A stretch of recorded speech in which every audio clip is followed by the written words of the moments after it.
Oh my god, we are alive and I'm on time. Hmm.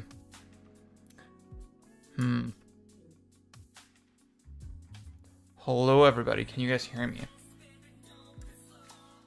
I guess I should make a little tweet. Wait.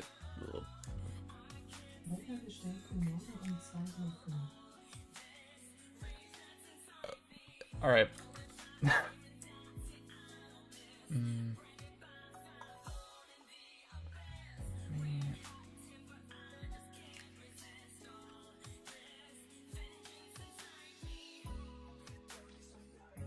Yeah, that's alright. What's up, Leo?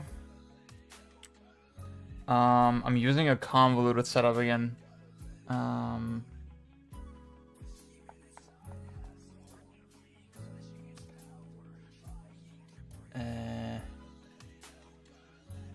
Yeah, last time I was using my MacBook as like a second monitor. But I don't know, I feel like it wasn't really coping well with the fact that I was having two screens at the same time, and like I don't know, like the fans were just really loud, so I was like, okay. I think it was also just that the MacBook was like contacting the desk, whereas like when I'm using it normally, it's like on a stand, so it's levitated a little bit, so I think the air can like flow a little better.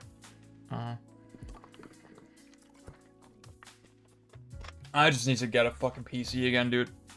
So yeah, the setup is gonna be a little bit weird this time, but like whatever. You're gonna see me fumble a little bit.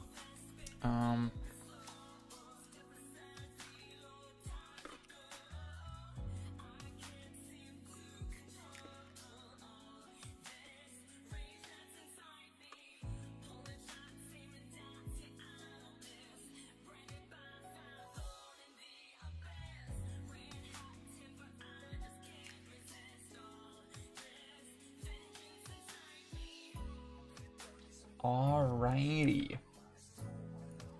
That's all fine. Oh my god, what's up, Carlos?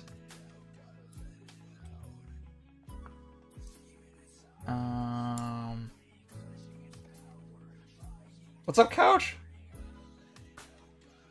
Okay, I'm getting hella frame drops, actually. That's kind of weird.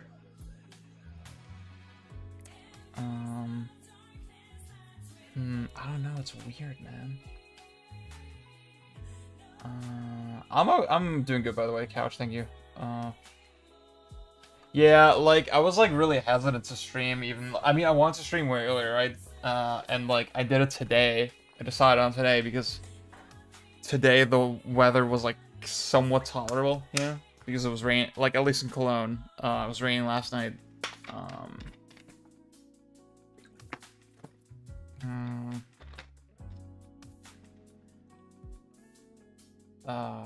It was raining last night.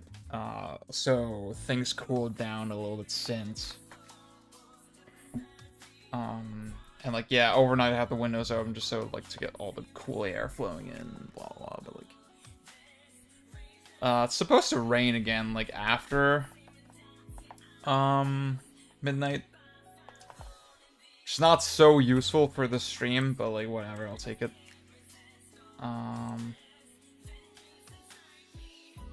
Is it okay if you guys see this?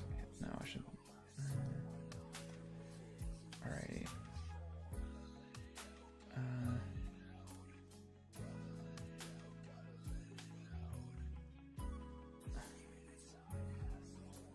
Okay. Let's cut the standby thing.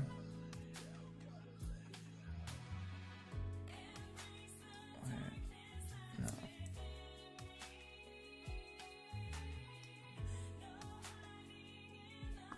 Okay.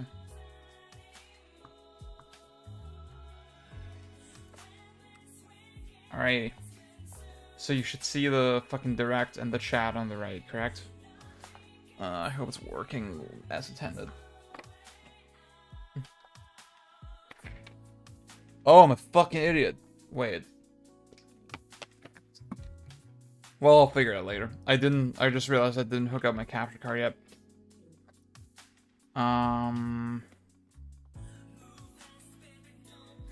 But that's fine. I hope it's not gonna cause problems later. Oh my god, what's up, Alan?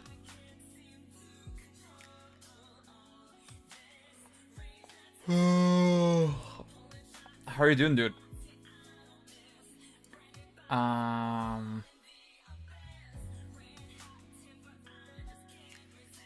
Do you have strong feelings on the direct? By the way, let me check. Hang on. Yeah, I'm still dropping frames. Ah, it's the most annoying fucking thing, dude. Rendering lag.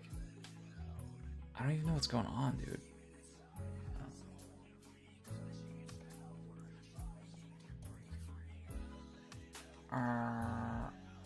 What's up, Heather? Ah!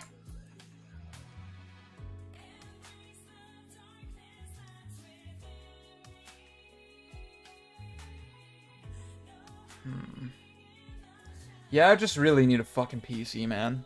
Fuck, man.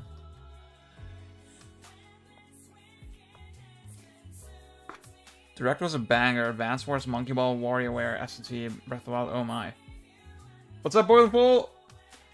Shit.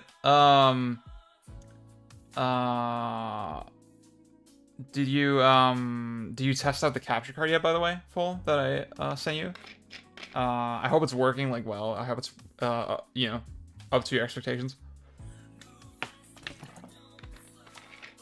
I'll say, I mean, I'll spoil... Oh, what's up, Jarius? Sorry. Yeah, definitely let me know if you have questions and stuff.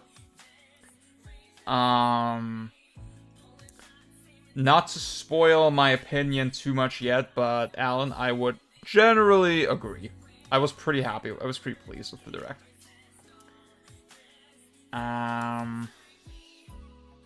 Yeah. Yeah, I like tested it with OBS right before I sent it. So there shouldn't be anything wrong with it, but I'll say if you're recording, for streaming this doesn't matter, but I'll say right now for recording, you should get like the highest rated SD card that you can. So on the SD card there's like a sort of quality rating, like just how much data throughput it supports. I can send you the one that I'm using, but like when I was using like a worse one a while back,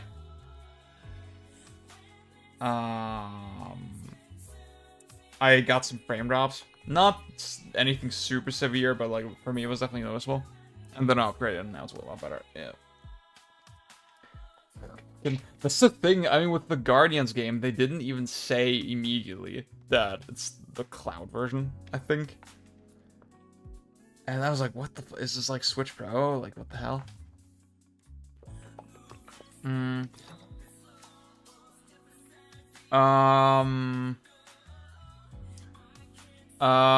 There's this one YouTuber that I like, Epos Vox is his name. And, he did, like, a nice chart for, like, for stuff that, like, explains, okay, this is the SD card that's, like, appropriate for this resolution, kind of, that you're recording.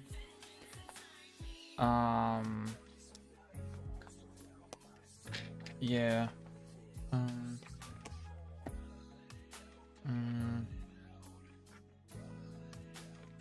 I think if you're using, like, 128 gigabytes... or 256, that's like super comfortable. Like I was not really running out of space. Yeah, I don't know yet, Jarius, where I'm gonna start.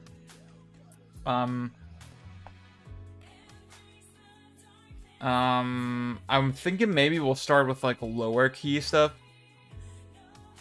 So that when we get to the juicy shit, you know, there's more people here and then yeah. Things can get a little bit heated, yeah. Alright. Oh, wait. I should turn off the music, probably.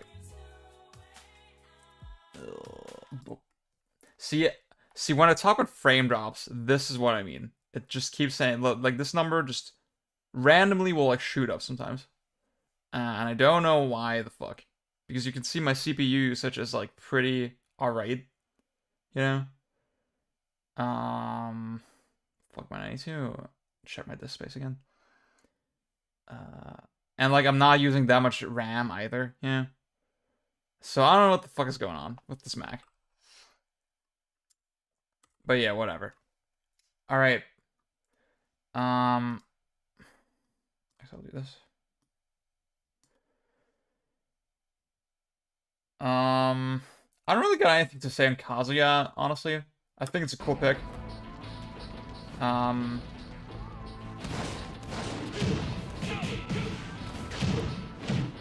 Did this leak beforehand, by the way? I didn't see anything, but like, why is it? Oh god.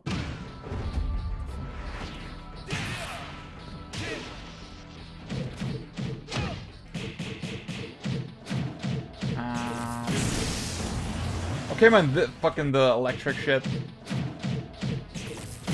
I'm not like a tech expert, right? But,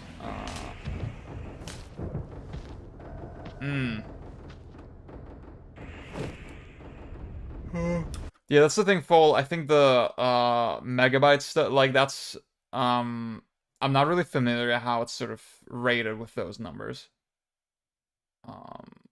Like, there's like a different sort of rating system. There's like a weird fucking symbols and shit on the SD card. I can send you what I mean later. I mean, obviously the way the trailer was done was fucking amazing. That's a great way to start the thing. So whatever. I just really wonder, like, how does it look fucking... Like, I mean, obviously the cynic in me immediately was like, okay, this is like some dumb comeback shit, right? Like, you take damage and then you get buffed to shit, and like... I mean, it's dumb because, like, at this point, yeah... Twitter pal GK made a really accurate tweet again today where he was like, yeah, there's like 3 types of Smash players. There's like, or 3 types of Smash fans. There's like casual players, there's hardcore players, competitive players, and there's character select screen fans. And like with Ultimate, at least, I'm starting to become a character select guy, yeah? Like, I know I'm just never really gonna play the game all that seriously again. Shit, what's up, Luke? How are you doing, man? Dude, do you play Smash Ultimate at all? I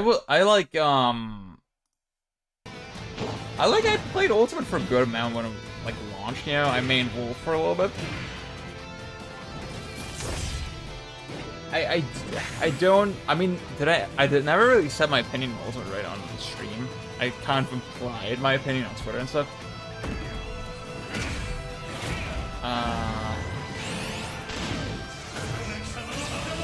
I think I'm just way too melee pilled. Like, melee is just fucking crack. Like,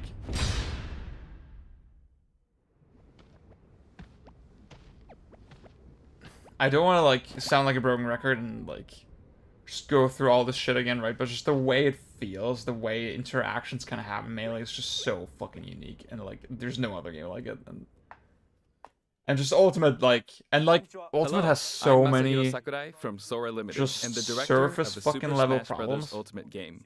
Kazuya Mishima from the fighting game series that, like, really... join the battle. Surprise! I don't know, just the input lag and, like... Just the game design of Ultimate is so insanely fucking toxic and annoying and defensive. Yeah. I play a lot more before the pandemic took locals away, though online comment. Yeah. That's the thing. Maybe if I had a local scene, I would have played it more. I mean, you have to consider all my friends are just scrubs and normies, so it's not fun.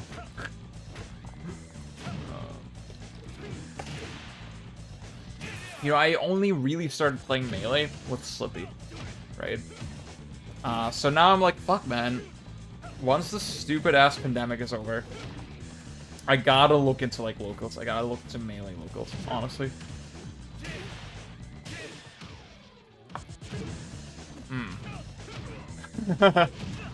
When Melee Robot came, I dropped everything else, yeah. That's reasonable. That's the, I mean, here's the thing, right? Like, I didn't grow up with Melee, right? I grew up with Brawl mostly, right? I didn't. Feels like I had an Tekken. N64, right? But I didn't No, have Smash it's Super 64. Smash Brothers Ultimate. Didn't have a GameCube. Then I had a I'll talk Wii, about and the then fighter I more got in a Brawl future Day 1. presentation. We still have to So obviously resolve I'm very those nostalgic for the game, even though it is what it is. The air date is shown below. But Please like stay tuned. somehow with Melee, I've always had a special connection. You know, once I discovered it, like Thank you, Mr. Sakurai. just scrubbing with Marth against CBU. New fighter Kazuya will join the fight That was in Super still Smash fun, Brothers Ultimate. you know. Please look forward to And seeing like how I feel like Kazuya, I've just come full who's circle experienced now that many Slippy's out. harsh battles across the Tekken Yeah. series will fight in this game. All right, let's continue with our first batch of Nintendo Switch headlines. I have played Smash 64, yeah. I mean that's the first one that I played, but like I only played at friends' houses, or like specifically my uncle's house, and I thought it was fucking amazing when I first played it. But yeah, and I still think it's like really cool, but I didn't like grow up with it. Yeah, it's like probably the one that I played the least actually. Well, actually I don't know. Now that I think about it, I did play it a lot, at my uncle's. Okay, don't care about any of this shit. I'd say, I think I prefer Smash 64's feel to, like, a lot of the, you know, Brawl, post-Brawl, yeah, stuff. Even though it's so busted, and so fucking just jank. Okay, I mean, this is the first fucking important one. You may even say the most important game of this whole fucking thing. Yeah, I don't care for LiveStream at all, to be honest.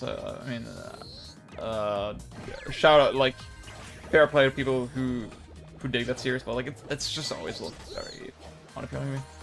You know, I gotta be honest with you guys. I know Super Monkey Ball Adventure is supposed to be really bad, right? But whenever I see footage of that game, just the animations look so good. Just on a technical level, this looks fucking amazing for like the platform that's on, honestly. And I know that the game is like so based in fucking mini games and like it just gets so lost in the sauce and like it's not really worth playing. But whenever I see footage of that game, I'm like, oh, okay. That actually looks kind of hyped. Now, I've been told. I mean, I'd be way more excited for Monkey Ball 3. Let's just get that out of the way.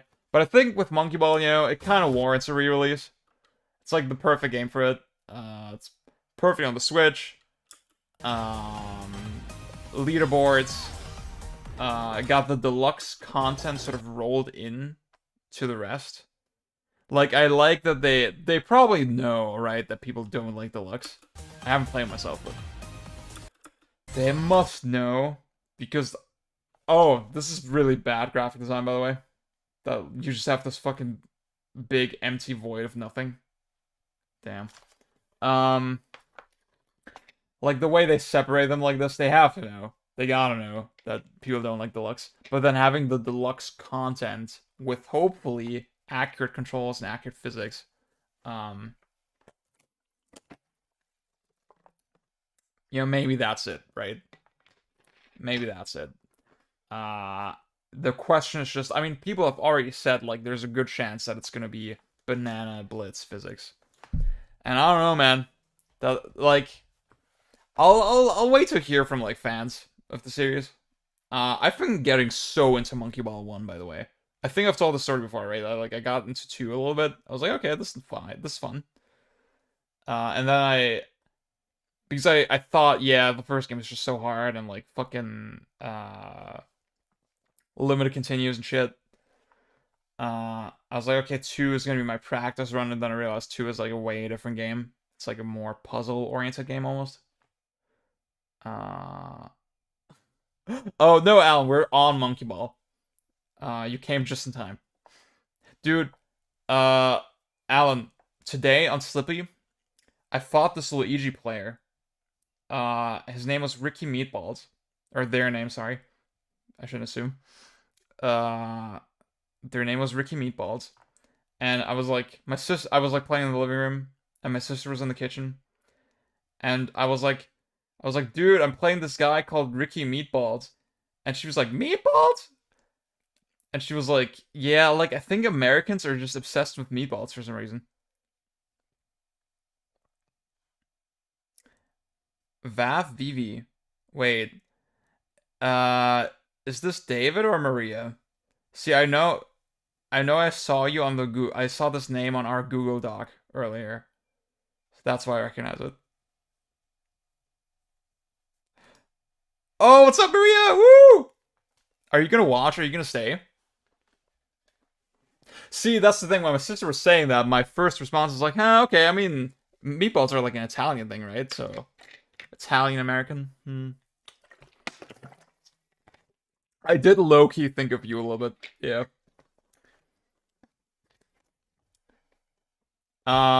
Dude, I like held my own against that guy. He was like, sorry, they were really good. They're really good. I'm just like I've just been hitting my shines really consistently, doing pillar combos, yeah.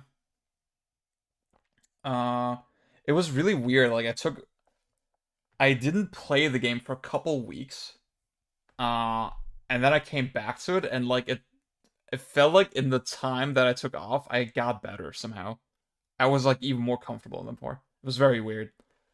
I'm enjoying Melee so fucking much right now, dude. Oh my god. Have to wear out some, I'll keep this on. Oh, nice.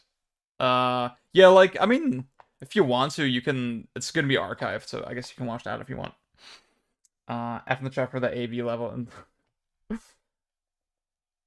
as I've lived my entire life in Alabama. Do you rush level up as a speedrun phenomenon, but it's true for RPGs too? Interesting. Like, the thing is, I think in that whole time I was still immersing myself in Melee content and like metagame and like all. I finished metagame today. I'm probably gonna do a review for metagame actually.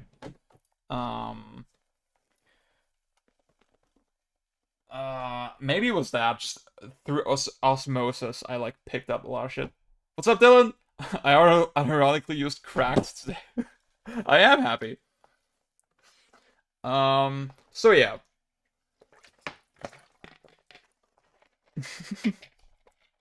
Good luck with your work, Maria.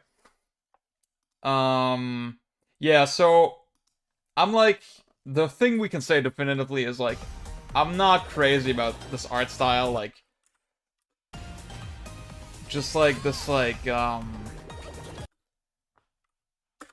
really oversaturated, bloomy, like every surface is like shining kind of look. It looks very bad, honestly.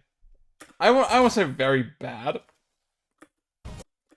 but like, I mean, this is kind of disgusting, honestly. Like, the more I look at it, I wasn't that upset about it at first, but like, look at these bananas as well. Like, the bananas, they just cranked up the bloom and the saturation on this shit like so much that the banana doesn't feel like it has any definition anymore. Yeah.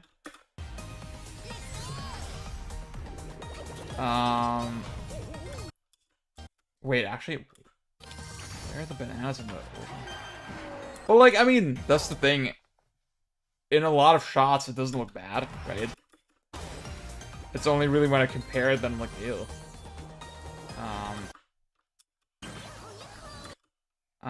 And like, yeah, I'm not so sold on like the model. It's just not as charming. Also, like, the original game is probably defined by its pretty abstract style to begin with, so I get them wanting to make a more cohesive. Yeah, I see what you're saying. Like, see, my worry is, like, they were saying that they don't have really the source code, whatever, for the original games, and, like, just the libraries are not as up-to-date, whereas with Banana Blitz, they just kept porting it, and that's why they have very up-to-date libraries that you can just dig into. So my worry is that maybe they just rebuild the levels in the Banana Blitz engine, you know, instead of actually porting the originals.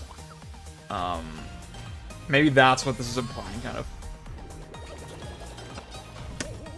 You can play as a Dreamcast? SMB1 space, even deluxe, they replace it with fast.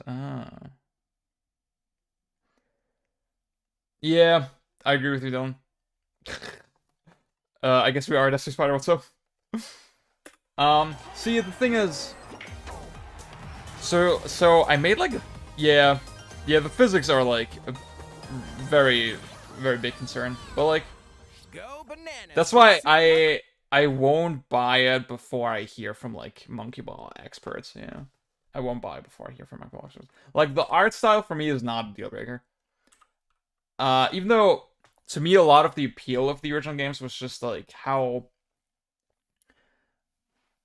like there was such a they were such a fucking tight merger of like the engineering and the art and the design, you know, in a way.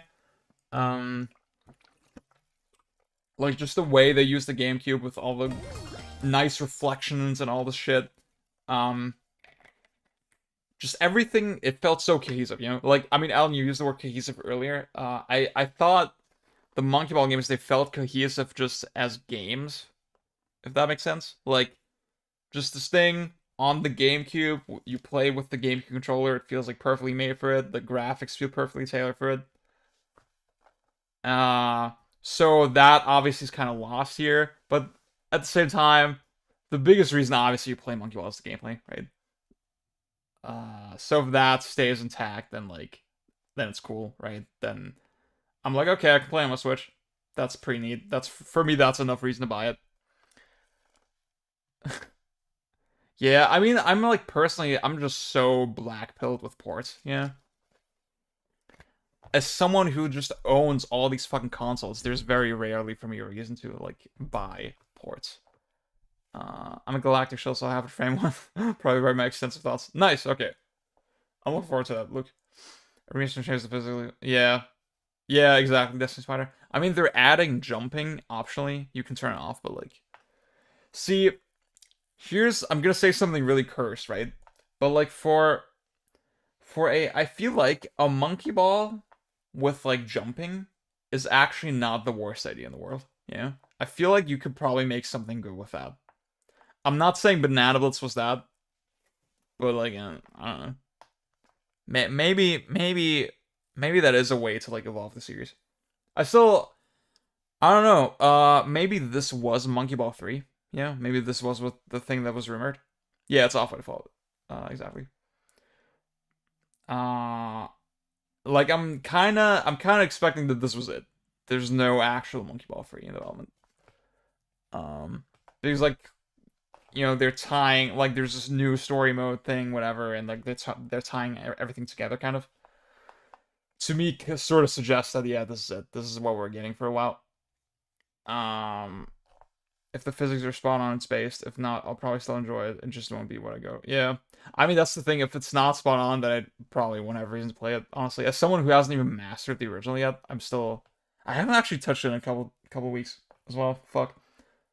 I still need to do EX difficulty. I'm glad Monkey Ball fans are still around, though. Yeah. I mean, a lot of it is just that Nick Robinson fucking scumbag piece of shit guy sort of made all these meme videos about it. And like, I think that sort of gave the scene just more visibility. It's just sad that everything hinges so hard on that guy. Yeah. Jumping Monkey Ball could be cool, it's just not been done cool. Yeah, exactly. Let's be real, you run out of elegant levels eventually with just the OG control, so new mechanics like jumping could be cool. Yeah. I had some, you know... like, Monkey Ball is just the kind of game that inspired me a lot. You know, I was just thinking a lot, fuck, I think I want to make something that's kind of inspired by Monkey Ball. But I don't know what... I haven't figured out the design of it yet, but we'll see. See, Follow, that's a reasonable assumption. But I don't know. I feel like remaster is way easier to market than like a legit new game. By the way, I learned recently that if you do this, like if you just shake your mouse, it like increases the cursor size, it blows up the cursor size on Mac, so that you can like find it. Like my cursor would just randomly get big sometimes. I was like, what the fuck is that? And then I was told recently, yeah, it's so that you can find the cursor. Like you shake it and then you like. It's like if your vision is bad, whatever. That's kind of neat. I'm close-minded, but I have no interest in a Monkey Ball game made around jumping. It could possibly done well, but at this point we've seen nothing. Yeah, I mean that's the thing. I'm just throwing it out there as an idea. I like, you know, obviously the best feeling you get from Monkey Ball is like when you're doing something when you're going through stages in like a really fast-paced kind of way and like high risk, high reward, you're taking like massive fucking leaps and shit. And like the controls feel so loose and it feels so nice to pick up speed. And that's the thing, like, it feels so nice to pick up speed, but the game does like it punishes you pretty severely for mistakes, right? And so I was just thinking maybe there's like a way to like have those controls in like a different kind of environment, yeah. With jumping or something. I don't know. I spent a month learning Monkey Ball 1 like 6 hours a day to get over to get over breakup ones. What the fuck? See, I'm like the kind of person when I'm sad, I can't distract myself from it. I like it just makes me feel worse, kind of.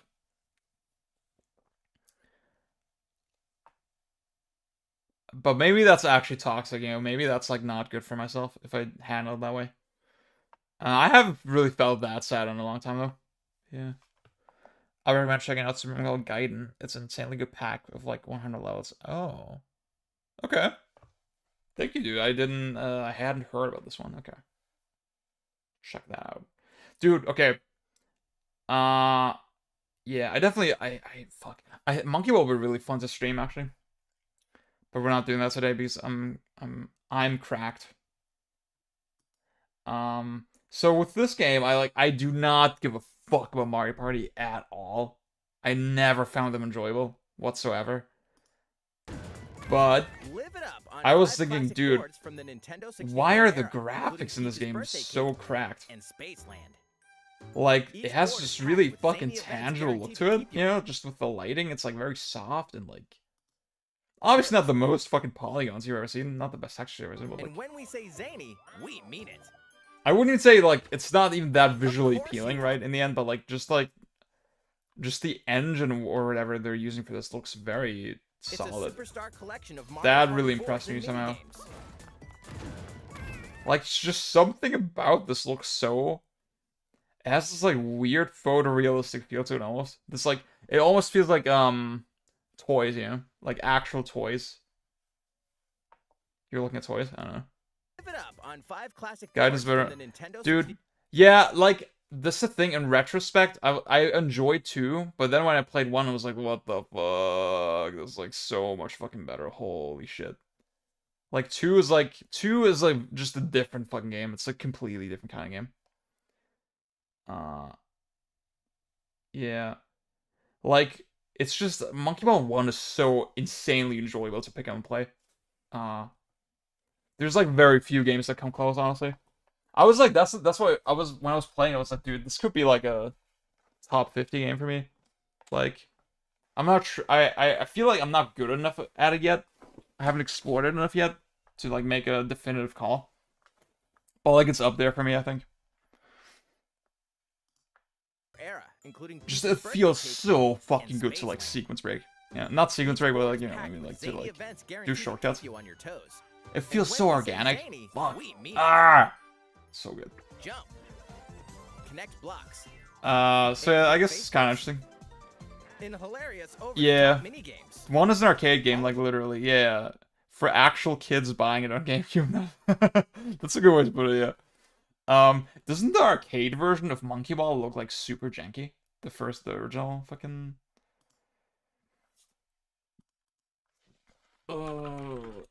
Now you see all my based subs.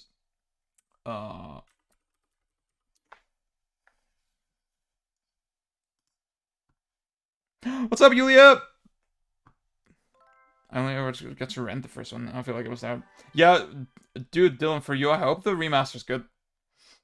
I really hope this remaster's solid so that more people can play it. Play 2 shits on during sleepovers, though. Got more mileage out of it than Air Ride. Oh, shit. Air Ride is like another one of those games that I really need to dig into.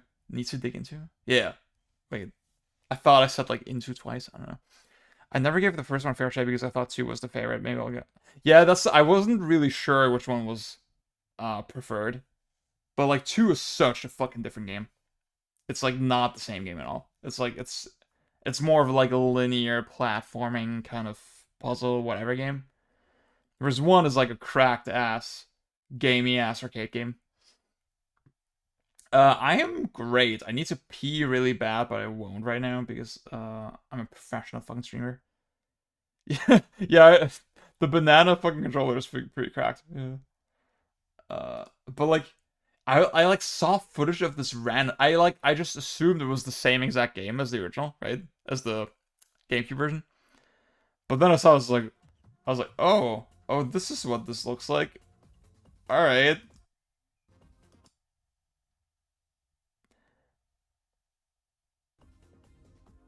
Yulia says me and I have the same butt. Yeah, like that. It really is that kind of game. It really is. When you play it, you feel it. It's really that good. Honestly, seriously. Couch. I have not played it yet. Unfortunately, I wanted the thing was that it was just unbearably fucking warm in my room the last couple of days. Because summer is hitting us pretty hard here in Germany. So I've actually been sleeping in our living room, and like I've just been playing stuff that was like convenient to play in our living room, you know? And like I'm not lugging my PS5 around. And also I want to play I want to finish the first Ratchet and Clank first because I started this week. I was like, okay, I'm gonna finish that playthrough and then I'm gonna play Rift Apart. A smoothie bowl? What the fuck? Aww. It shares a lot of levels with the GameCube version, but I was missing a lot of the aesthetic features of that version. Okay. Interesting. Sorry, look, I was confused. Like, I forgot we're talking about the arcade version. Okay, so Metroid Dread is like the big one, right? Is like one of the big ones. Oh shit! I should say, we're not gonna talk about Zelda at all. We're not gonna talk about it at all. I am not. Yeah, like I saw exactly.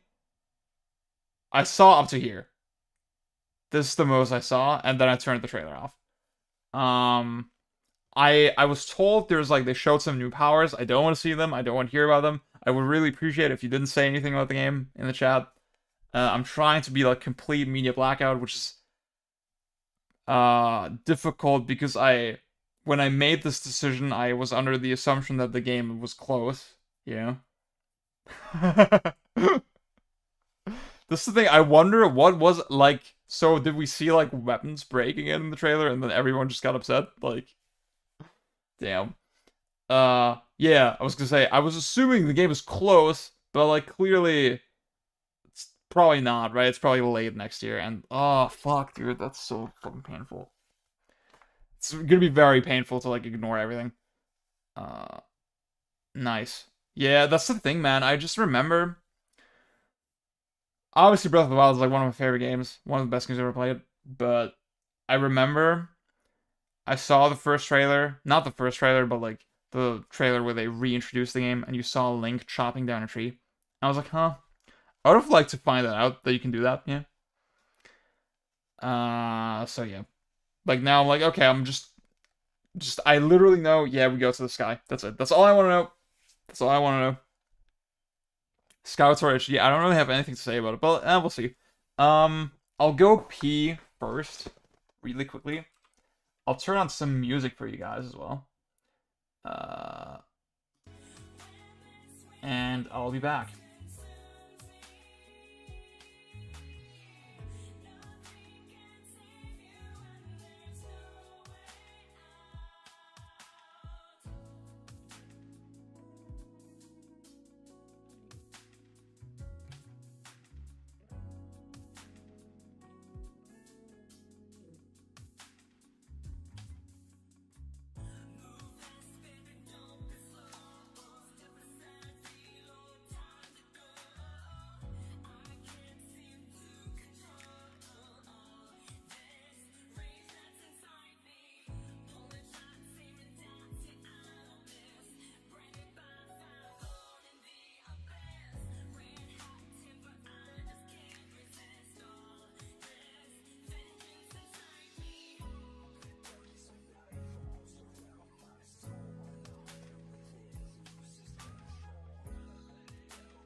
Oh yeah, look, that is a great point with the hardy ingredients. So yeah, I always thought maybe my idea for fixing it was that instead of food, like you still collect ingredients, right? But like instead of explicitly food, you just make potions and soups and stuff, right? And then the reason you make potions and soups is because the justification is that like you have to store them inside a bottle, right, before you can drink it. And then there's like a limited number of bottles in the whole game. So you can like only heal yourself with shit that has been bottled before, and drinking from the bottle takes time, right? There's like a animation for it in combat. I think that will be the easiest fix for like while still it keeps the appeal of the cooking system, you know, while making it just more balanced, and then finding the bottles will be rewarding, right?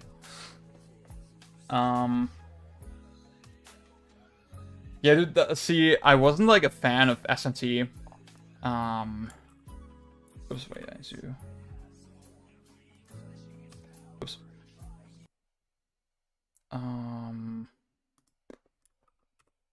Like my first SMT that I played was Persona 4 Golden, and then I played, you know, Persona 3, and then I played SMT 4. No, I think I played that was sort of 2 as well before that. I didn't finish it, but and then SMT 4 was like the first one I properly played. So that's why I never even really had that sense of like anticipating the series, whatever. So that's why SMT 4 overall. I did know about the Tokyo twist or whatever, but like it still felt pretty fresh to me overall. And yeah, Breath of the Wild is just like I realized very recently that fuck, I think this is like just one of the best games I've ever played. Like, and it just stands so far above the rest of the Zelda series, just with its mechanics. Like, it's really weird to think that the Zelda series used to be so... It used to be something completely different, you know? It used to be this very rigid kind of thing. Where, like, it's very much, like, very linear interactions, a lock and key, you use one thing with the other thing that's, like, specifically intended for. Yeah, I mean, I've already muted everything, Boiling Full. So we'll see how well that works. I mean, so far, that's the thing, I haven't really seen clips from the trailer at all. I didn't really have to dodge the rest of the trailer. Yeah, Yulia, I remember you saying, yeah, I'm tired of fighting monsters, so I just want to pick apples.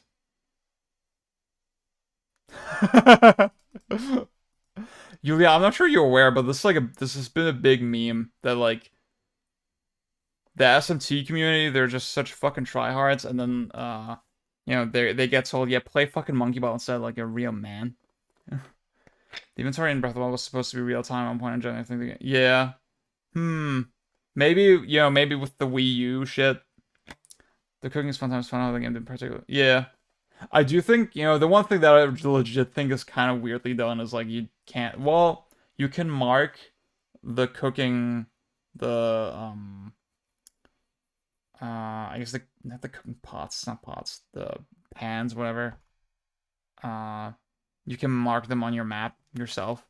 But like they're weird to, like, I've had so many moments where I'm like, yeah, I just want to randomly cook something, I just couldn't find anywhere to cook. Yeah. Nothing much to miss in the trailer. All I realized that.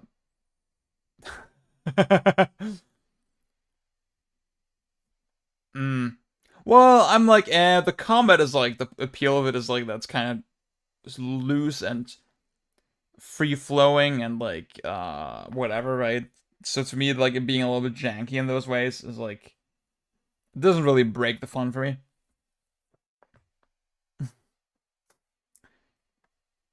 Yeah, I mean, the durability haters can, like, suck my dick. No offense.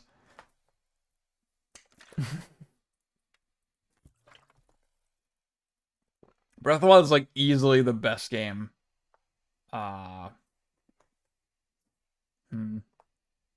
Actually, wait, Bayonetta. Well, no, Bayonetta was 2009, so it's it's easily the best game of the decade. It's like so just cohesive. It's like such a wholly amazing game in like every fucking way, and like yeah. Dude, Alan, I wasn't sure if it was you. I had a feeling it was you. I didn't really quite remember, but like it was actually you? That's like crazy. That's like probably your biggest influence. Probably the biggest influence you've had on anything.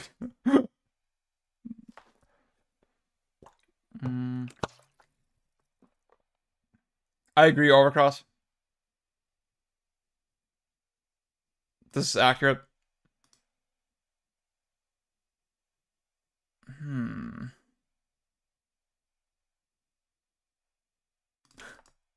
Oh, that's the best. Alright. Do you guys want to talk about Metroid?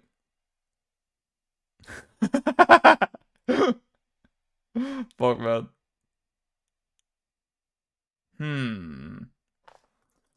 I don't think it's like flawless. I do think you do just end up with you do end up fucking stacked sometimes, right? With weapons. But like, it's fine. I daydream about playing so yeah.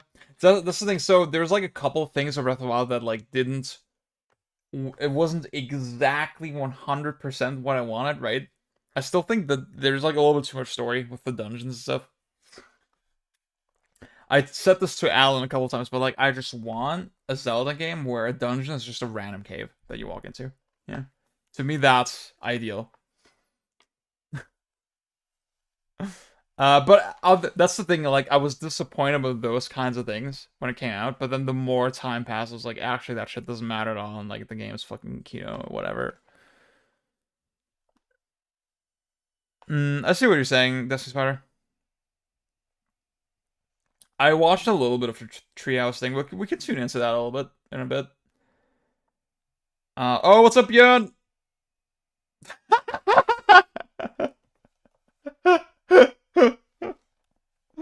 Yeah, I can't. I was just announcing that I'm not gonna talk about Breath of the Wild, like, about the new game because I watched the trailer up to here and then I stopped, and I'm on media blackout right now. I don't want to talk about it, but like we just talked about how just amazing Breath of the Wild in general is. Yeah, that's the thing, man. I got into this fucking dumbass debate with this one guy. Like blah how to handle the story, and like he was so uptight about like, oh, there needs to be more story, blah blah. And like I was saying to him like, yeah, I feel like with the dungeon shit there was actually still too much story, and then that's when he realized, oh, we're like not on the same page at all. Not enjoyed the Mercury Steam game yet, so I'm asleep to be honest. Then I'm calling it dread. Yeah, I kind of want to talk about that a little bit. This is the big one that I want to talk about. Like I was like super hesitant to say it on Twitter. I saw so many people like focus on the fact that it's dread on Twitter, and I was like, guys, like, okay, here's the thing. Calling it dread is like people think it's like, oh my god, my brain is exploding, right? It is the most obvious thing that they could have done. In my mind. It is the most obvious thing that they could have done. Like, I don't see how it's like this god move at all. Like, it's very clear, oh, they did the remake, it was pretty successful, same devs are available, right? Want to make another game in the same engine, same style, it's already established, blah, blah, blah. So, what's the most obvious thing to do? Obviously, fucking continue the story and, like, pick up this fucking concept they had to abandon, right? Like, I don't know. I'm a fake Metroid fan. I've only played one on NES, Super Metroid, and about a third of Aim to R, but Super is like a top.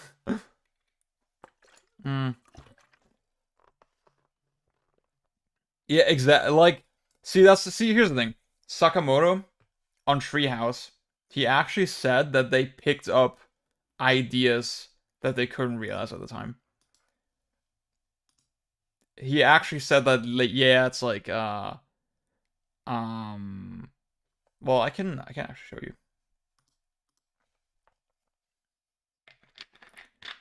See, that's what I was saying, Heather. Like, from what they're saying, it's not just fan fiction, right? I'm sorry.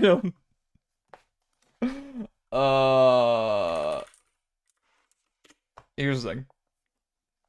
It's what they're saying, right? And I'm not saying they're lying.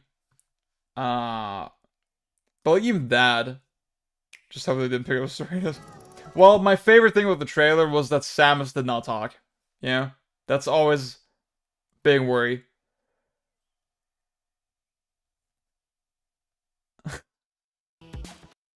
Okay, wait. No, it wasn't here. Wait, it was this one.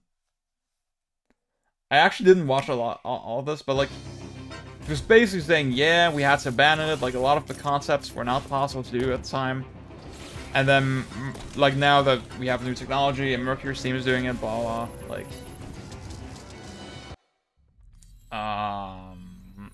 we can realize our initial ideas.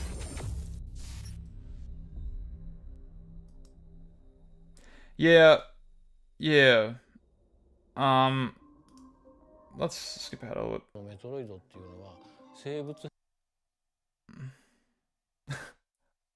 Captain Falcon! これが初めてのメトロイドという人でもゲームのプロローグを見てもらえれば Wait, where does it say it?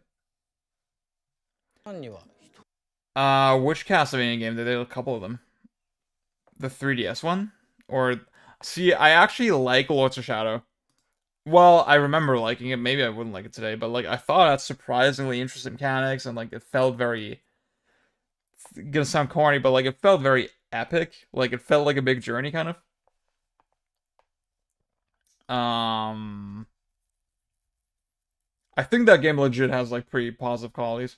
Did not play Lords of Shadow 2, only heard really bad things about it. And Mirror of Fate I did not like at all, to be honest. Like I thought Samus Returns was actually a lot better. Yeah, they did the console Castlevania too. Yeah. I just thought the Mirror of Fate, like, it felt very janky, like, just, like, hitting guys was... There's, like, no hit stun whatsoever.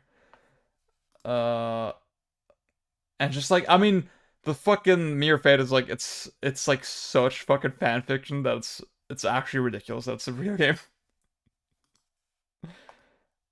So here's the thing, right? It picks up from Fusion. So that immediately... I don't like Fusion, I should say that, right?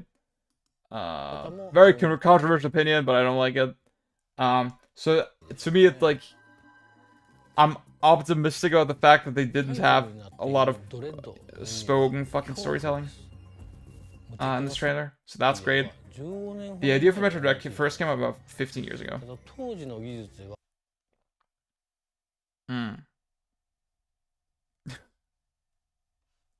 Wait, do you mean... Yulia, do you mean Samus? That's a girl. That's a woman. Do Castlevanias have stories? Yes, they do. Like, from Rondo of Blood onward, basically that's where... Well, I'm not sure if that's where Igarashi joined the team, but, like, he was the one that, like, tried to, like, sort of consolidate the Castlevania timeline more. And, like, make it a little more coherent. We gave up on the idea at the time because we felt the technology back then just couldn't properly bring the concept to life. We did have a chance to try again after that, but we felt like we still couldn't create the game as originally imagined. So we ceased development again at that point.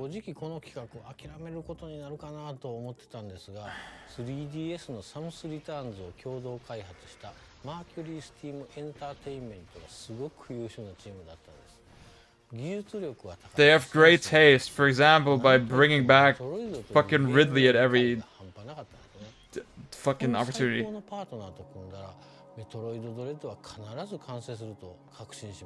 Spoiler, sorry.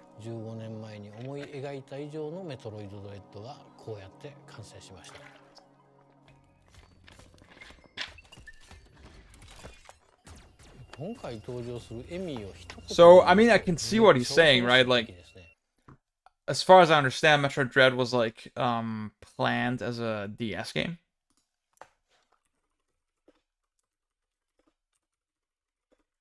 Oh. Nintendo DS.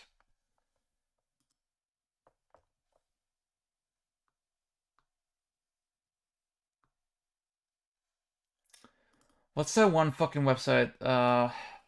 Unseen64 maybe?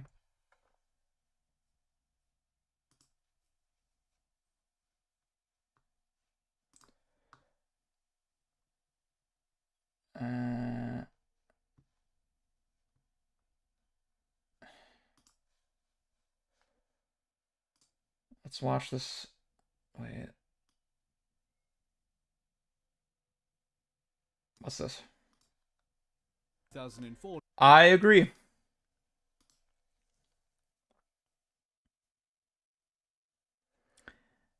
Yeah, we'll talk about the visuals in a little bit.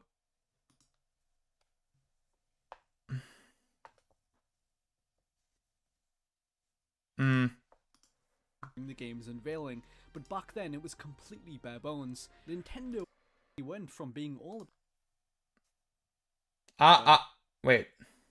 to take place after the events of Metroid Fusion. Okay, there we go. Rumors about the game waged on for years throughout the 2000s, and ultimately very little solid info came out about it. Sakamoto indirectly confirmed the game's existence some years back, but wouldn't really elaborate past that. The truth is that we know very little about it. Nintendo is like a fortress sometimes when it comes to these kind of things, but I was able to establish a few details about its development. It seems that ideas for the game were established years before they began actually starting on its core development. The project found its beginnings in 2005 and existed only as design documents and ideas among certain staff members like Sakamoto. No actual pre-production began on it back then, however, for reasons still not entirely clear to me. One very well-placed source at NOA suggested that I remember I saw a logo and I saw a screenshot of the original Dread. Was being considered for having a role in the project pending their work on Hunters. Ultimately, despite Hunters receiving positive reviews and certainly finding an audience, much of NCL didn't really approve of it. Thus, years later in late 2008, development on Dread was actually underway for a little while without their input at NCL itself. It was extensively prototyped, but doesn't seem to have gotten much further than this. At a pre-E3 event in 2009, a number of staff members from first-party Nintendo development houses, including NST, were invited to see the game in an early form behind closed doors. According to a few very trustworthy sources related to NST, who were part of my research into Machine X, the game used a very similar 2D sprite art style in the vein of Metroid Fusion. That's what I remember as well. In fact, one person even went as far as saying it literally looked like a port of Fusion on DS. One developer told me that at this point the game was no longer even called Dread, it had abandoned that subtitle and was simply codenamed Metroid. This indicates that Dread was likely an early codename or working title. See, that's interesting, right? Because, like, it puts into perspective why they would bring back the name Dread, because, like, it already had cachet, you know, it already had, like, that pull. At that point, they had abandoned the name, right? But here they bring it back because, like, oh, you know, like, it's gonna give us way more attention, right? There's no fucking way that they show this game, and it's just called Metroid fucking something something, and it's gonna get the same level of hype, right? But because they call it Dread, I know that's cynical, right? I know it's a cynical fucking way to look at it, but, like, oof.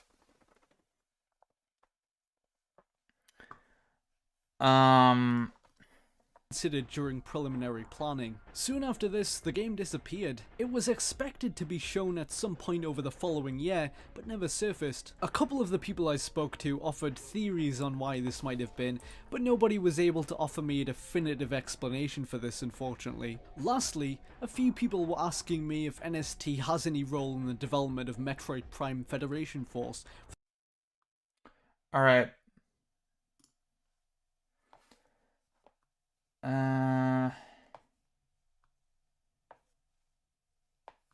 But where's that one screenshot, dude? I remember it. I remember seeing it. I wanna find that fucking screenshot. If someone can find it, let me know. Metroid Dread? Original wait. No.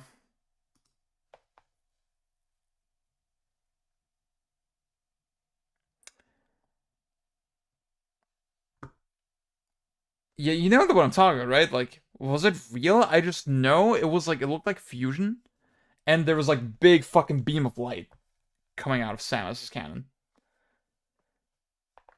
Wait, actually, I feel like there was a trailer even for it. Metroid Dread leak.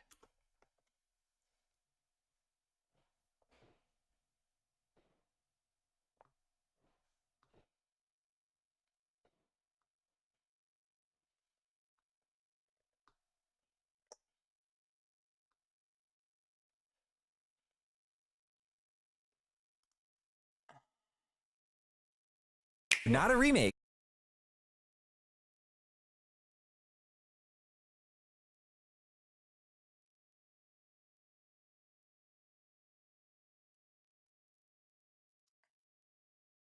Inquired about the status of That fucking guy. Gotta be honest, I think Arlo is corny as fuck.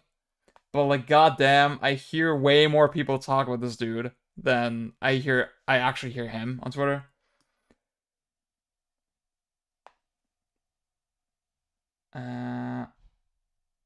Yeah, I ain't seeing it. I ain't finding it. Fuck it. Let's just talk about the game that we have. So, like, I think I've established my stance, right? Like, I'll say, you know... Oh, wait. I closed the Treehouse gameplay. He's just one of those really basic Nintendo fans, you know, who's not happy unless he sees Mario or Zelda. Yeah.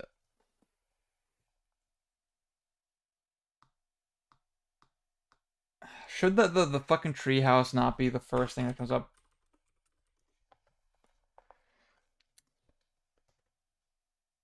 Yeah, I saw the Boston video as well, and like it helped me sort of understand like what it is that I don't like about the game. Like, I think unspectacular is a great way to put it, right?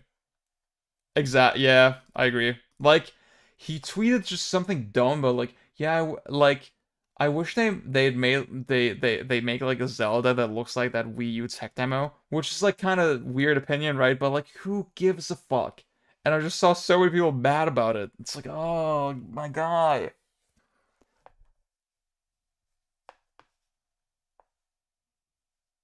Well, I mean, I think action game is like in Japan, it's like a way more general kind of term. Yeah. Like anything that's like that's kind of active in Japan is like considered an action game. Like they always refer to the Mario games as action games.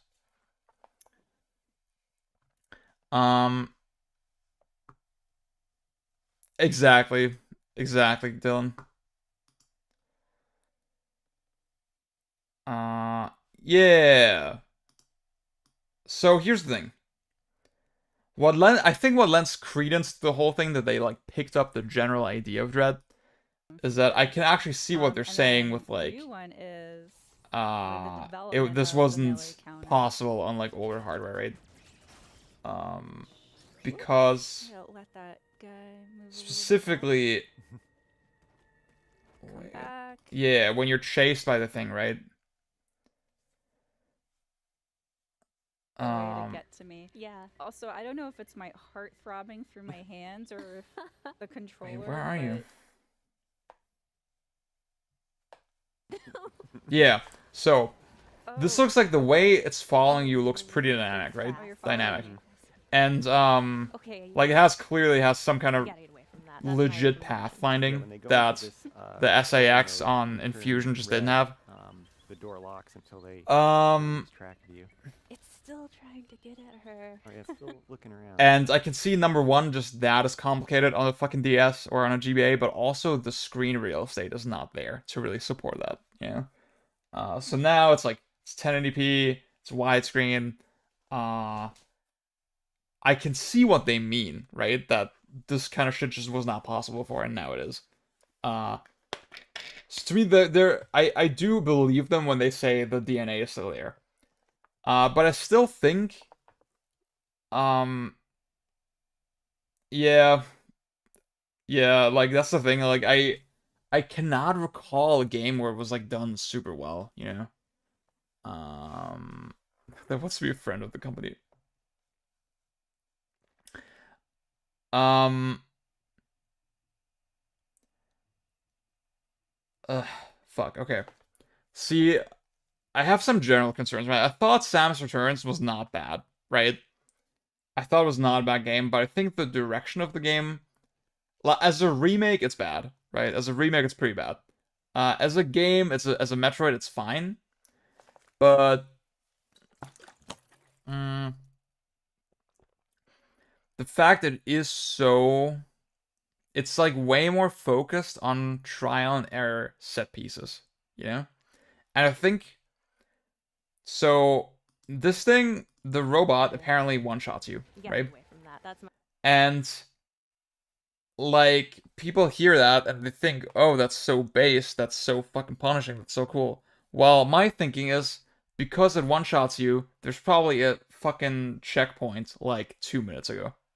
Yeah? And to me, that just defeats the whole point of the series, right? Like, to me, there's supposed to be a little bit of dread when you go from like A to B, right? There's supposed to be a little bit of tension and like a fear of losing progress. And just from the whole way this is designed, I'm already not getting that, right? The aim to R, what's like this?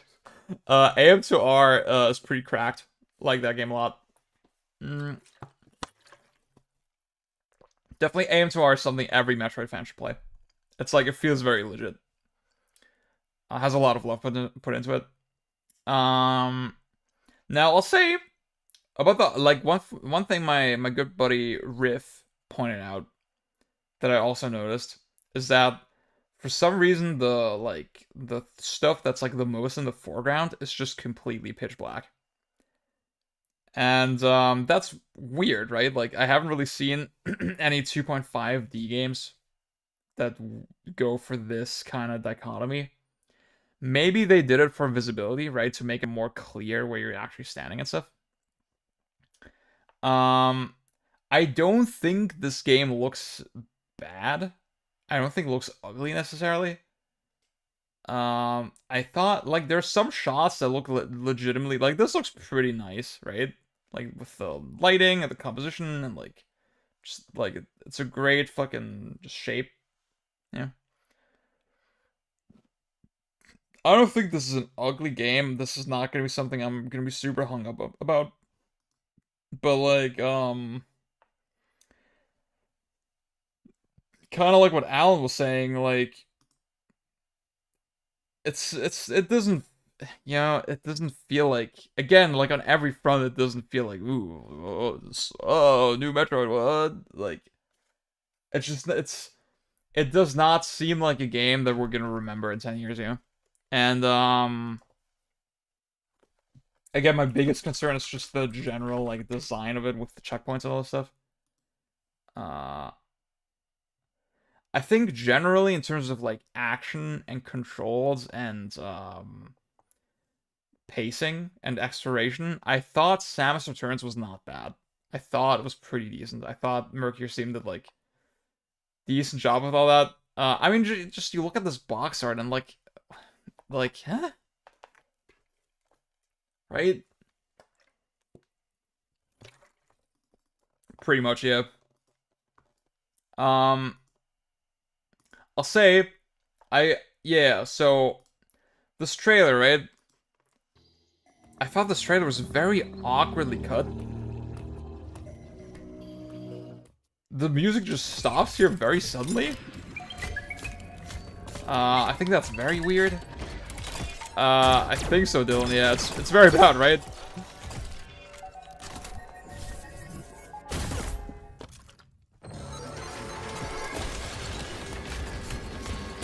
And then we go into, like, this gameplay sequence, just randomly.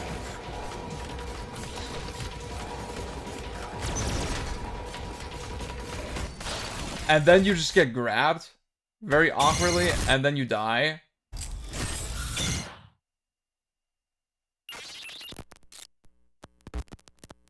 And then we go into more gameplay with music. Like, what an awkward fucking way. Like, even when I was watching it, right, I couldn't even be excited, like, ooh, new Metroid. Like, just the way it was presented was so insanely awkward. Now, here's the thing, though. Once I saw this, like, from this point in the trailer, I was a lot more positive. Like, I thought, okay, the movement looks pretty smooth. I think...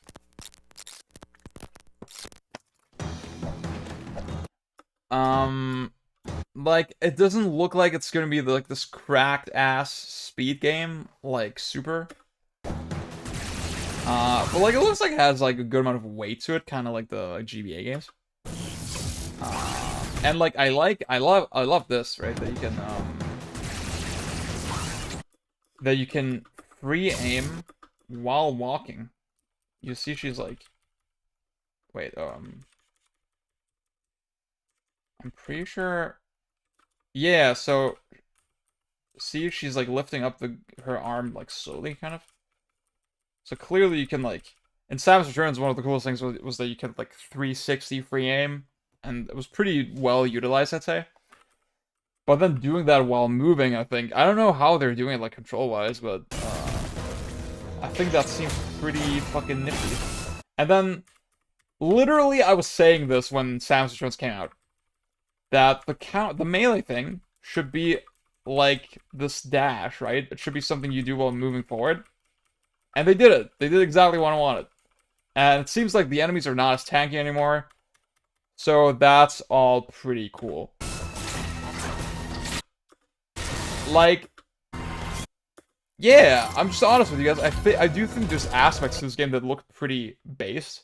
See, I mean, beyond, I was like thinking, even if you have 2 analog sticks though, like, if all your actions are on the face buttons, you can't press fire or jump or whatever, and then also aim with the analog stick, right? So they would have to put everything on the shoulder buttons. Does that work? Like, I don't know. Honestly, the best way to do it might be gyro.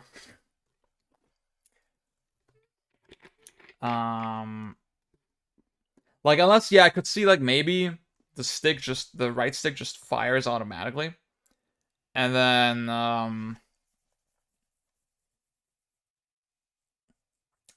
and then you have jump on, like, L2 or something. Maybe that's it. I just think, like, yeah, I just think maybe there's, if you just think about it, like, maybe there's just too many actions to put everything on the triggers, yeah? So here's the thing, right? I keep saying here's the thing. I don't think this looks bad, right? I think this is gonna be a fun time.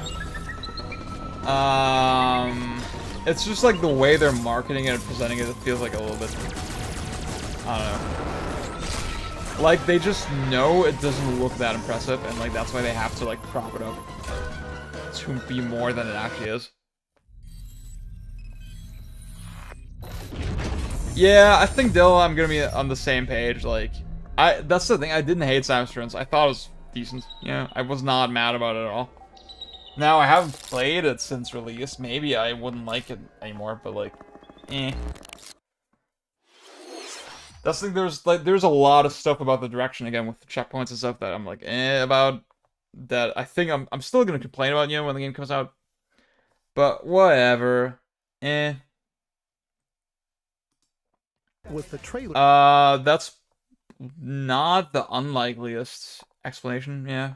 I mean, I'm not that hung up about the way, I don't even know, like, I guess my main thing is just, like, the checkpoints and, like, just that it's probably gonna be very set-piecey, you know, that's my main worry. If the visuals look like this, I'm like, whatever, I don't really care, yeah. Like, I don't think this looks amazing, but, like, whatever. I just thought, like, somehow... You know, somehow... Huh, kinda. You know, I get what you're saying, Alan, actually. Yeah, like, I mean, I thought the first fucking frame that we see, it's like, you just see bloom fucking radiating from 50 different surfaces, and, like, everything is glowy, and, like, just the colors don't really feel well balanced. I will say, I think this is gonna pop on, like, an OLED screen or something. Oh, Switch Pro. But, yeah. What the fuck? The Metroid Samus Returns. I gotta be honest with you guys. Actually, wait, let's look at the GameX Toolkit footage because I think he recorded at a pretty high quality here. Have a hard for blue.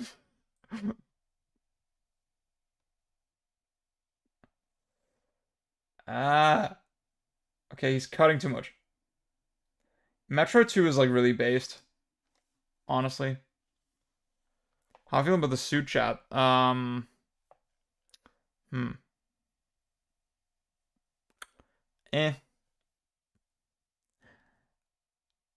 just like, I feel like post Fusion they could have made it look more organic, kind of. Yeah. Well, did she like? She's like half Metroid now or something. I don't fucking know.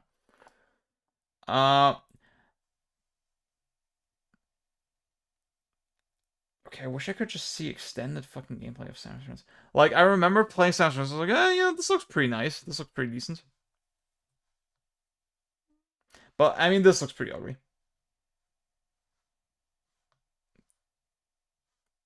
A2 are so based. Ugh.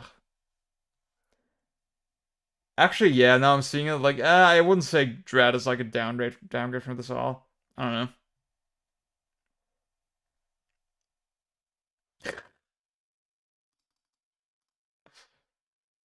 Needs more purple. See, I think, guys, you can tell I don't really care about the graphics. Sorry. The Paladin SR was dog. Yeah, I can see what you mean on. I just don't really know how to explain it.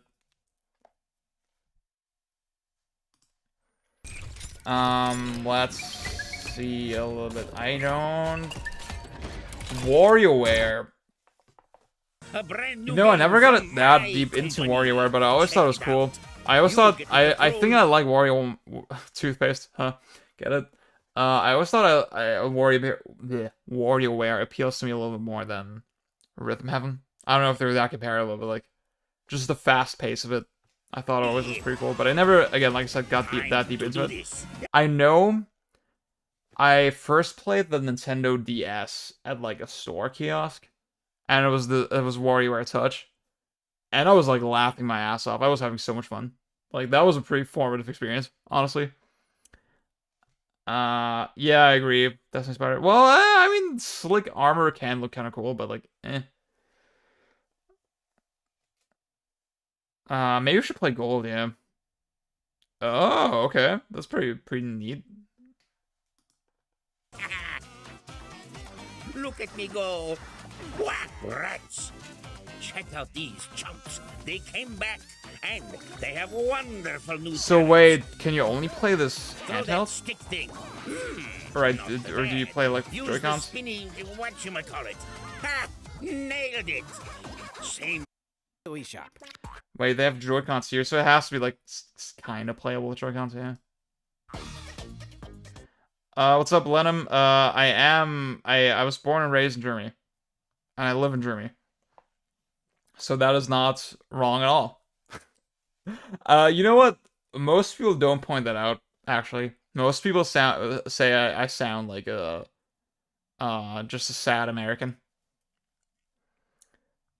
I try to have like the most agnostic accent possible. So it's kind of cool that you notice it.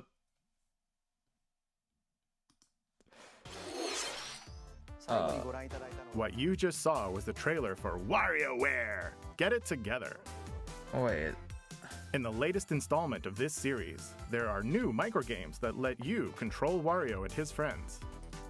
There is also a 2-player co-op mode, which greatly expands the gameplay. It's releasing in the near future, so stay tuned. Okay, maybe you just use the analog sticks? I don't know. Next, please take a look at this. See, I just remember... like, I was, like, in a call with my ex, whatever, when we were still dating, and her sister, and my ex was like, what does he sound like? And she was like, he sounds like an American, but not a very happy one. Ich bin selber Deutsch. Okay. Oh, thank you. Alright, we got another big one coming up. I was actually asked about SNT5 on Twitter a couple times. What my thoughts are. So I'd say this is a good opportunity for me to head to the bathroom again.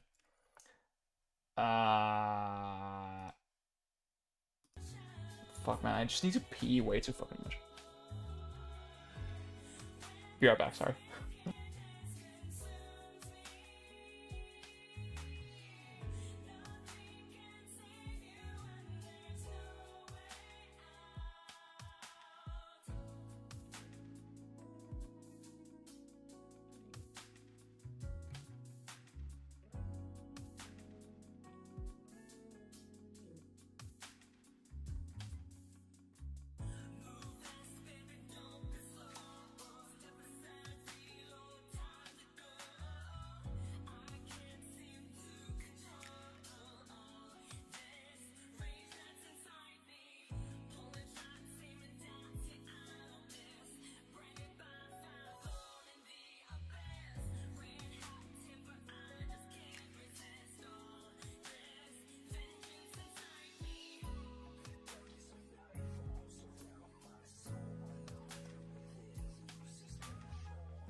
Hello, I'm back.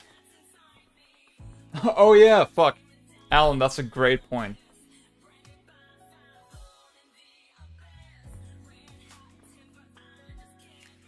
That is a great fucking point.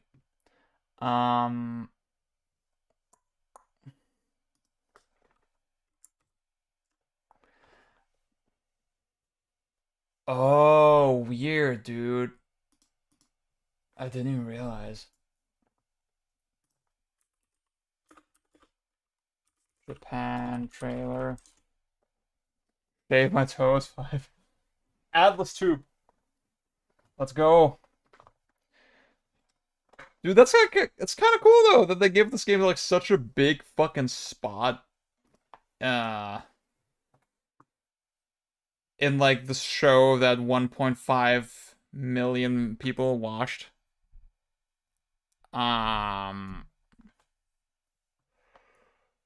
I just hope it worked, you know? I just hope fucking relative normies, right? Relative gamer normies who saw this trailer thought, yeah, this looks like something I want to play, yeah. That's my main worry right now.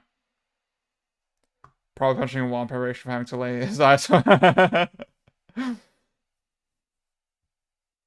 Oh shit.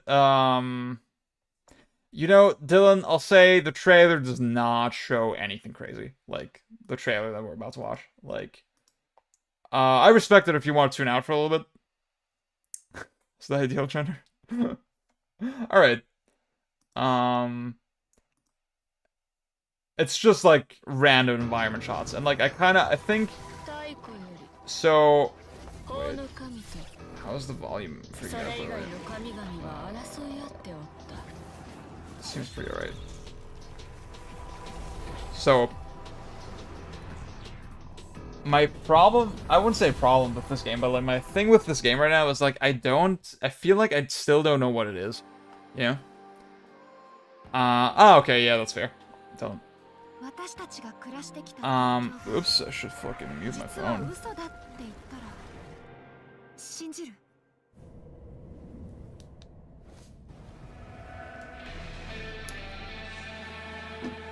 This is the look, the vibe, and the aesthetic.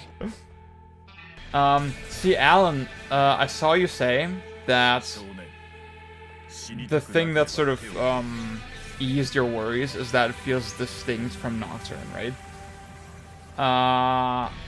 Why do you feel that way? Like, because I can't really pin... There's nothing about this game I can, like, quite pin down yet, you know, other than sort of the way it looks. And, like, to me, it actually looks... I mean, this is, like, an ice environment, so that's kind of cool. Is it ice, actually? Maybe it just looks kind of bluish. I actually think it still looks a lot like Nocturne, you know? Just the palette and just the way that the world is, like, just a disheveled kind of hodgepodge of, like, stuff, you know? Which I don't mean in a bad way. It's just, it feels like just you have random old buildings and, like, mostly wasteland and stuff, and, like, it feels like there's just weird combo of, like urban, human, and demonic, right? It feels very Nocturne to me, still. And, you know, the thing is, I mean, obviously I wasn't around, like I said, to, like, see Nocturne be announced, or even Strange Journey to be announced, right? But, like, it feels like a lot of SMT games, they have a very obvious hook immediately, right? Whereas, like, oh, Strange Journey goes to Antarctica. Like, oh, Nocturne, you, like, recreate the world, basically. You decide what to do with the world. SMT4 has, like, the weird dichotomy between Mikado and Tokyo. What is this game, Tokyo? That's my thing. Like, I don't know what this game is yet, kind of. Does that sort of make sense? Do you guys see where I'm coming from? It just feels like maybe this is reductive. I don't want to be mean to this game, right? I don't think this game looks bad at all, right? I just think it just feels right now feels like the SMT game on the Switch. Yeah. You know, I'll say Heather, I feel like they had some nice. It felt like there was kind of cool. Well, I wouldn't say it's like amazing traversal, right? But like, just like the way that you like sort of slide around and run around and jump around and stuff. It feels kind of dynamic, right? In a way that SMT kind of didn't before. I'll say that to me is like the most standout thing with this game so far. And in that way, it feels a little bit like an evolution of SMT4, yeah. Because I thought one of the best things about SMT4 is like the way you travel through the environments feels, you know, it feels like I feel like I'm actually there. You know, I don't really know how to describe it, but like you just crawl through vents and like you come out weird places and like everything is like a little bit connected. Just very good, strong fucking level design, and it feels like it's trying to do that a little bit, right? But like a little more flexible, and I think you can probably jump off this bridge here, right? And that's kind of cool. I think that's pretty neat. But I'm still just kind of lacking like higher level concept, you know? Like it feels like low level, everything is kind of in place, but high level, the game is still kind of a mystery to me. And maybe that's the point. Maybe that's what they're trying to do. Maybe it's very intentional, yeah. Maybe they don't want to spoil it. Who knows? It might just be the living time, but it feels a lot less empty and isolated. That on top of all the art feels pretty distinct. And yeah, I agree. They haven't really sold this game beyond being SMT5. Yeah, like I saw you could jump. I was like, what? Yeah, but see, that's the thing. Like, obviously, it feels way more full, right, than Nocturne. But it feels like the same idea as Nocturne. That's sort of my point, right? It feels like the same idea as Nocturne, but like more fully realized. And that's the thing. I thought, like, not my relationship with Nocturne was like, yeah, there's a lot of ideas I respect, but I feel like it just doesn't come together as a great game. In my personal opinion, yeah. Partly because the world feels like very empty and very bland, and like doesn't really do justice to the concept. Yeah. What's up, Batista? See, I'm not sure if this is snow, actually. I actually thought the same thing, dude. But, maybe it's just the lighting. Because this doesn't actually, like, it doesn't actually look like these trees have snow on them. Ah, okay, I see what you mean, Alan. Yeah, but, like, that's the thing, right? Like, we still don't know how they're distinct, right? How Nocturne and this game are distinct, really. I mean, that's why I'm saying maybe they just haven't revealed the thing yet, you know? Maybe they just haven't revealed the thing yet. See, in the English trailer, the narrator lady was like saying something weird about like a combo system. We learned later, no, it's just press turn. Yeah, there's nothing like it's not something drastically new. They were just phrasing it weirdly. Alan, was it you? Like, I saw someone mention that they changed the way passing turns works in this game. Alternate dimension, yeah. I mean, yeah. It's weird.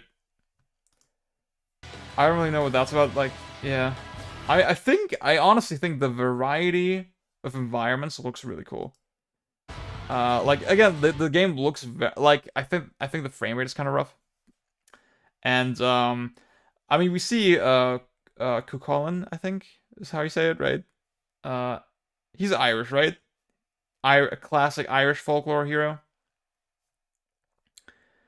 What exactly did they change about it? If I may ask.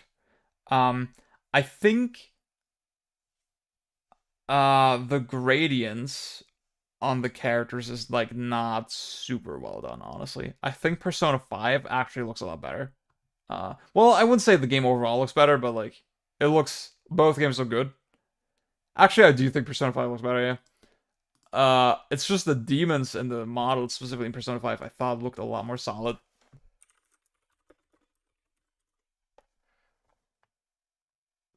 I mean, I don't like the UI at all. I think it's way too fucking much, and I hope they give that another pass. And, like, obviously I couldn't help but notice that, like, I mean, you don't see it in the trailer, but, like, there's UI shit just covering up the whole screen, like, super unnecessarily.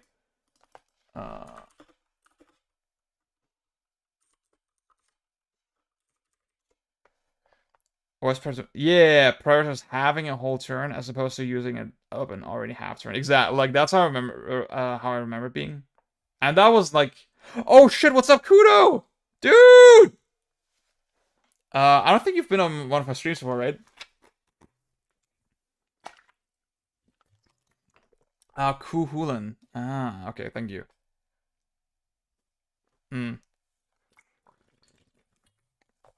Yeah, I remember, in older SNT games, in 3 and 4 and whatever, it was like a nice bit of strategy to, like, say, okay, if I pass the turn, I only use half of the turn, so, I can't really explain, like, I have no scenario in my head where, like, that would be super useful, but, like, there were times where you would want to get this party member to act first, and then when you know, okay, I've used half of this turn already or something, like, now it's worth passing. I'm doing pretty well. The weather is fucking killing me. Like, the summer heat is really hitting us. I know it's weird to, like, talk about, like, Germany heat, when compared to America. Like, obviously, I know in America it's, like, a way more constant thing, but also we're just way less prepared for the heat, you know? Like, active cooling is not standard at all. It's been getting better, but, like, the last couple days I was actually hanging out, like, just in my parents' living room. Because it was a lot more bearable than my bedroom. And today I was like, okay, like, I could probably stream today. Like, it's probably decent enough. I am Demetrius, and I'm joined with Ethan. But I'm still sweating. And we're here to play Shin Megami Aw. Tensei 5. I'm so excited. Yeah, I've loved that this series has been Still uses up just half. Okay, what's the difference? In the West, outside of Japan in recent years. I see what you mean, Alan, with it being less Persona. I gotta be honest. I said this on I said this to my buddy Riff. I mean, can we just take a moment to I was too much of a coward to say this on main, but I don't know if I feel the main character design. I get why it's appealing. I get why people like it. Also, yeah, what I want to talk about is, like, just, like, it's so unnecessary. Like, the UI does not need to be this huge. You don't need to see, like, all your buttons at all times. And, like, I remember in Persona 5, you could not turn it off. Knowing Atlas, like, I do not have confidence that you'll be able to turn this shit off. And that's very sad, but, like, whatever. It's not the end of the world. Yeah. Yeah. That's the thing. I've never been to the US, actually. But, so I don't have that point of comparison. I feel like, weirdly, the last couple summers have been a little more bearable. Maybe it's, like, the combo of, like, pandemic, you're staying inside anyway the whole time, like, I don't know, but, I know this week was supposed to be the hottest week of the year, I think. It's hopefully not gonna get worse, but yeah. So yeah, I know, Heather, I know this is, like, your favorite fucking thing. What? Listen. Yeah, I thought, like, again, Heather, I know you have the opposite opinion, but, like, I thought the initial design that they was like, oh, this guy looks cool. I want to play as this person. Like, I respect it. It's a pretty bold design. But, like, I mean, for me, SMT is, like, the vibe of SMT is that, wow, I'm in this world, right? And, like, I'm a survivor or whatever, right? And that's why SMT4, for me, it's my favorite, right? And, like, it captures that really well. It captures that scrappy kind of, okay, I'm just taking whatever fucking weird gear I can find. And obviously this game does not have the same concept, right? I'm not saying it's supposed to be the same thing, but it doesn't really hit my personal preference, but obviously it's not a deal breaker. His bang still... Back and forth for a bit between... Okay. You know, actually, that's a pretty good prediction, I think. Because they... The way they sort of paced the trailers was kind of interesting. Like, the way they showed the previous world. It felt like it was kind of significant, you know? Felt like, okay, this is a big deal. Yeah, it does. I think especially, like, the, sort of the thing sort of wrapping around the face. Does feel very Sentai. Demons are oh shit. Another big part of the Shin Megami Tensei series. And we're gonna meet one of them right now. Damn, I'm sorry. Yeah, I don't know what to do with this, unfortunately. With demons. And maybe you can send on Twitter later. Yeah. We are. So, see, about 20 years ago, on Twitter. That this place yeah, I remember Riff asked me, "What are your thoughts on this game?" Right, and I said to him, "Yeah, I think I want to wait for the treehouse, right, and see." Like, to have a more full opinion on it, right? And after seeing the treehouse thing, I was, like, just as clueless as before, kind of, you know? I was, like, still, okay, this looks like the SMT game on the Switch, right? I still don't really know what the game's concept is. Like, the demon dialogue is very, what's the word I'm looking for? Very general, you know? Like, they just talk very generally about, oh, the world got fucked up. Like, it's dialogue that could be in any SMT game. enemies. So I don't know. I'm not saying, again, I just want to stress, I don't think this looks bad at all. I'm gonna play it. I'm very intrigued. This could all just be because they don't want to spoil it, right? But I do really think that so far there's nothing to like really latch onto other than the way it looks, right? Between Raidu and Strange Journey, I felt like the Toku vibes that is, yeah. What's It's really pretty cool. fun is if you're able to figure out all of your enemy's weaknesses, you can Yeah, I see what you mean. attack non-stop. Or well, not non-stop. Again, like I said, it could be super intentional, right? It could be just they have a very clear concept, but they're just not showing it. That was some slime on slime. Again, that's my biggest worry if it doesn't have a clear concept, right? Like most of the other games do. Yeah, what I was trying to show earlier, I just thought, like, I guess talking about Persona 5 is cringe, right? Fucking normie game. But, I just thought, like, the models didn't have this weird gradients on them, you know, like they do in 5. Like, this, like, in SMT5, like, I don't think this looks bad, but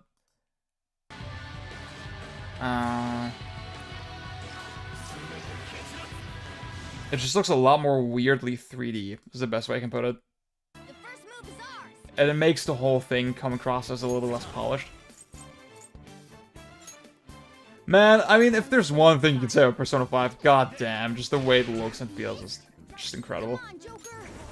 Yeah, like, that's I was thinking the whole time, like, it looks like plastic. I was trying not to be mean and not to say it, but yeah. Like, it's kind of the Wind Waker thing, you know, where Wind Waker HD, you see more gradients instead of just flat single color. Alright. I'll check that out later. The SMT mobile game. You know what? A little bit, yeah. A little bit. So, you know, I guess my overall impression is I'm glad this game had a solid showing. I'm glad they showed it to so many people. I think it looks like it's ready to come out, despite, like, kind of weird UI and, like, kind of bad frame rate sometimes. I think I guess my final worry is that just modeling so many demons. I don't remember the demon count in Persona 5, actually, but, we know this is 200 demons. I don't think it needs more demons than that, right? I'm not super hung up on numbers. I just worry about, like, just giving everything unique animations and all this shit. I don't know, like, that seems like not the best place to, like, put your focus on, yeah? Put your development efforts on. And it seems like it does take up a lot of time, right?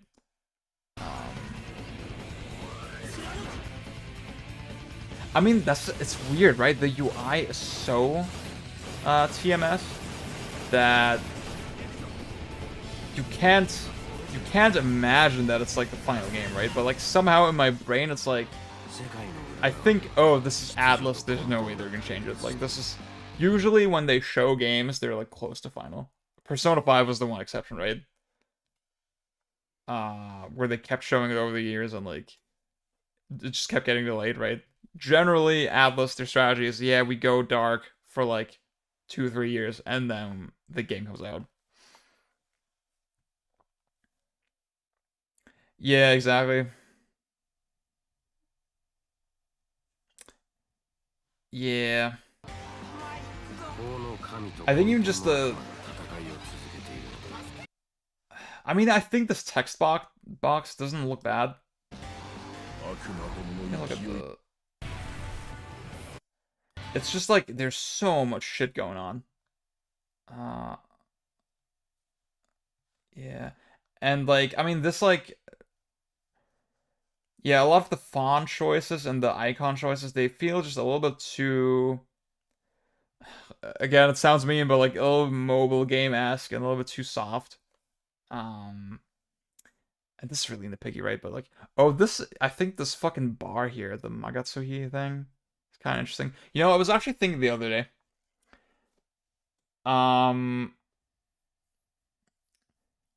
this super big tangent, right? But different. Yeah. Kudo, I was like especially thinking this in like just in the regular ass gameplay when you're running around. There's absolutely no reason why you should see all this shit when you're just running around and trying to like take in the sight. And I said this before, but like I recall in Persona 5 you could not turn this shit off. So I'm not confident you can turn it off here. Exactly.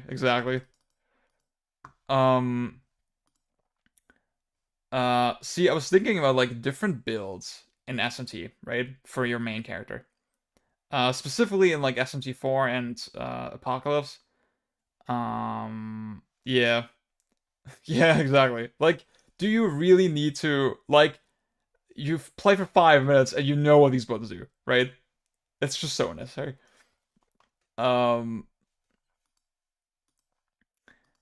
Like,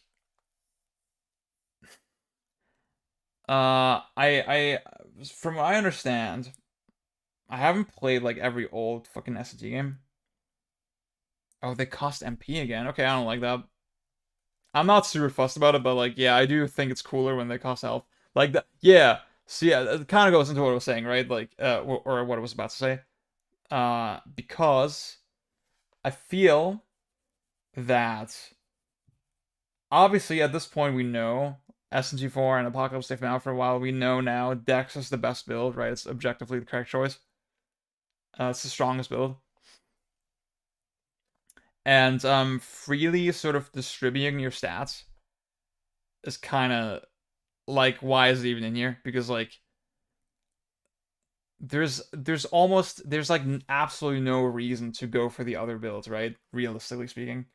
If you want to optimize it. Obviously, you're not going to know this on your first playthrough.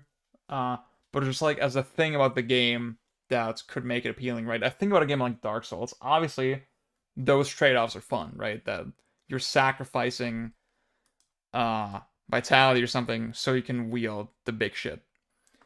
In a turn-based game, that's just not so present, right? So the free stat distribution, I don't know. Especially in SMT4, right, where you didn't even have a defense stat, right? So you didn't even have to worry about that. As long as you get your one main attack stat and then you balance everything relatively equally, you're fine. And then I was thinking, as much as like Nocturne's whole system kind of pisses me off, in the sense that it doesn't feel as flexible, right? It doesn't feel as freeform. I will say the whole Magatama thing actually was better, if you think about it, because, yeah, distributing your stats in a turn-based game is not an interesting choice, right? Whereas having to, like, if you want certain stats and if you want certain abilities, you have to use this weird thing that, like, may not be optimal for what you're fighting right now. You have to like impose this weird limitation on yourself if you want a skill in a certain way. That was actually smart. I was just randomly thinking of that today, so I thought maybe I'd bring it up here. Yeah.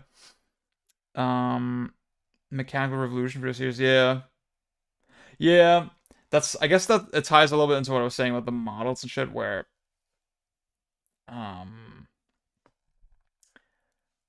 like it feels like a weird, I guess, it's gotta be HD fucking SMT, get first game on the Switch, blah blah blah. So it's gotta look impressive, whatever. But like considering how economical the series has been up to this point, right? With just using the same Kaneko drawings for like 20 years. More than 20 years actually. It's a little bit worrying that they're putting so much time into like just models and shit.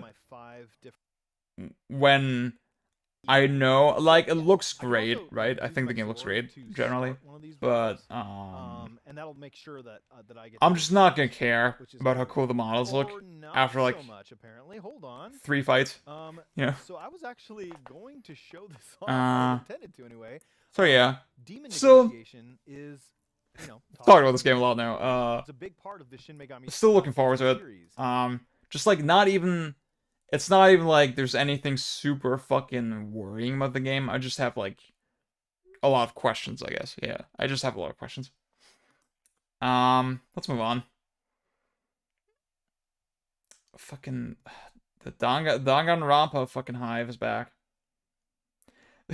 See, it was funny seeing the reactions to Fatal Frame. Because like I saw a lot of a surprising amount of excitement. Like, ooh, dude, Fatal Frame's back. Whoa, that's crazy. And it's very clear that if you went on Twitter and you said this, you'll uncover the mysteries surrounding. Clearly, you did not own a Wii U because this game is not good. Believed to be at the center of many God. disappearances. I could see how this looks cool, right? And I mean, when it was announced, I was pretty excited because, like, oh, the gamepad seems like such an obvious fit with the camera and all this shit, right?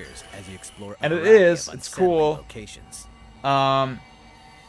But just like it's these very linear ass environments where you experience the game very clearly tells you where to go, and it feels like a theme park ride more than anything. It doesn't really feel like genuine survival horror.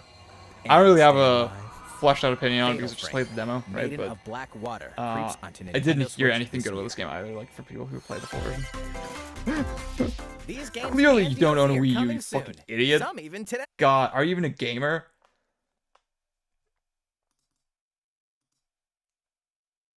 Yeah, I mean, again, that's like another thing, right? Maybe they're just not trying to spoil anything. I do think, just, again, I thought the mishmash, this very Nocturne style thing of, like, Wasteland, but you have just crazy, just geometry sticking out everywhere. I thought it was pulled off very well.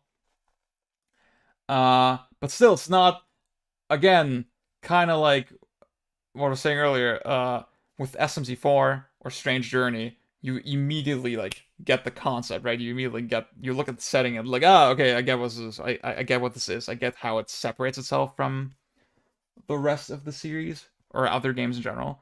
And with this game, I still don't see how it separates itself from Nocturne. It just feels like a more fully realized Nocturne, kind of. Yeah. That's super fair. I played it a little bit. But I didn't finish it because I specifically wanted to finish it on stream. My thoughts on Monkey Ball, I'm worried that it's not actually a port of the first two games. I'm worried that, like, my impression is that their libraries, in terms of, like, the engine and assets and all this shit, for Banana Blitz, are a lot more recent, and they're just using that whole engine and just rebuilding the first two Monkey Ball games.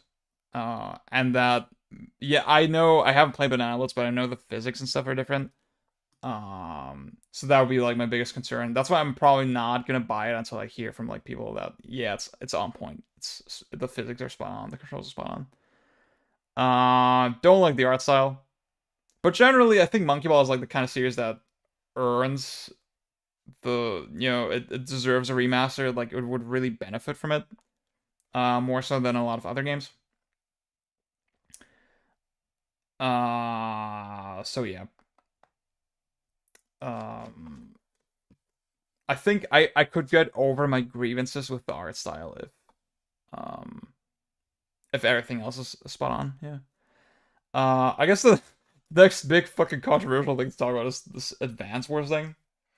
So you gotta be honest, when I first saw it, I was like, yeah, this is pretty cool, this isn't look bad, yeah. And like, it's gonna have online play. You know, I saw Overcross, I thought this was like a big emphasis in the trailer, right? All the kill animations and blah, and that kind of turned me off. But when I actually played it, I was like, you know, this is pretty decent. I was enjoying what I played of it. I thought it presented some interesting mechanics, yeah. We're gonna talk about that when we get to it. What time is it actually? Okay. See, I'll say, yeah. I mean, oh, like this background looks very bad, right? This, ugh. Maybe I wasn't really paying enough attention when it initially came on. Oh, oh, I mean, I don't think it's that weird. I think it's just Insys are just too busy with other shit probably, and you know, way forward were just available. Yeah. And yeah, the models are the, like, when I saw these fucking dudes, God, man. You know, that's the thing. I mean, I think this, I don't know, just, I feel like something's just missing. It feels a lot emptier than, what's up, Nandas? I think it feels a lot emptier than the GBA version somehow. And, let's skip ahead a little bit. Okay, so this is kind of zoomed in, but when you're actually playing it, I should show it, fuck it. Looks like Johnny Test. Clash of Clans.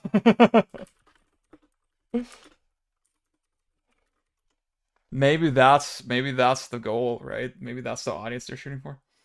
See, the weird thing that I sort of noticed is that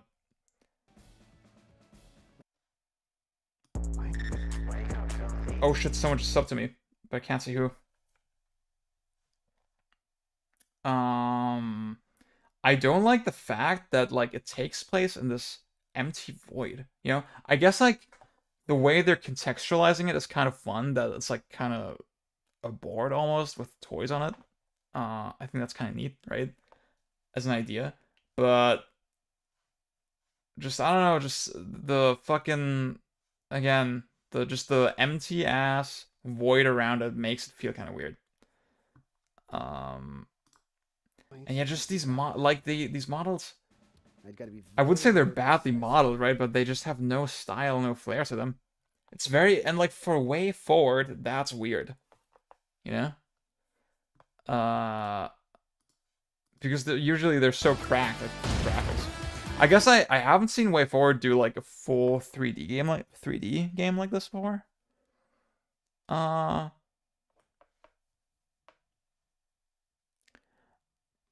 Yeah, I get, that's the thing. I'm not so crazy about Advance Wars art style like on the GBA. I wouldn't say it looks ugly, but like I'm not saying those are like amazing looking games, yeah. I wouldn't say those are amazing looking games. But this looks definitely worse to me. Yeah, I know the recent Shantae games. What was the last Shantae game? Seven Sirens? Let's look that way.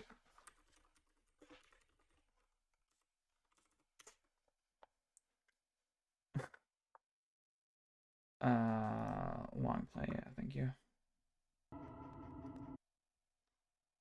What is this aspect ratio? Yeah, I thought this actually doesn't look that great. Gotta be honest with you. Yeah, I don't know. So that's Advance Wars. Now we're on the Zelda shit. I already said I'm not gonna talk about Breath of the Wild 2. Because I didn't watch the trailer and I don't want to. Just very excited for the game. Very excited.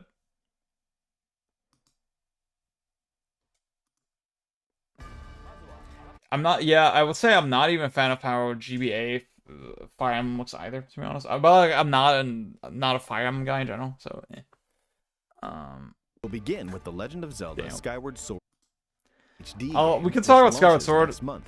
At least a little bit. Obviously, I don't need to explain this to anyone. This is fucking highway robbery. 60 fucking euro for the $60, whatever, wherever you live. That's ridiculous. You'll immerse yourself in the role of Link by using 2 Joy-Con controllers for intuitive. I mean, this game was 40 euro on the Wii. Or by playing in handheld mode, wielding the sword via flicking the stick and. Wait, let's analyze. Let's fucking overanalyze these 3 seconds of gameplay. I really wonder how it works with the stick. Like, does it take your speed into account? Wait. Oh, I pressed the wrong button. Wait. For intuitive mode. Oh, Oh my god. See, you know one disgusting thing I just noticed? Wait. Fuck. Look, missed it. You hold L to shoot. You hold the L button to shoot. That's gonna feel terrible. I'm telling you. Just those flimsy ass fucking bumper buttons. That's gonna feel terrible. Intuitive motion control.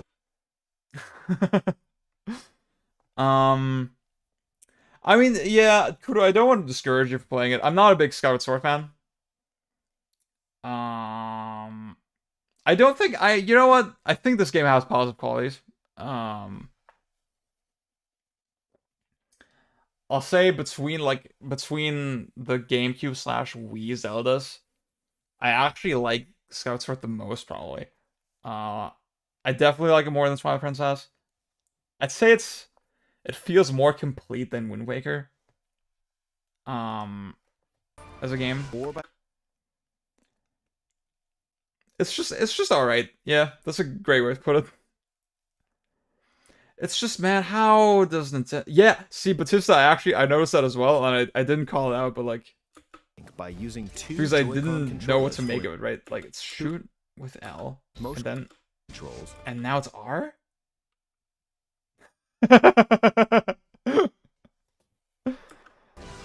Man, just fuck Nintendo sometimes. Like, how can you be this cracked at making video games, and then... Well, I guess that's the reason, right? They can just afford to. Wielding sword via So the stick is neutral now, clearly. stick. And then yeah, like, so the thing with the motion controls in Skyward Sword, right? I think, and this is probably something that threw a lot of people off. I can't really show this very well, right, with the webcam, but basically, you would hold your sword sort of in a... Yeah, imagine your arm, it can go like 360 directions. Yeah. You choose a starting position on that 360 circle, right? And then you slash, right? And a lot of the enemy design was sort of built on the idea that you would have to bait them somewhere first and then like slash from the opposite direction or something, right? And clearly, we see this kind of wind up here. Stick. And then the slash, whatever, right? I just don't really know how well this is gonna work with sticks. I don't really see it. Like, wait, this is interesting, right? Like, what does he do? So, I'm assuming... Wait. Okay, no, wait, maybe? You see he kind of snaps up and then swings down, right? So here's my big brain theory, right? I think... You see my mouse, right? I think what he's doing, actually, or what the person playing is doing, they actually just flick the stick like this. Like, from neutral to, like, bottom right. And then, because Link has to wind up first, the game sort of automatically says, okay, I'm gonna put the sword up, and then I'm gonna slash, right? Because this does not look like it was premeditated, you know? It does not look like... It does not look like the person actually slowly moved the stick there and then... So maybe that's how they're doing it. I could see it like... I don't know. I think it would just still feel weird. I would not recommend playing this with... Well, I don't know. Joy-Con drifting sword swings. It's like even... I mean, I'm glad... See, I know Kudo, for example, right? I know you didn't really have Nintendo consoles growing up, right? I think it's cool how the Switch has opened up Nintendo stuff to so many people. But at the same time, hardware-wise, it's like one of the worst fucking things they ever made, honestly. Like, I've never heard of, like, this many problems with Nintendo hardware until the Switch. And, like, I mean, I say this as a Melee player, right? The GameCube controller is just built like a fucking tank. And that's just sad. Held mode. Wielding the sword via flicking the stick and... Like, I got my launch fucking Joy-Cons. I think the Joy-Cons are comfortable, you know? I don't mind them sort of just the way they feel. But the Bluetooth is such... The Bluetooth fucking... connection is such a goddamn piece of shit. I don't know if anyone remembers this issue, right? Because we talk about the stick drift way more now. But at launch, what used to be a super big deal is that your Joy-Cons would, like, they would not explicitly lose connection, but they would sort of desync for a little bit, and then the game just sort of remembers your last input, right? And what happens is, like, oh, okay, like, Link and Zelda will just keep walking right because you pressed right, like, a minute ago. And then the connection from your Joy-Con dropped. And that shit just makes, like, a game like Mario Odyssey that really hinges on the Joy-Cons, kind of, just makes it unplayable. Fuck, dude. Everything with the Switch would be based on a function, yeah. That's a great way of putting it. This game so yeah, depicts the I think oldest era in the Legend of yeah, it's Zelda weird. series, the story I of think how it all 2021 is a really bad time to release Skyward Sword. I think this is not the kind of game that people are going to be receptive to at all right now, especially after Breath of the Wild. But I don't dislike Skyward Sword.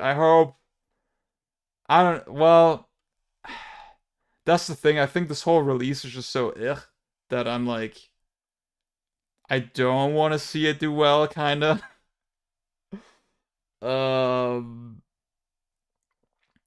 like, I wouldn't mind for more people to play it and like discover, hey, this game's alright. Yeah. Feels very half-assed times for real. I had a GameCube for a little bit and felt, yeah. The GameCube. I don't want to sound like one of those GameCube boomers, right? I don't want to romanticize it. But it's very weird to compare Nintendo now and back then, and just how much it feels like they were trying so much harder back then. And like love Nintendo. I think the Switch has some great games, but it's not my favorite Nintendo console. Like I think after 2017, for me it was kind of sleep, honestly. Will eat up literally anything. As much as it was a little overambitious. Maybe.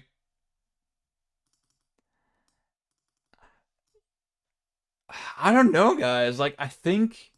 Are people really pining... Like, I think Skyward Sword is just the one game that's so... It just has a reputation, you know? 80 euro? The Skyward Sword? In Germany? I don't think so, dude. Super lacking for its predecessors, yeah. On competitors. Yeah. Dude. I think it goes lower, actually. Yeah? When you play it on a handheld, it actually goes lower than 480p. It looks... Oh, God. This Xenoblade port, dude. It's the worst. I don't even like Xenoblade, but, like, that was offensive. Alright. Yeah, we're done with the Nintendo thing. I'll say, you know what? Okay. I was like, I know this is unfair. I know there's no direct correlation between these things, right? I know you can't equate them linearly. But goddamn, how are you doing this shit? The Adventure but I of Link. can't play Majora's Mask on the Switch. How the fuck? Explain. And the Game Reggie, Boy explain. version of The Legend of Zelda Come on, Link's Reggie. Awakening game. As Yeah. Yeah, like, I feel like the divisiveness with Skyward Sword, it came very fast, surprisingly fast. Faster than other Zelda games. What's up, Tony? We just finished the whole direct. If you want my thoughts, we were discussing Skyward Sword, up to just now. If you want to hear my thoughts, I guess you have to watch the archive later. Oh, what do you mean? I'm very curious about Xenoblade X. I have a copy. I haven't really played it, but I want to play it. I want to play it somewhat. Stingy Sword, Jake. Alan said it earlier. He said it really well. It's alright. Skyward Sword is alright. It's not the worst game I ever made, but I think now I probably would not really like it, but I know at the time I was like, yeah. Yeah. This is a great way of putting it, Batista. Yeah. I know there's some people who are really fucking into Skyward Sword. But it seems very rare. I remember Twilight Princess was trending the other day. Not the other day, but like a little bit ago. Because someone did like one of those fucking polls, blah. What's your favorite Zelda or whatever? And it's like, oh, it was always surprising for me, like, how much love, Twilight Princess gets, yeah. Okay, wait, I can close this shit. See, Overcross, I don't want to generalize, right, but, like, it's very weird, like, how Breath of the Wild, like, opened up the series, you know? It's just the appeal of it. Fuck, I said this, like, earlier on the stream, right? We talked about this already, but... the Zelda series was always kind of rigid, you know? It was never about freeform fucking mechanics and all this stuff. And, while I still think a lot of those games are really great, Breath of the Wild really, for me, eclipses it very easily. And I say that as a huge Zelda fan. I say that as someone who, like, really grew up with the series. Oh, shit! Dude, that's so cool. Yeah. Definitely Kudo, yeah. It really it really depends on how much money you're willing to spend. There's like one solution right now that's very definitive that I would recommend. But yeah, I'll let you know when the time comes. But the Wii is a great fucking pickup. The Wii lets you do a lot of shit. Gives you a lot of access to stuff. Even like unless you're literally gonna buy an N64, I think the Wii is like your best option, honestly, to play N64 games if you ever want to do that, for example. N64 emulation is so bad. How much of Skyward Sword's normal Zelda praise at the time was stolen by Skyrim's release cycle? Yeah, actually, you're right. I also, Dark Souls came out a month before that as well. And for me, like, those three games, I very vividly remember that, right? I was, I must have been, like, 17 at the time. Yeah, and... yeah, I was in a position, okay, I could buy my own games, I had money, right? And just I remember playing those three games back to back to back, and they were like in this very weird kind of competition. And at the time, that's interesting, right? At the time, I liked Skyward Sword the most. And now, obviously, the one game that I mainly remember out of those three is Dark Souls 2. Very weird.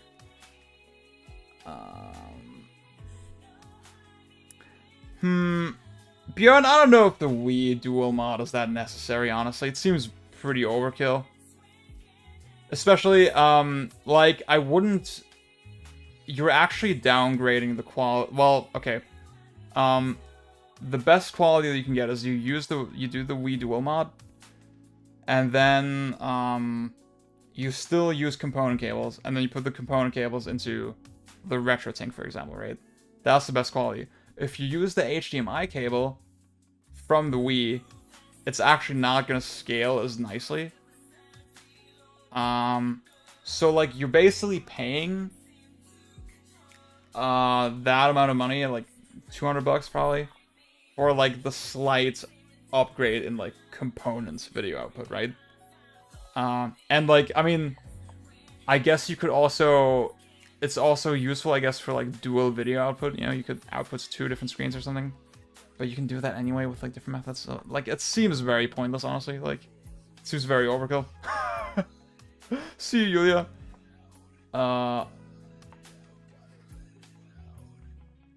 Alright, guys. Wait, I'm gonna turn on the PS5.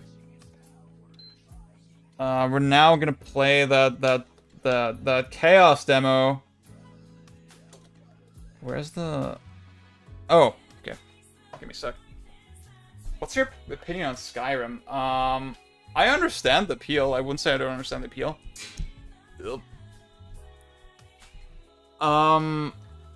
I think the whole vibe about Bethesda games has kind of changed in recent years. Yeah.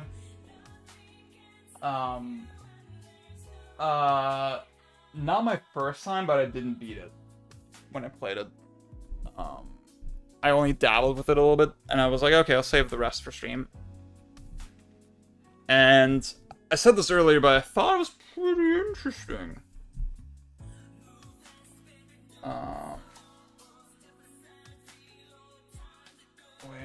Wait, I'm not seeing anything come up on my monitor. Oh.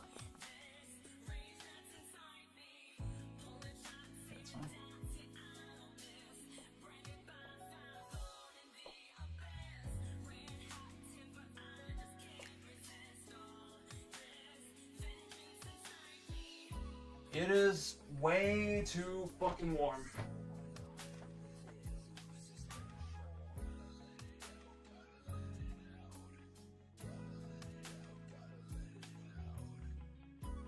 Believe it or not, guys, I'm looking for a fucking flashlight so I can see where I'm putting that stupid HDMI cable. Alright.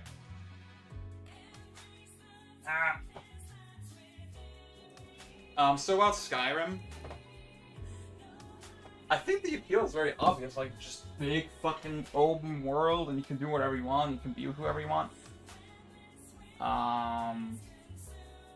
My brain voice just constantly reminds me there's just a bit more video quality. Yeah, I guess that's fair.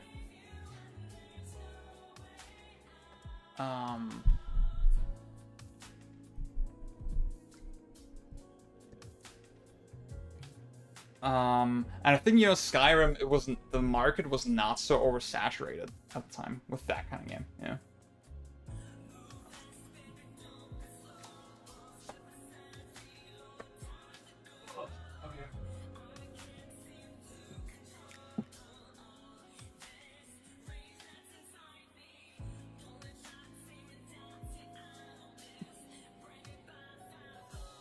Yeah, I was saying the vibe around Bethesda has kind of changed, you know? People are way more critical of sort of how their games feel like theme park rides, almost. That is not the PS5 controller. I'm using my fucking new Midnight Black controller, dude. Looks pretty fucking raw.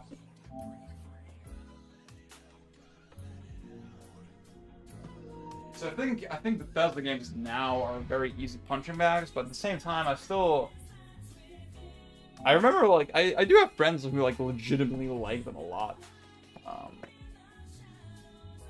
Oh, we can probably hear the PS5 already. Gameplay mechanics are across the board rather bare bones and even garbage. Yeah, I mean, I don't think... Yeah, like, a game like Skyrim doesn't feel very good to play, right? I think that's fair to say. But I guess at the time, there was not as much competition in that regard, you know? Skyrim was very unique in that sense, that it was the only game really providing that sense of scale and freedom, and, like, even verticality almost in an open world. No, I'm not gonna play Strive today, unfortunately. Oh god, my MacBook is, like, going crazy.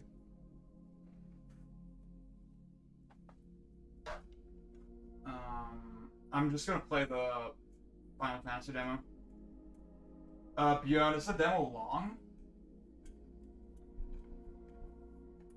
Like, what do you estimate?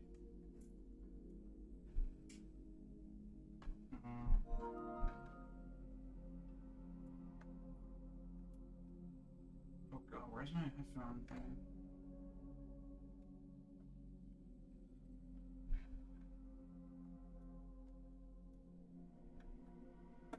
There we go.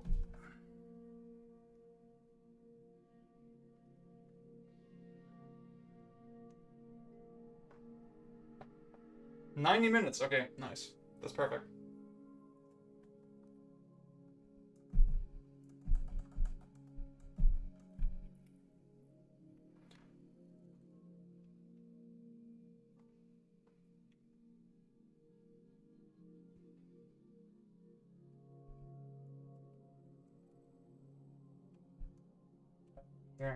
Oop.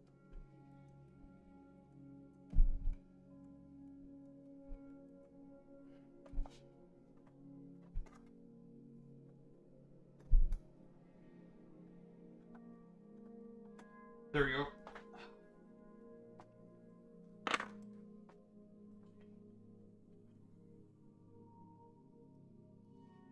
Nice, okay, wow. Usually my fucking OBS just forgets my capture card, and this time that didn't happen, so that's great. I was definitely experimenting a lot when I like tried it last time, yeah. Let me check really quickly if I missed some stuff. Yeah, I know a lot of Destiny Spider. I know a lot of people they love playing without fast travel.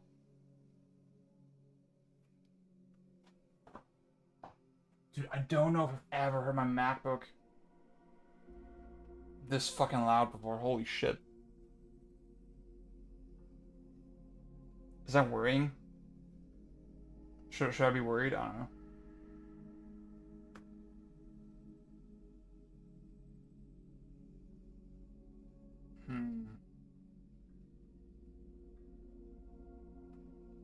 Okay, I don't think I missed anything.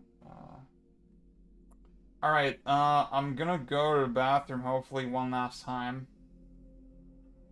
And then I'll be back and we'll... Actually, wait, let me start the thing now. So I can skip the load time. Okay, be right back.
Alrighty.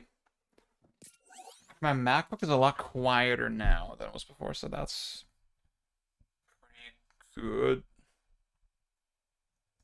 FF Origin, we'll find out how it is, but so far, I mean, all the obvious shit that's like really corny and cheesy about it is still corny and cheesy. There's no fucking sugarcoating it. I think you have to be okay with that. But I think mechanically it's presenting some interesting stuff.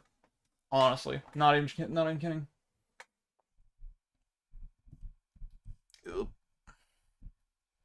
Wait, I need to.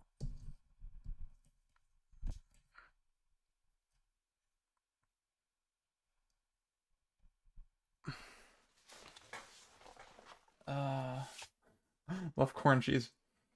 Well,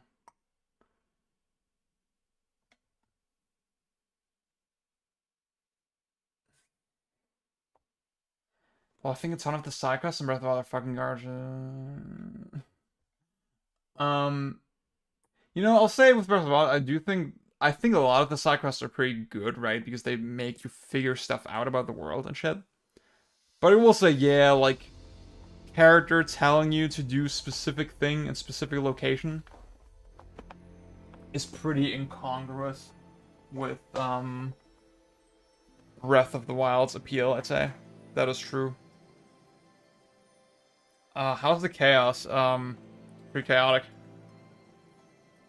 This is such a PS2 area.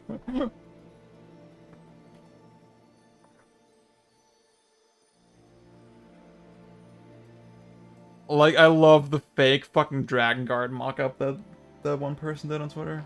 That was amazing. Oh,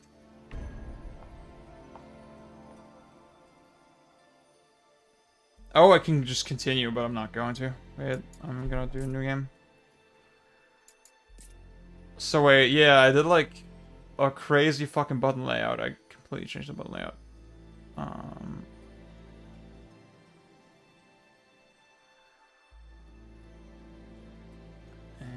Yo. I came up with the concept of an angry man.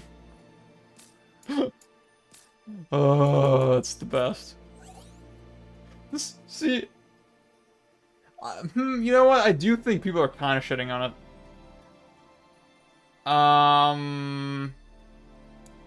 I wouldn't say good or bad reasons. I just like went with a layout that I thought like. I'll explain as I go, but see, beyond, I do think some people are legitimately shitting on it. Yeah, I'm super sorry. Like, it's very funny to me that they went into this game and into this announcement with so much fucking confidence, you know? Like, they were so serious and so sincere about it. And, I guess not the same as Bound World. I'm gonna skip the cutscenes. Yeah, obviously it's not on that level. It's true. Wait a minute. I need to increase the volume of my TV. Fuck.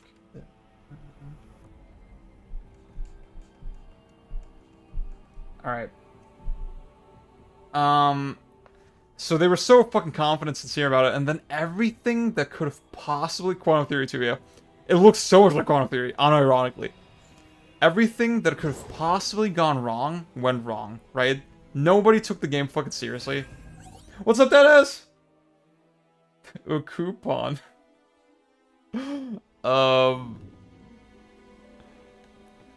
Like, just everything about it was so poorly received. Everyone was making fun of it, and then the demo was not working. The demo was broken. God, dude, just how terrible did they, like, must they have felt? Like, I'm not envious of the devs in this instance, right?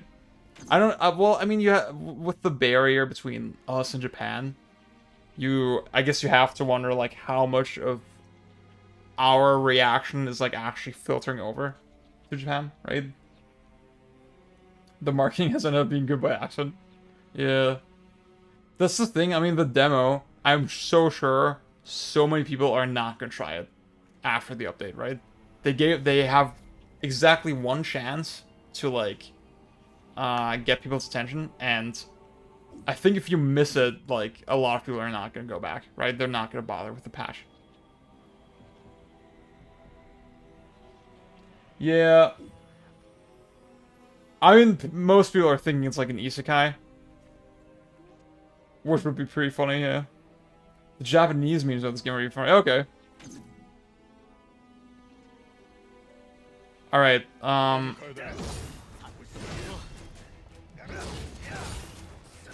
so basically the main reason I changed the button layout is, wait, what's our 2? Okay.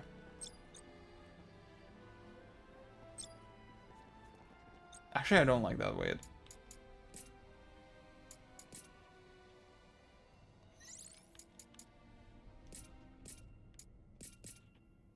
That's better.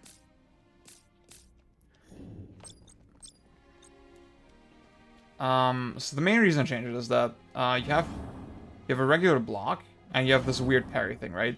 And the block by default is on L1 and the parry is on circle. But to me that felt kind of weird.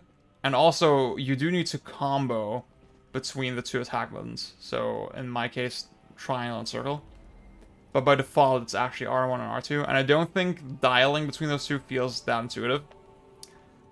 So that's why, okay, putting that on the face buttons made sense to me, and then putting the 2 sort of defensive functions made sense to me next to each other, right?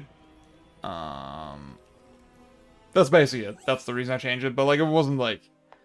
You can, like, live with the default layout.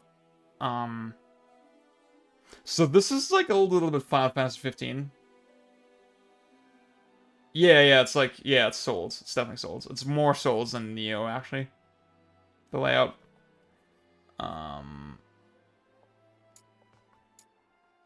So yeah, they have this thing where you can press a direction plus the attack button and then does a different attack. I don't know, just the way it was implemented reminded me a lot of 15.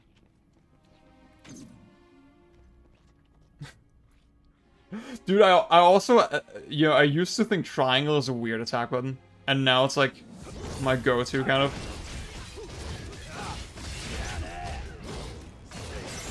Yeah, okay, so the way they implement it is kind of weird. Like, I can't just mash triangle and hold back. I have to specifically hold back, push back while I'm doing my combo to do the attack.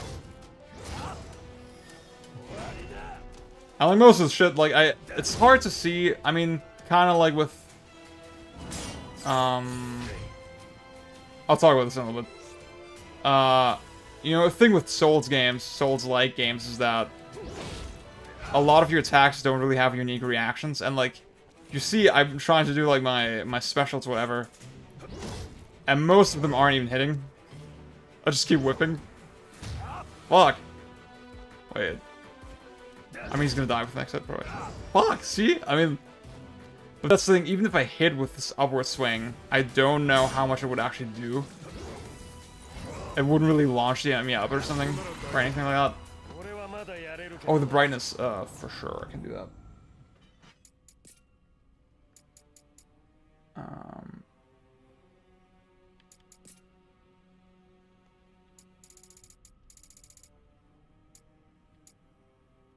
Reading a Japanese article, and they called FF15 a character action game, completely ignorant of the Western game. That's pretty funny, yeah. Yeah, the music is pretty good in this game.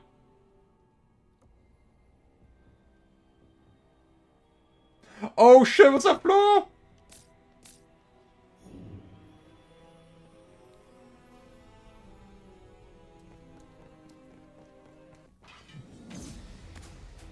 Dude, Flo, David has been, like, memeing at me with this game non-stop. It's very funny.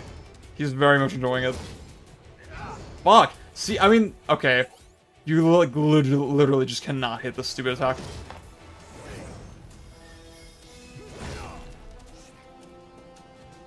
I mean, I see the point of this one, you know, like, obviously big damage.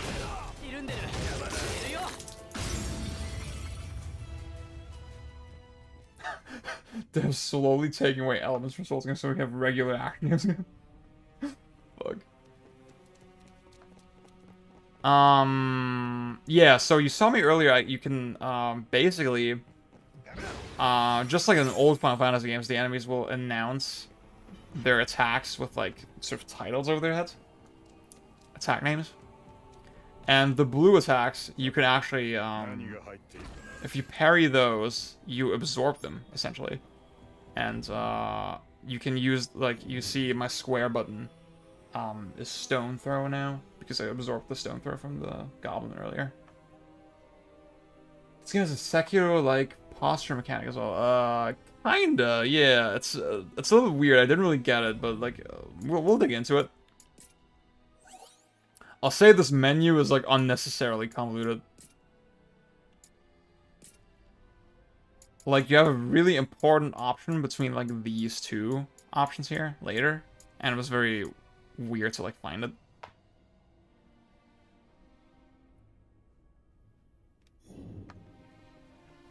Yeah, Flo, I was saying earlier, fuck, just the trailer. It's just so funny how it was, like, completely sincere, yeah? It was completely unironic.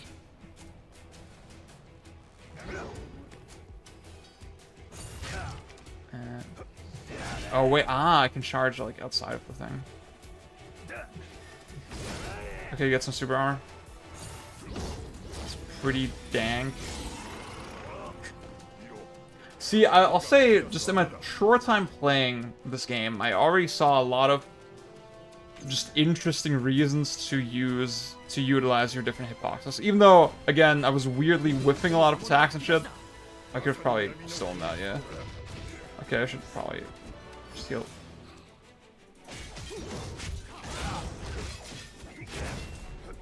Like, you can very obviously see, like, okay, this one sends me back a lot, and then I can prepare to just hit the shit out of him. Oops. Oops. Oh shit! Oh shit! Yeah, I guess this is the Sekiro thing, right? I was breaking his stamina. I broke his stamina, and then yeah.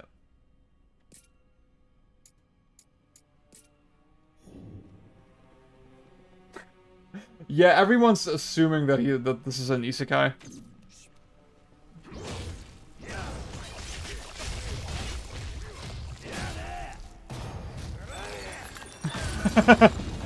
It's just so good. Oh.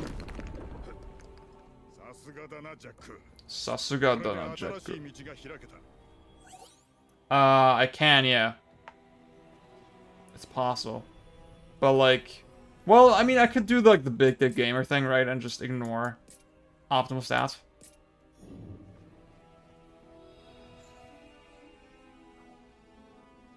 That's interesting, but too, so I didn't really notice that, yeah.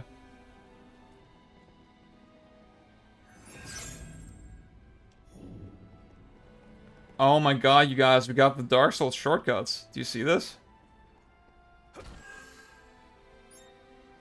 Okay, I'm gonna go big dick gamer mode and just, like, not use equipment.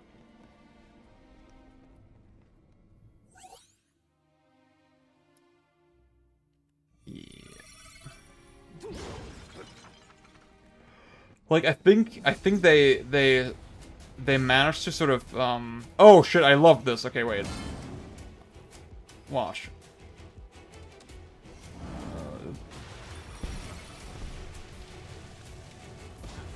Why is he not shooting at me?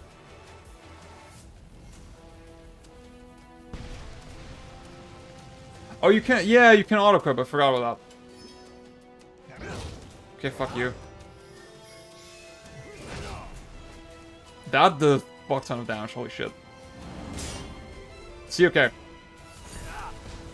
I hit fire with fire, and then they do the classic Final Fantasy thing of, like, growing, right? So it's cool that they managed to implement this, like, very classic enemy, very classic dynamic in an action game context. And guess what? If this guy explodes close to other fire bomber, whatever type enemies, that will also count as fire damage. So they will grow as well, and then eventually explode. And it's super nice to like think about that strategically, and like, yeah, again, think about that spatially, I guess. The game does not seem to have like great level design so far, but like, whatever.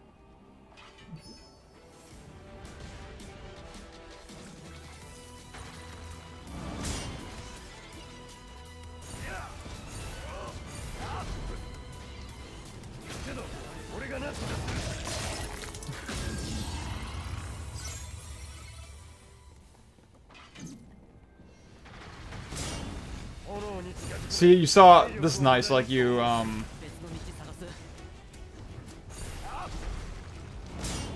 after you get the parry, you're still like when you're in the parry animation, you're still invincible for a little bit. So even though there was another fire coming, like it didn't hit me. I mean that's like super basic, right? But I feel like in some other games like that shit would have decked me and it would have been super frustrating. I think it's fine that there's no stamina. Like, it feels very distinctly fast-paced, yeah. Like, I got to this room, I was like, okay, this is pretty cool, actually. Not even ironically at all.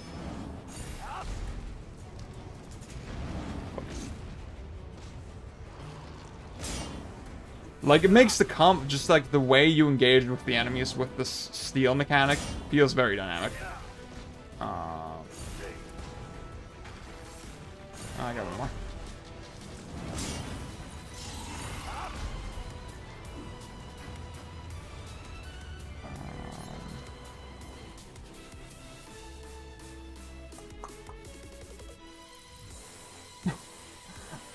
I didn't really have complex thoughts on WarioWare. Flo, I guess if you're super interested, you can go back and watch the archive later. Because we talked about the whole direct, basically. I was just mainly wondering how it's gonna be controlled, WarioWare. Because it looked very fluid. It looked very analog, kind of. So maybe it's just analog sticks, but like it looked like to me like either touch or motion controls or something.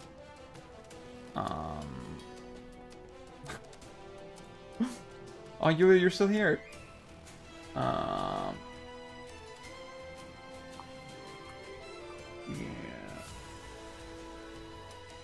Oh, interesting, Flo. Yeah. I didn't. I skipped the Breath of the Wild 2 trailer. I didn't wanna. I wanna be media blackout right now. Oh! I hit him with the pillar. Do you see that? That's kind of based. I'll say a good way to describe this game is that it's not turn-based, but based nonetheless. Sorry, can't speak English.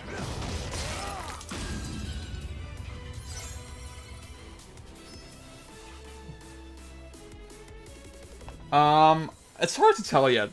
So, this game has... Wait, yeah, I haven't unlocked it yet. Okay, I'll show you. Wait, actually... Oh, I do! Wait, calm abilities, yeah.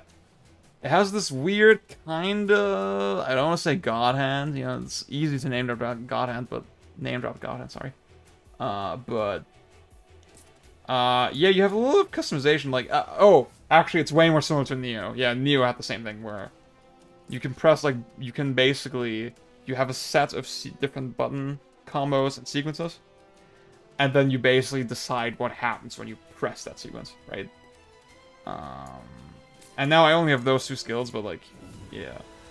So now already when I, unlike before, if I press triangle circle, oops, I get the spinning slap. Wait, no, what? Oh, wait, I can't pause.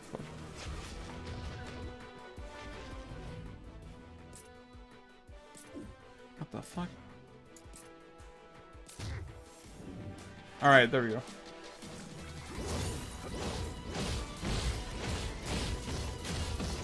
Like, that's obviously pretty useful that you can, like, hit confirm into that, kind of.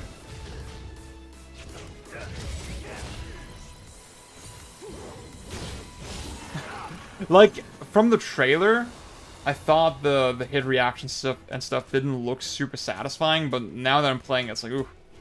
Actually feels surprisingly good. And I guess I should not have doubted Team Ninja, but yeah. This is like a sharp noise. Yeah, friendly fire between enemies is like super cool.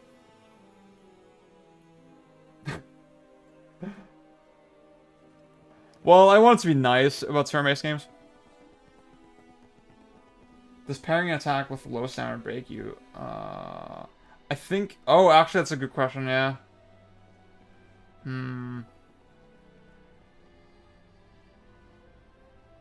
I didn't test it, but like we can find out. Okay, you know, guys, in games when you have a branching path and you don't know which one is the main path and which one is the side path, right? Like that can't just be me, right? That's very All right, we got the staff thing.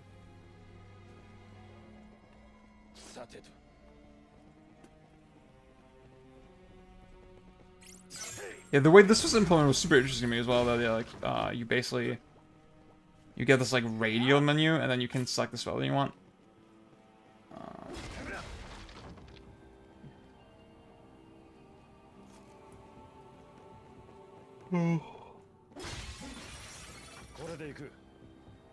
Oh, this is just here. Okay, all right.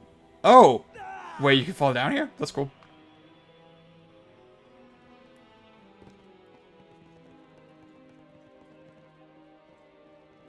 Exactly, like, you want to avoid being locked out. That's the thing.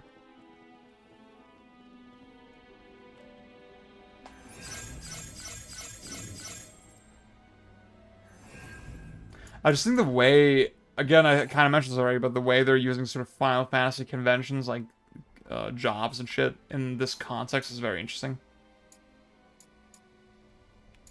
And... let's go...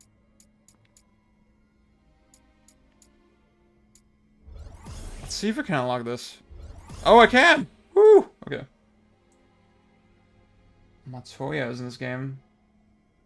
Wait, is she from, like, Final Fantasy XIV?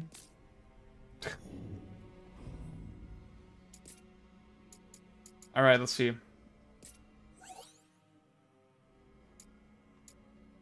So I think I like this one. Piercing thrust. Wait, what was the other thing that I bought?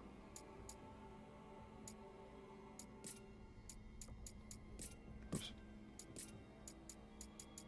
Yeah, I don't really like the raging slash. Oh yeah, you can do like a weird parry thing, but I haven't really messed around with that too much. Final Fantasy 1. Okay. Sick.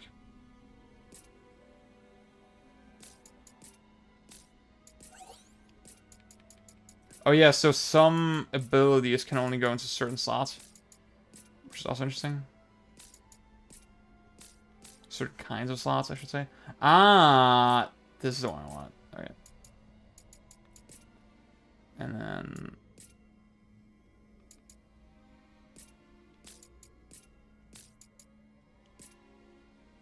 Alright, yeah, that works. What's up, True? Yeah, dude. I'm just that fucking built different. Oh, no. Just to show you. Yeah, this is the controls I'm using. You gotta go to custom and then press square. There was like practical reasons for it. I thought the default layout was a little bit it just didn't feel very intuitive that like the block was on L1 and then the parry was on circle. I like when like related actions are sort of next to each other, yeah.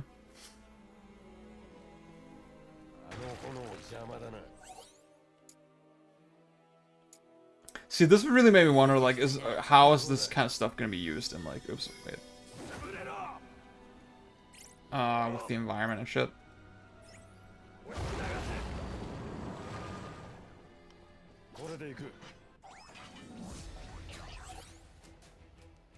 Yeah. This is pretty interesting. Like, the game throws a lot at you mechanically really quickly.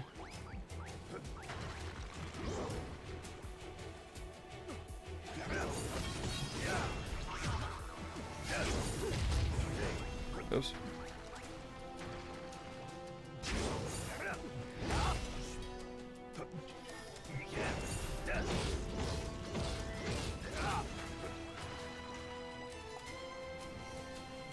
Should probably use... Oh, I don't.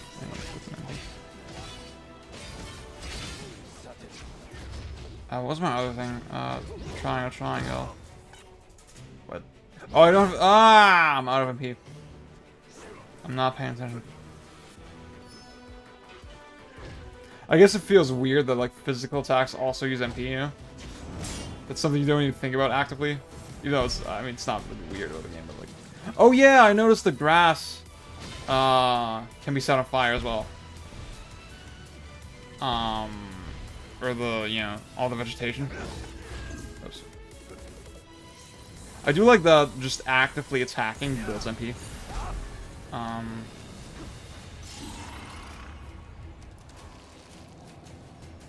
The PS5 does have system level remapping, yeah.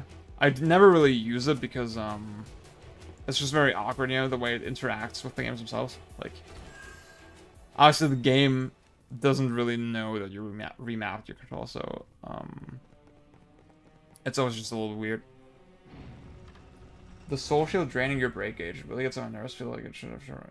Yeah, I thought it was weird when I first messed around with it. I don't really. I think I just haven't played enough yet to like have a solid grasp or opinion on it. But I wasn't like in a lot of situations where it felt super egregious yet. But yeah.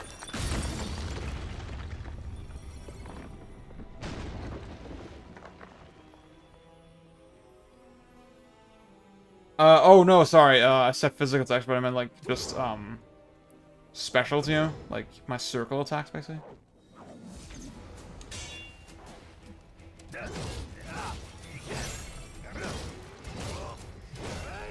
Ah, nice.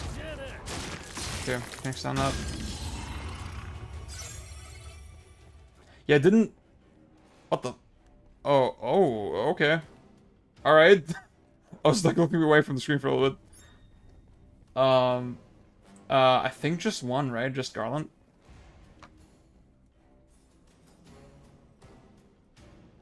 Yeah, I messed around with it when the patch came out. But then I was like, oh, okay, I'll save the rest of the demo for later. Oh shit! Wait, I should have parried that.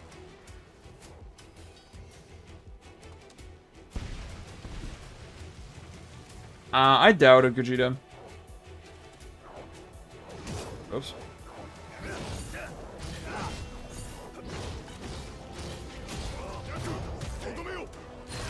Yeah, the thing with the break gauge is pretty interesting. I'm thinking, I mean, I've mostly been going for HP, right? But like...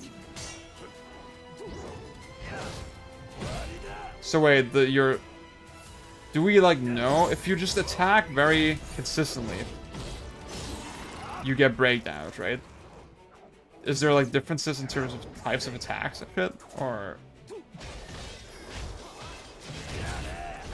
Oh, I didn't fucking know.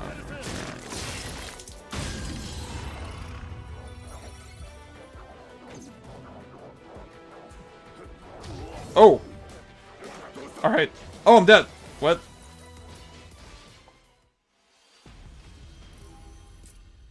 That was kind of sudden.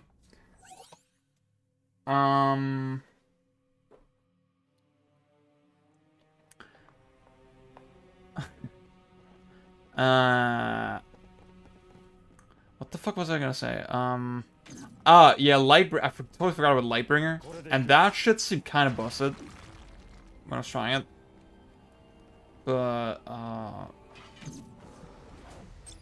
like, you can do it when you have full break gauge, right?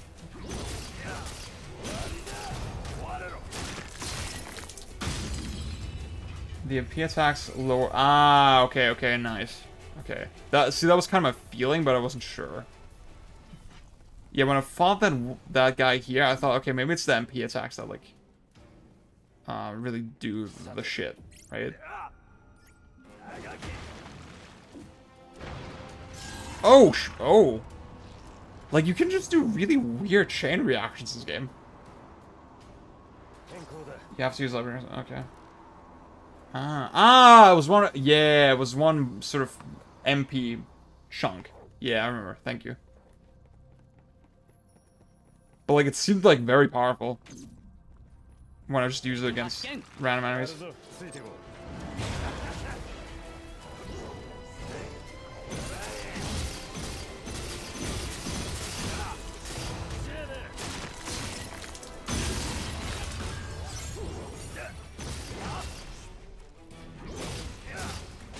Oh,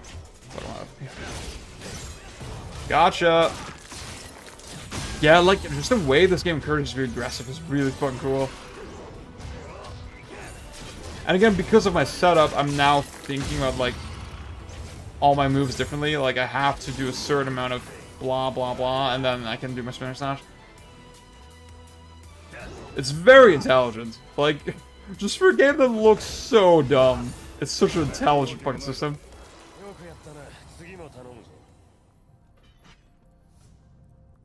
Yeah, it does feel fucking busted, but like, I don't know, it's fun. I like it.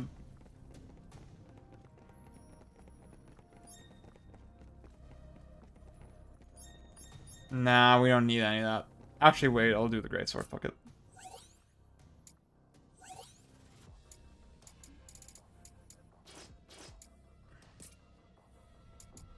Ooh. That's pretty dank.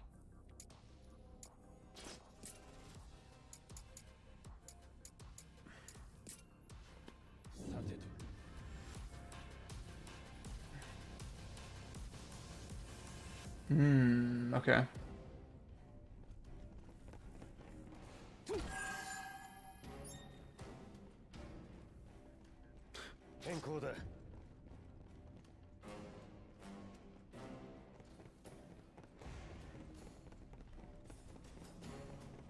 I gotta be honest, I clicked with this way faster than I did with Neo, honestly.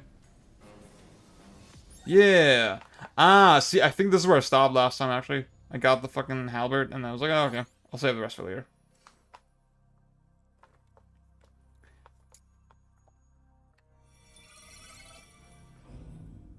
I can have 2 jobs, right?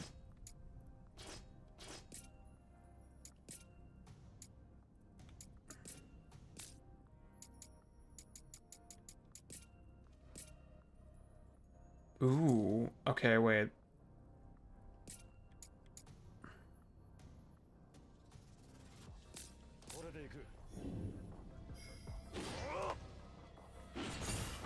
Oh, shit!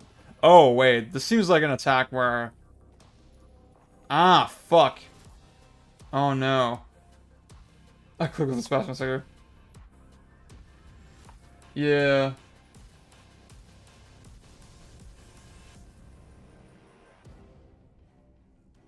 I mean, just like, everything. It's just you use a lance with, Lancer and, sword with Swordman. And, like, you saw, like, me, like, throw the spear just now. That seems, like, pretty unique to that. See, I just realized, because I have my fucking attacks on circle, I can't aim with the right stick at the same time. Wait. Yeah, you can't aim with the left stick. So... Fuck. That's a problem. Yeah, okay, this layout doesn't work. This layout does not work.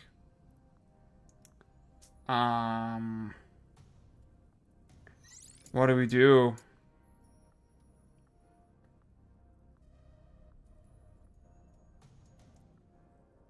Yeah, dude.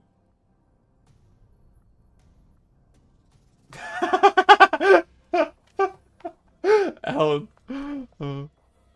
Okay, wait. Oh, what's up, Antelope? I see, I saw you just finish Full Metal Alchemist, brother. Fuck, I need to rewatch that. I guess the most obvious thing I could do is I could map the activated ability to R2. That seems like it makes the most sense, yeah.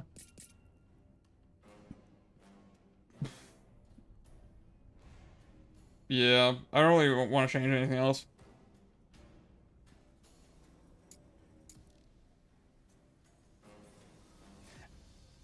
Actually, I don't like that either, to be honest. Ah! Generic soul. No! We won't. Wait. Let's think about it.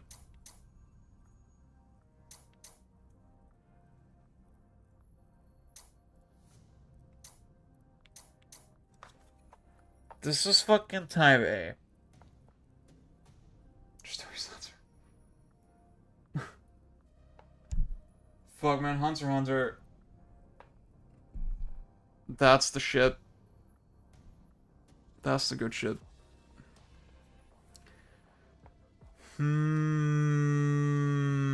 Let's see. Wait. Yeah, I don't like that your attacks are R1. And here it's like, okay. Maybe I should just put the parry on circle, yeah. Dude, I'm such a fucking min-maxer with this shit. I always want to, like, have the most comfortable, like... I always, like, overthink button layouts so fucking much, dude. It's not even funny. Just with every game. Like, even when I'm designing games, the first thing I think about is the button layout. I care so much about this shit. Let's see. Wait. Alright. I'd say, yeah. The best thing to do...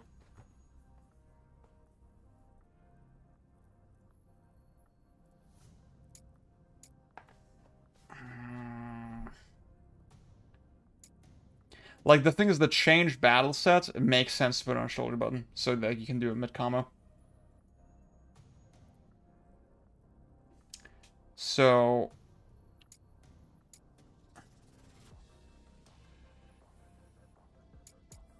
So that's why it makes sense for that to be R2.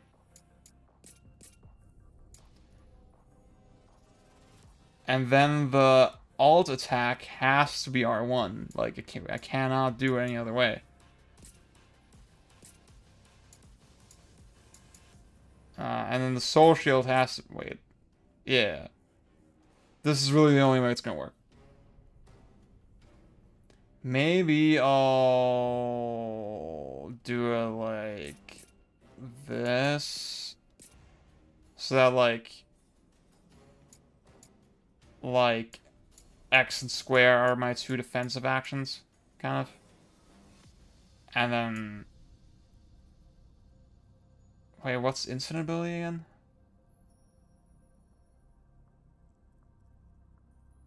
Wait, what is instant ability? I forget. Oh, it's the... Yeah, it's the steel thing. Alright.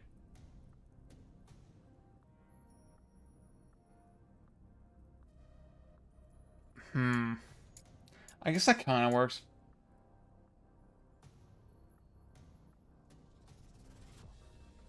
I never really got used to Kablooey. What's y'all's opinion of SNG1 2? I played like 10 hours of SNG1, and like I think the game has really fucking interesting moments.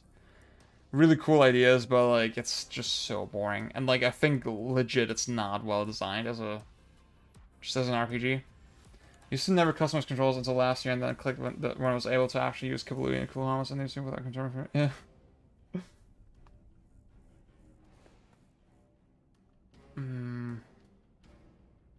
I guess this is it. I guess this is how I need to do it. Right? Oh shit! Dude, Bjorn, hell yeah, fuck. Oh my god, dude, yes. 100%.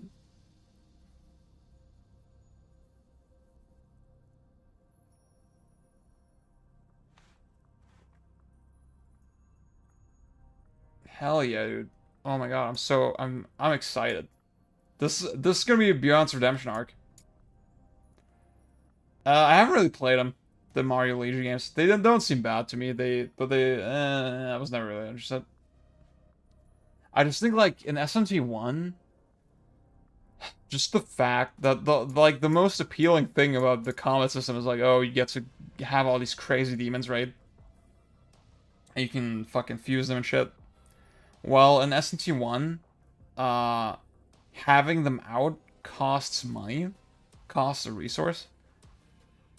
When you fuse them, you can't combine their abilities, and they don't level up. So it just feels like they're almost never fucking worth using for most of the fucking game. It's so bad.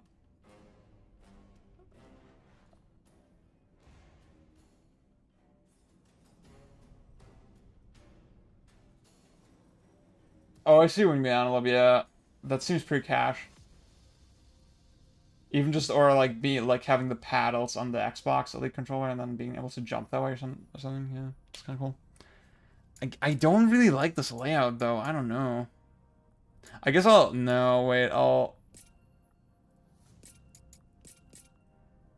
do this because I'm like already used to this kind of.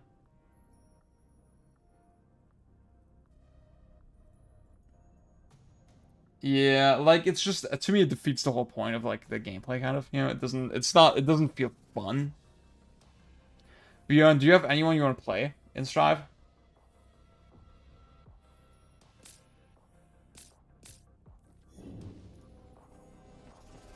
Yeah, Bjorn, like I'd love to like get on call and then we can like we can just go through stuff. You know what? I should finish the tutorial. I should finish the mission point actually. Before I do that.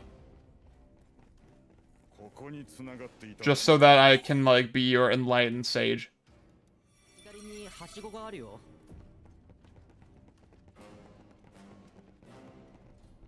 May? Why May? Dude, do you know May's reputation right now? That she's like the most toe-sucking degenerate character right now?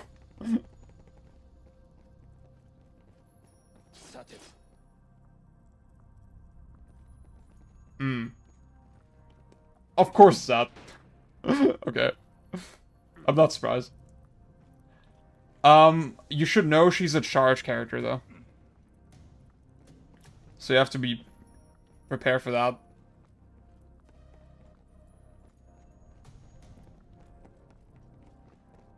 Dude, I don't like the idea of attacking with R1. Fuck, man, I'm not happy with this layout.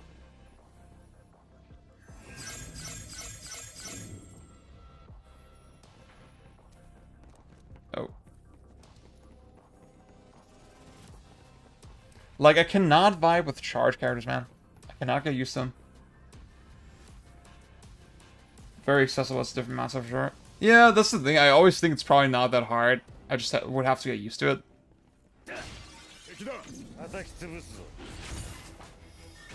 This does not feel natural. I don't like this. Gotta be honest with you. It's kind of cool. Oh.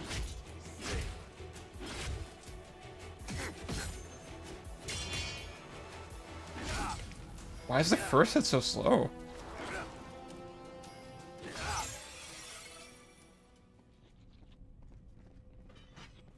I haven't tried most of the characters, but fuck, man, I haven't really been playing as much as I want to. I've just been so stuck on melee the last couple days.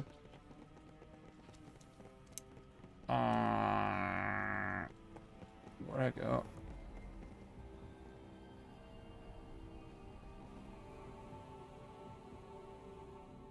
Yeah, true. Like that's me. That's literally me.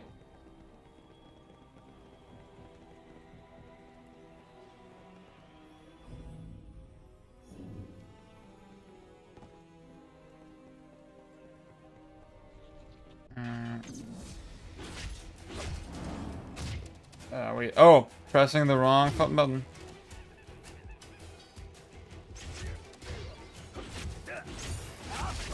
Oh shit, that's pre-based. I'm thinking the lance hurl is actually better after second hit.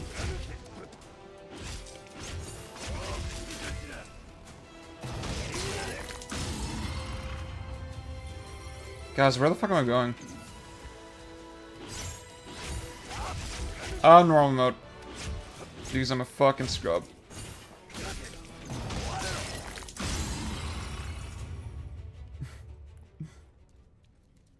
This is the thing, man. I'm already getting so roasted in Guilty Gear.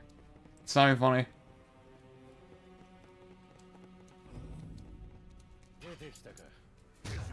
Oops.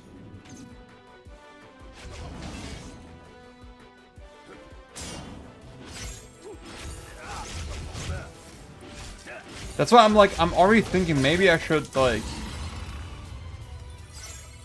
I feel like I don't really know what I'm doing with Giovanna. I feel, well, I feel like I'm doing the same 3 things over and over again. I know there's probably more depth that I'm just not tapping into. But I feel like maybe I should play Saul. Yeah. Maybe I should play Saul. Fuck, man, I don't know if I can do this button layout. I don't like it. It's just not, it just doesn't feel the same. It just doesn't hit the same. But clearly, like, the attacks work with, like, the assumption that, you're using shoulder buttons, yeah.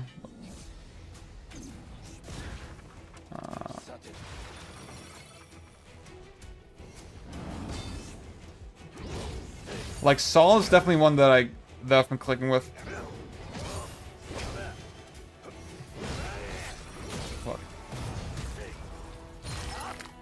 Yeah. Yeah, maybe I should drop Lancer, honestly, but, like, I feel like long-term with the game, you know, I'm like... Yeah, when the final game comes out, I'm like, yeah, I probably still would have to play with a more close to the final layout. Oh, what?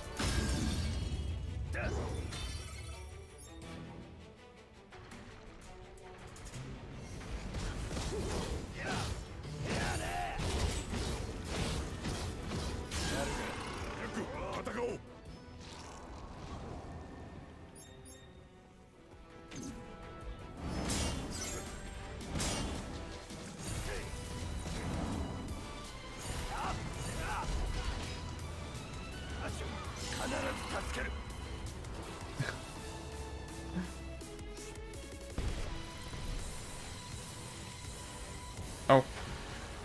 Just busy looking at chat. It's just really wholesome just how much everyone's enjoying Guilty Gear, yeah. Oh. I keep pressing the wrong button. Ah! Alright.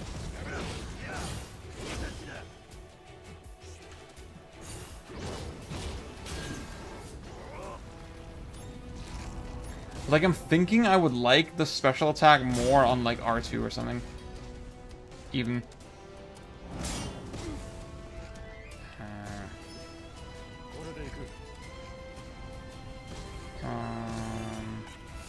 Oh.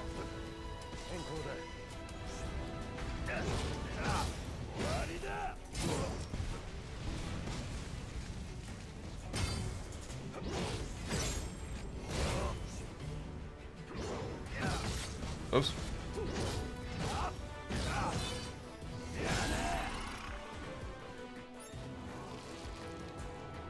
Shit! Okay, I'm like working my cringe 9 to 5 tomorrow, Beyond. But maybe play it. Let's play on Tuesday, maybe. If you have time.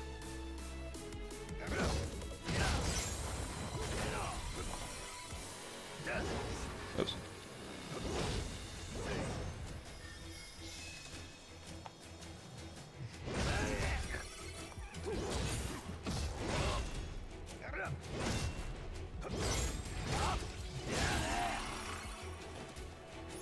Dude, yeah. It's just sad. A lot of my friends are on PC.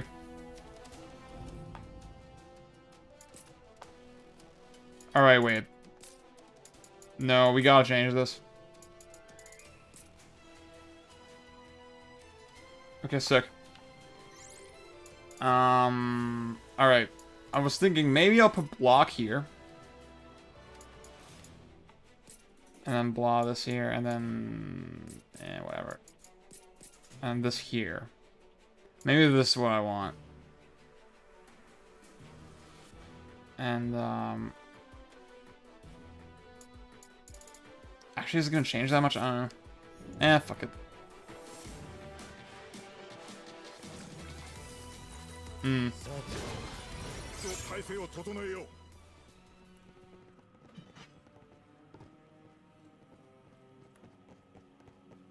Yeah, man, like, just, like, playing Guilty Gear, it seems like would be very fun right now. But, like, again... actually, so, I know Alan plays Melee. Does anyone else here play Melee? I've been watching the new Melee documentary. Let's go, Heather. Fuck. I've been watching the new documentary, Meta Game. It's not super new. It actually came out late last year, but, you know, it's been relevant again recently. I'm finally watching it, or you know, I finished it today. And, I need to go this way, I remember. Oh, I'm such a fucking fool. Actually, wait, is this the right way? Oh, sick. Okay. Have you seen Metagame? True? I know, like, I guess being interested in the game and, like, being interested in the players and stuff is, like, it's two separate things, but, yeah, I don't know. It's just got me really hyped up. And, like, I've been playing, instead of Strive, I've been playing so much Melee. And, fuck, man, it's just the best. Oh, it's just the best.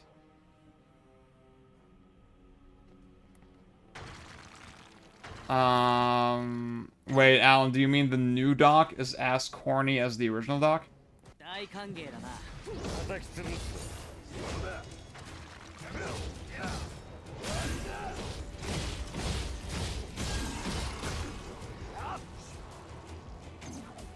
Yeah, I mean they are corny, right? Like, I think Leffen said this as well, that like part of the appeal was like just seeing these nerds take it like way too seriously, you know?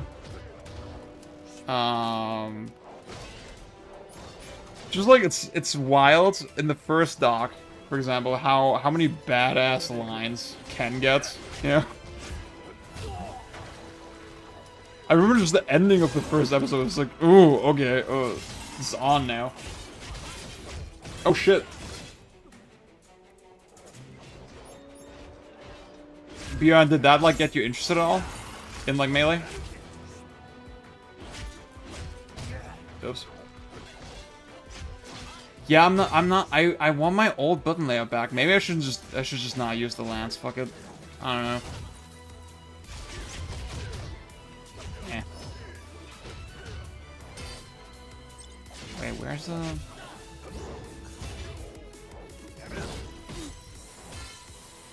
And like, I don't know, like the Meta Game documentary, the new one.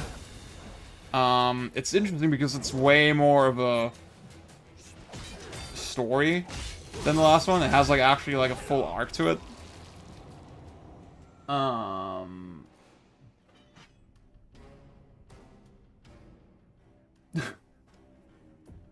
Well, it's not gonna happen unless you try, dude. I think this game is pretty based, honestly. Just the combat. Has a lot of interesting ideas. Dude, like, Bjorn, I, like, sucked so hard when I started, right? And then you just slowly, not just get better, but you pick up stuff so naturally, just through osmosis, kind of. And it's so insanely rewarding, and, like, it's so...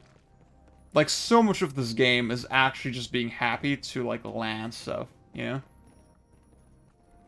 I'm landing shines so consistently now, it just feels so good. Oh. Was I not here before? I don't think I was, right?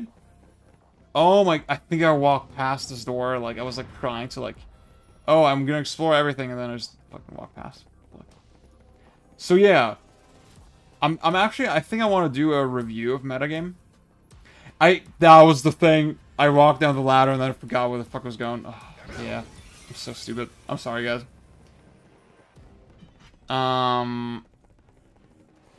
So, I want to do a review of Metagame. So I'm not gonna spoil too much about the series right now, but like, yeah, like, it really has...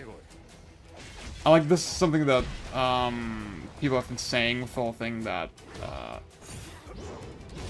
you know, they kind of marketed it as, like, oh, it's the story of the 5 gods of Melee, or whatever, right? But, like, you realize in the end, yeah, it's way more about, like, 2 specific players.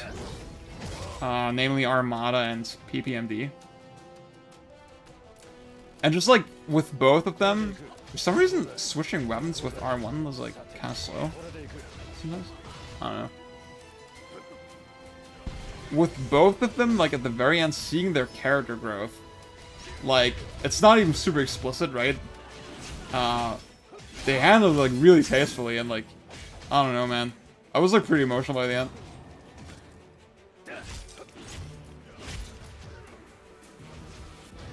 Yeah, that's the thing. Like, especially Pee-Pee's story. Like, I always heard of it. Like, see, Pee-Pee is so interesting, right? Because like, he always had this like reputation, and then like I had heard about him, like, just sort of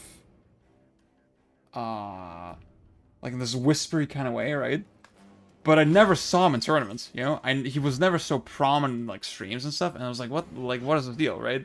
And I just heard, like, vaguely this stuff that, like, yeah, he had health problems and mental health problems. And, so then seeing that now, like, for real was very interesting, yeah.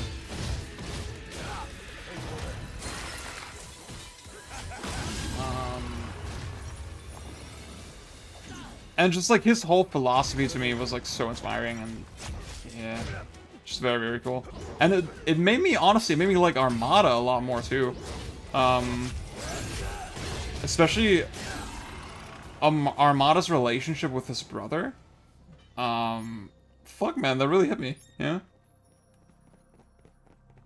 And just the way, again, like, what this documentary does so well is just tie it together into a cohesive story. Oh shit, you've met him? That's pretty cool. Wait, Alan, who have you met, IRL?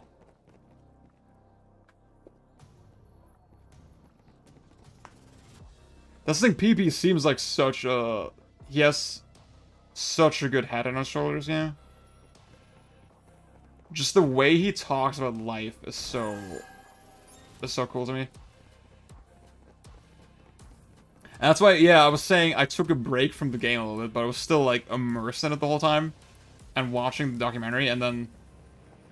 when I picked it up again, I was like, I felt like I was way better, you know, than I was before my break. It was a very weird experience. And just now I'm so excited to just keep playing more. And that's why Strive is kind of suffering right now. Because Melee is too sick. Wait. Is this where I came from? Question mark. It must be because there's no enemies here, right? Yeah. Okay. Alright. The performance is very weird. Like, I guess he's very weird, like... lag spikes this game. You've met all 5 gods except Armada, and I've met Leffen. Axe, oh. It's the giant Axe. Also notable Brawl Ultimate players, but yeah. Huh. Dude, Axe always seems like such a nice guy. Just, I haven't seen that much of him, but like, just something about him, just, yeah, he exudes very wholesome energy. I'm at the worst melee person. Oh. Wait, do you mean, is it one of the, like, cancel players, or is it Hacks? Fucking Hacks, man. I mean, that's the thing, I wasn't really super aware of their whole beef, right? Before. So that's why, like, did we know? Oh, okay. Yeah, I'm not gonna say his name. Yeah. Ugh. Jesus. Like, it was very weird, dude. That was gonna be my question, right? Like, did Hacks, like, have problems? Like, you know, like, just like the way he expressed himself? Like, was it ever, like, suspicious before?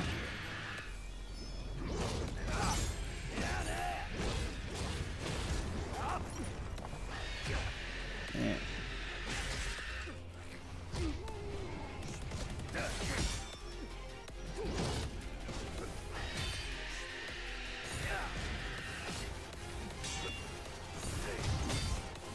I'm not concentrating for sure. Oh yeah.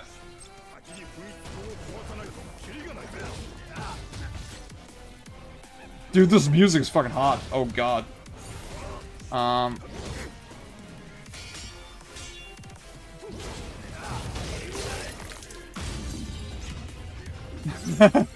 Dude, like, Leffen was the first guy I was, like, a fan of. Leffen and Mango, for sure.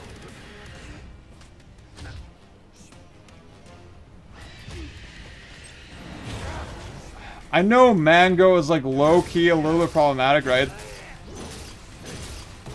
But I truly believe that he's changed, you know? And that he's had difficult circumstances, right? So, like, I can't help but think, like, yeah, he's my guy. Yeah, in a way. Fuck!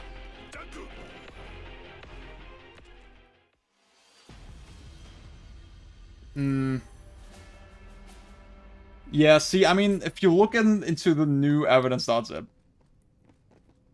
and, I mean, I watched Tophus stream about it as well, and he broke it down pretty well, I think. Wait.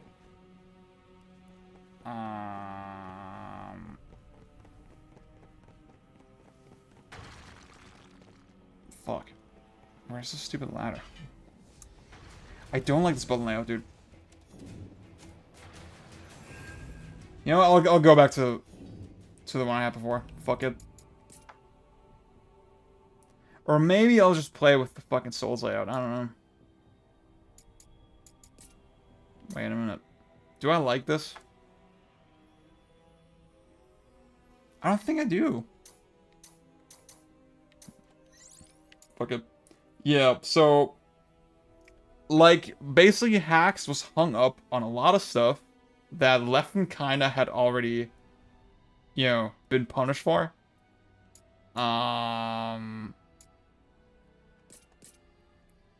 Like, a lot of the document hinged on stuff that was already so... I'm not saying it's not important, I'm not saying it's not valid to, like... I'm not saying it's not... I get why he doesn't... why he feels, weird about it, right?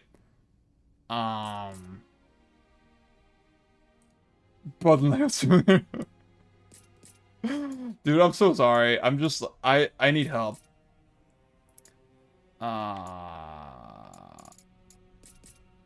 Alright. There we go. And then, like, a lot of the new shit that he brought in, with, like, Hungry Box, for example, it just seemed very insubstantial, very,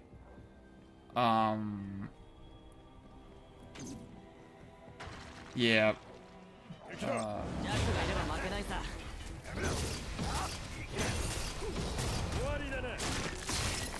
Like, basically, the idea that Leffen was the source of, like, the Hungry Box hate mob. When we all know that's fucking not true at all. Like, people had it out for Hungry Box for so many fucking reasons. Yeah.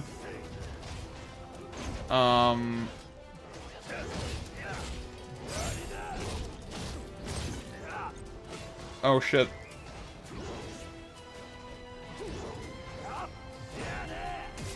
Yep.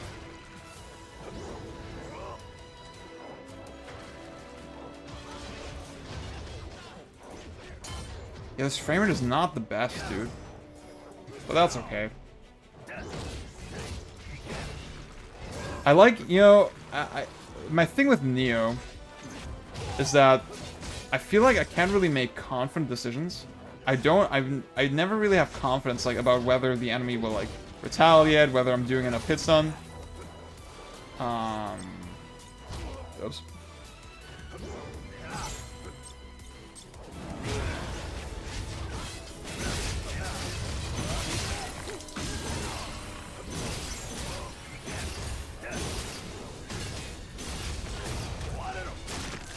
And this game, I'm not really feeling that. I feel like I can just go in and, like... I can, like, understand what's happening. Hacks was banned from an upcoming tournament. Because, like, clearly Leffen does not feel safe with him, with his presence, right? And I think that's super valid. Yeah, I'll say, like, some of the stories that Hacks brought up, I thought were like, oh, okay, like... This sounds a little bit sus, right? Like pretty recent stuff of, like, pretty recent stories of Leffen, like, treating some people, like, not in the best way. There's, like, this one story, what was his name, Snowy? Where Leffen, I didn't hear about this at the time, but, like, Leffen basically was, with Snowy in a video, and they were talking to Hungry Box, right? Basically, Leffen wanted Snowy to corroborate that Hungry Box is a piece of shit or whatever.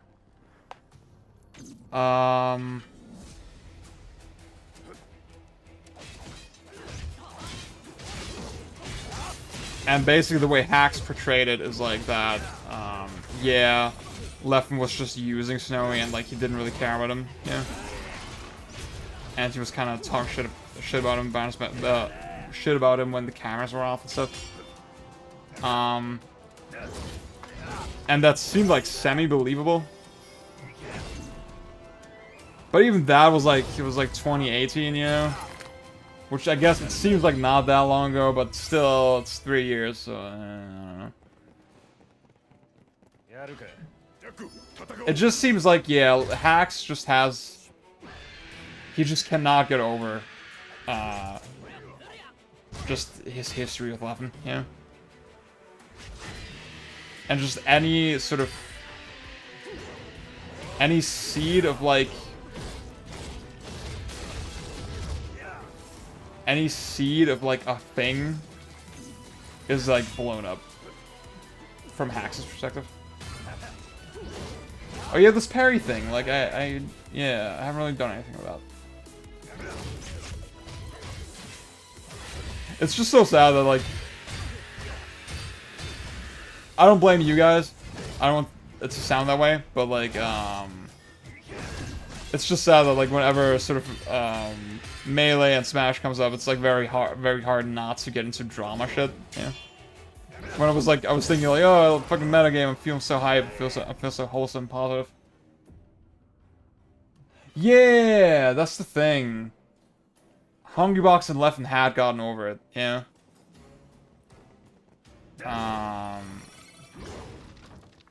Oh, no, yeah, true, no, I wasn't, that's like, I really want to emphasize, like, it's not you guys' fault, right?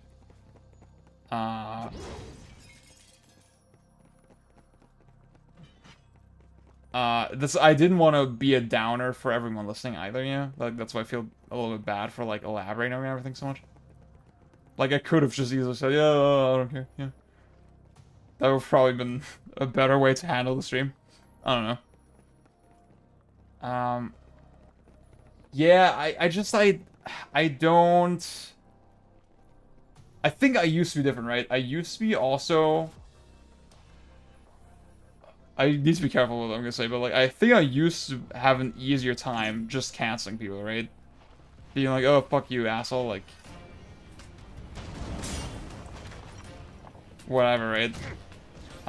Oops. And I think, you know, just the way I've gone through life, it's become very hard for me not to feel that, yeah, you just need to accept that people change, right? Like, I think about someone like Jay-Z sometimes, where obviously cheating on your wife is... It's just one of the most horrible things you can do, right? Like, it's something that I probably wouldn't be able to get over in a relationship, right? I would probably not want to be with this person, right? But what the fuck is Jay-Z supposed to do now, right?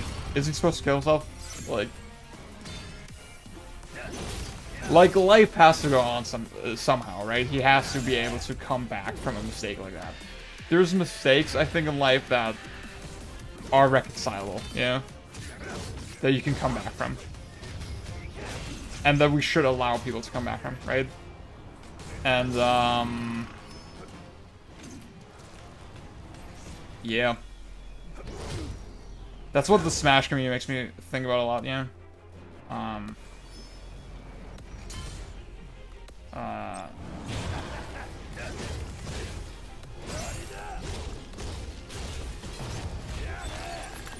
Where, like a lot of these people, they didn't ask to have such a spotlight on them, yeah. They say it a lot, but, like, it's true that there's so much dirt you could, like, dig up on all of us, probably, right?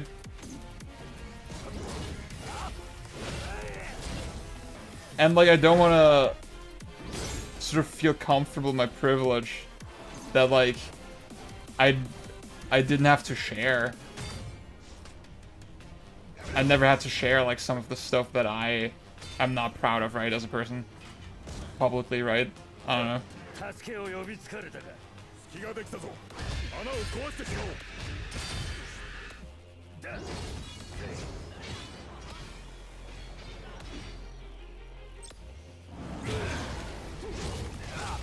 I said this, I mean, yeah, I said with Mango, right? Like, in 2016 or whatever, I was like, yeah, fuck Mango, you know? When I heard of the thing with his wife. But then, you know, you look into the situation more, and, like, you're like, yeah, okay, you know, it's a little more complicated than it seemed. And, like, she has forgiven him, right? And they're clearly better now. They've clearly grown. So I'm like, yeah, okay. I'm not saying whatever happened is, like, not important, not a big deal, whatever, right? I'm saying we can move on. Hopefully. You know, I say that as someone who's had, like, without going too much detail, right? I've had a little bit of a difficult life, yeah. In similar ways. So maybe I'm more empathetic toward that than most people, right? Toward, like, the idea that people can change. And accepting that people can change, right? And, like, forgiving people. I think a lot of people just don't have a hard enough life that they have to go through that. You know? That they even have to reconcile with that idea, right? They can be comfortable with... Yeah, I can cancel this guy, yeah. That's fine. I can just cancel people.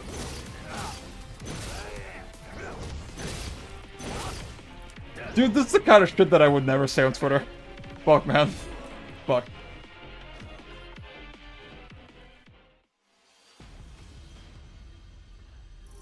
Yeah, true, I agree with you. That's true. That's totally accurate. Like, I'm not saying that doesn't happen. Being a cheater is fucking horrible. Also, why should that mean that you're not allowed to make whatever hard or whatever anymore? Yeah. I think a lot of people are rightfully cynical about apologies because so many online personalities are really scummy even when they pretend to apologize. Yeah, see, for me, it's not even, like... I'm not even basing it on apologies or anything. I'm basing it on, like, my perspective and my belief.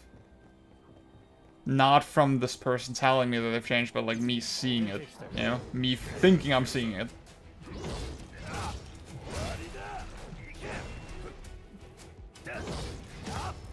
Like, I see a left in his streams and shit, and left guy who blocked me, by the way, who I still think can be a huge asshole, and is very unnecessarily abrasive, right? Clearly still has problems, right? Still has not... We're not there yet, fully. But I don't think he's the same person he used to be, right? I really don't. I truly do not. Why is my max MP going down so much? I'm noticing I have less MP than I used to. What do I do? Maybe I should just use fucking better armor.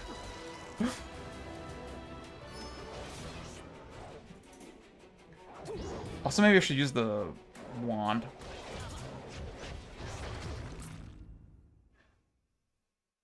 It's worth knowing is like sometimes the things we cancel people over stop them from having completely unrelated hobbies. Like if you cheat on your wife, you're shit back, but also why should that stop you from making fighting content or whatever? Yeah.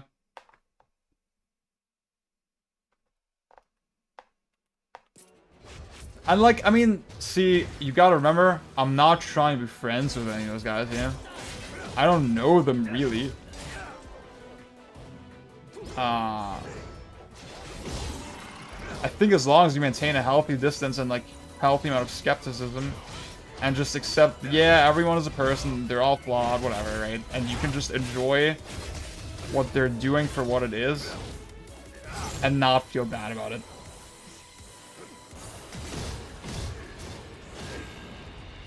I think if you're watching Hungry Box, I don't think you're a bad person. You're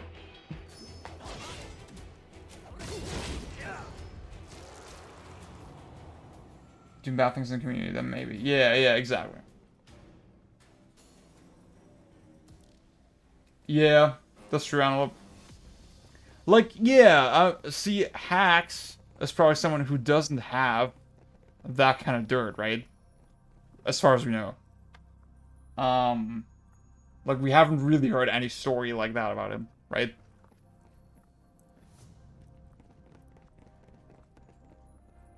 But clearly he's doing damage to the community right now, right? I think he's a worse force for the community right now than Hungrybox ever was, for example, right? As much as Hungrybox is a piece of shit, right? For what he did. Yeah? I think that kind of nuance is just, like, we see certain... There's certain patterns of actions that we've learned to, like, categorize, right? Like, yeah, this is the thing that you cancel someone over. Yeah? Not how they're acting now, but, like, just this unrelated mistake that they made. That doesn't have anything to do with you, right?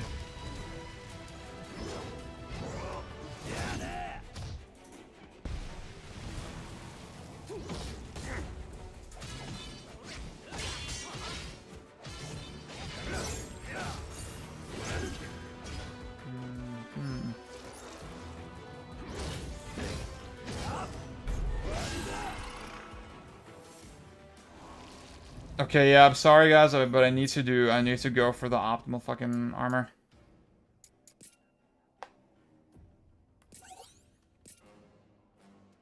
Okay. Alright.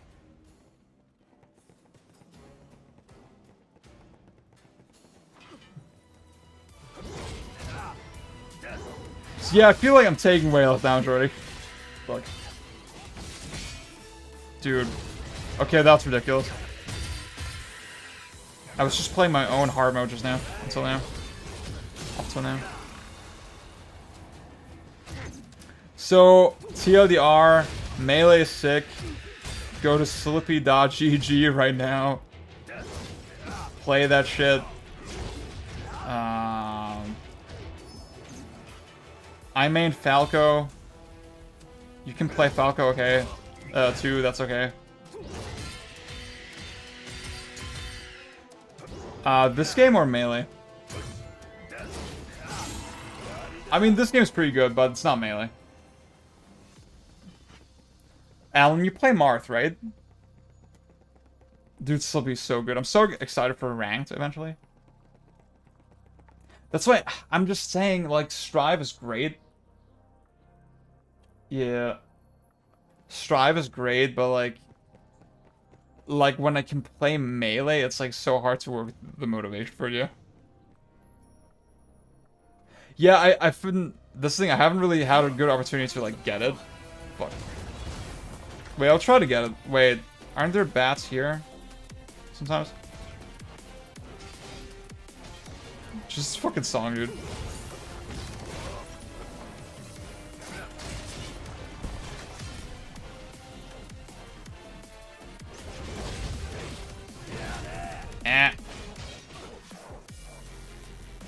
The frame rate is not treating me well right now. I'll see you, Dennis. Martha, Captain Falcon. Ooh, okay. That's actually a good combo. Like, you cover a good amount of mashups. I'm thinking, you know, I'm pretty happy with my Falco right now. But I'm still thinking maybe it's too early to pick up a secondary.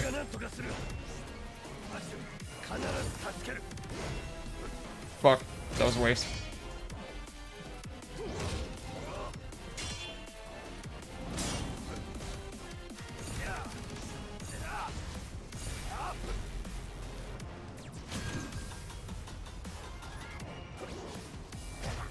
Oh.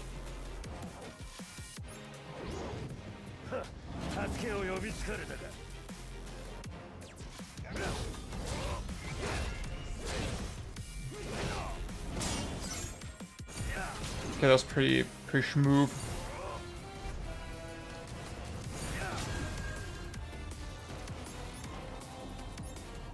Oh shit, I got a shield, dude. Is that based? Shit, Dennis, did I say see you? Did I say good night already? I hope I didn't forget to say good night. Eh. Yeah, I mean, wait, it's coming out early next year, right? It's like just the way the frame rate kind of manifests is very strange, right? Like it's just you get these very sudden weird spikes. Alan was saying earlier just about the art style. Like I do think legitimately this game looks really cool. It has a really cool just sense of place to it, and like obviously climbing big tower always raw. I just wonder, is the entire game gonna be like this one tower, or do we know anything about that? Alright. How do I get my max health, my max MP back? Alan, who do you think should I pick up as a secondary? If I'm gonna pick a secondary.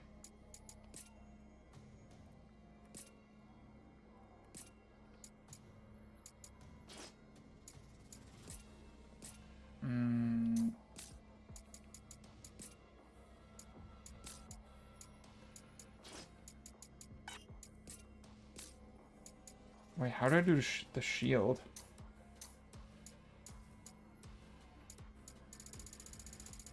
I saw the shield earlier. Do I need the shield job first, maybe?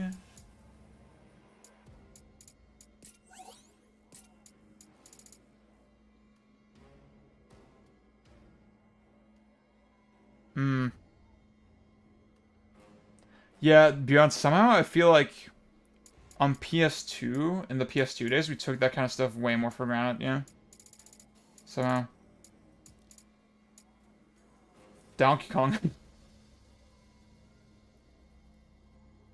I don't know, dude. I mean, often I think I just want to play Fox. But then I think, yeah, that's kind of lame, yeah. I know Mango is Fox Falco right now, right? And that kind of made me think, yeah, maybe I should go Fox, yeah.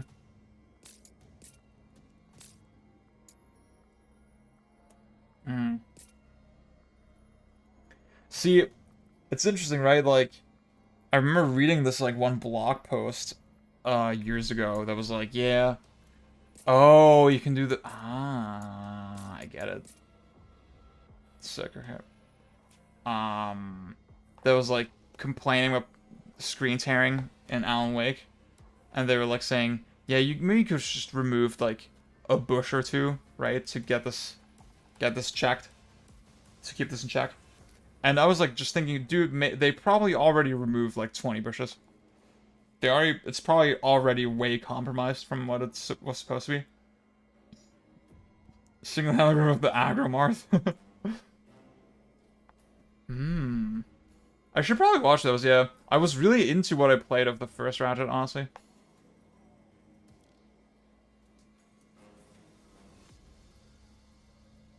Oh yeah, I mean that's like beyond you call that a double buffer VSync. Breath of the Wild, for example, does the same thing. It's not actually very common, but like, well, it's weird because like it's like it feels smoother technically. Like a stable 30 actually feels smoother than like if it just went between 30 and 60 the whole time. But like obviously the drop is way more jarring from Soul Shield, and you get it back from picking it up where you died. Oh god, I didn't go to where I didn't pick it up probably. Oh yeah, if I'm wondering about Rift Apart, I haven't played Rift Apart at all yet, but I have it installed. Got it over here, but I didn't play it all. Yeah, I'm gonna finish RNC 1 first, and then.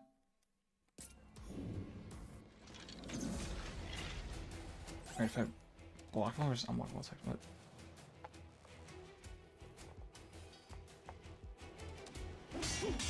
Oh shit, what? Okay. I kinda want that attack, fuck.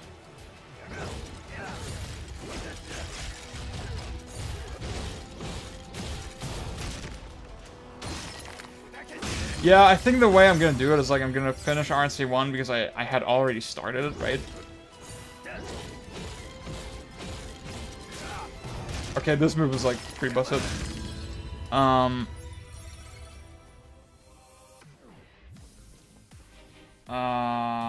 And then I'm gonna play Rift Apart, and then I'm gonna play the rest, probably.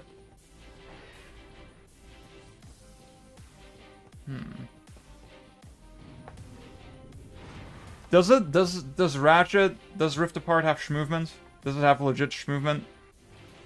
Because like from the one video that I saw where they sort of, you know, showed off a lot of gameplay, it looked good, but like I just wasn't that into like how much rail grinding and shit like that there was. Like it looked like, okay, you like the platforming stuff was like very much do the one specific action at this very specifically designated place. Is this like ray traced, by the way, this reflection? It might be. We need to get John Linneman here to give us the scoop.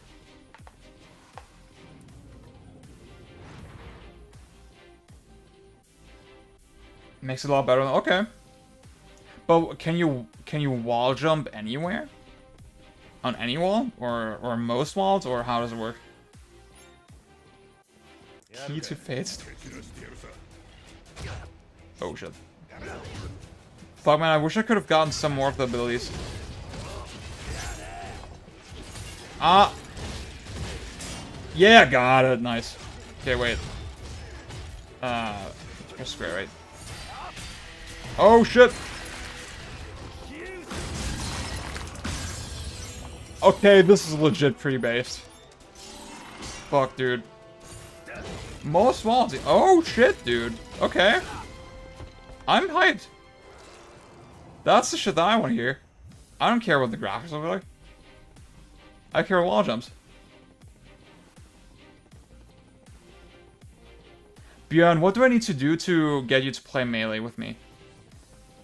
Like, if we play Strive this week, can I coach you also in Melee next week? Maybe.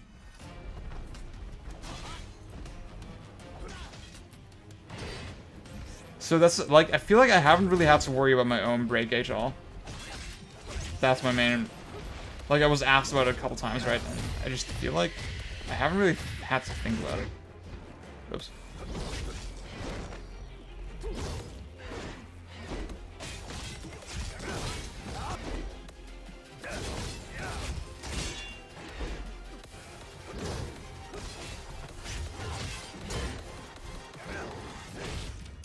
Okay, that's fair. That's fair. I guess with Strive, you have an excuse because you need to review it. Yeah. Ah, fuck, that was stupid.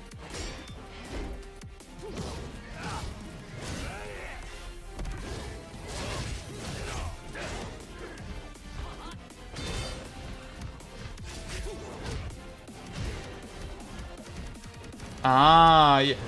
Yeah, true, I remember. Yeah, you were saying you were playing kind of how you wanted to, and not how necessarily was optimal, yeah.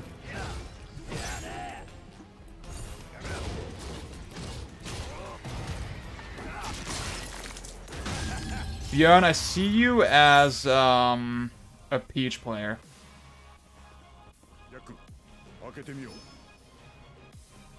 Or like, maybe like a Luigi or something. Alan, I was thinking probably the most sense for me would yeah, Marth would probably make the most sense for me. Right? Because, like, with Marth, I cover, like, floaties a little better, probably. Right? And also... Well, actually, I would have to play the Marth Ditto, right? I mean, Lefton's always going on how bad the spacey matchup is versus Marth. Personally, I haven't really had problems with Marth, though, honestly. With Falco. I wonder, like, who am I struggling against right now, actually? I guess, like, usually when I play Slippy, I don't really play a big variety of characters. Like, usually I run into one person, and then we play for, like, an hour.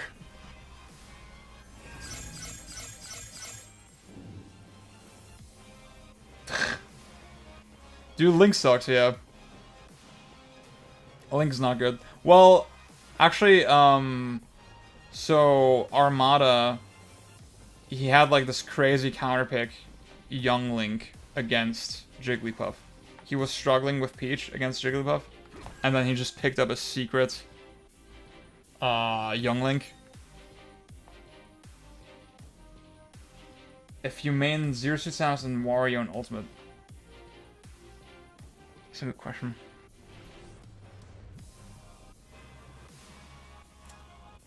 I mean, if you come from Ultimate, honestly, like, you'll probably either, like, you'll be the most comfortable with, like, Marth or Captain Falcon, probably. Yeah. Is what I think. Because, like, well, you still have to do tech. You still have to out-cancel with those characters, but, like, just generally the way you're comboing and hitting stuff is, like, kind of comparable, I guess. Yeah, Sheik is a melee. Sheik would be a good one, yeah, probably. I should have played this in English, honestly.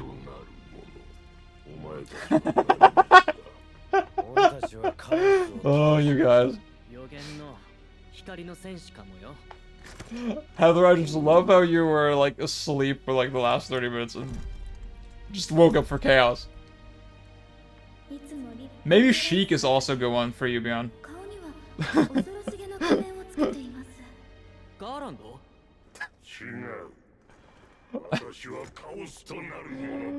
Oh, fuck, dude. Alright. Oh, what's up, Flo? You're still here. Fuck. I don't know, yeah, Beyond, I think we just need to go through a bunch of characters.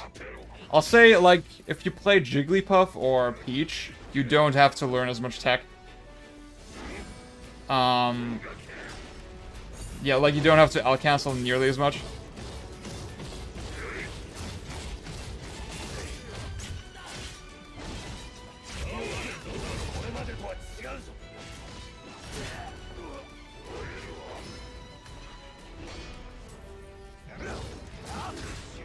Dude, I took out almost this whole fucking gauge in, like, one thing.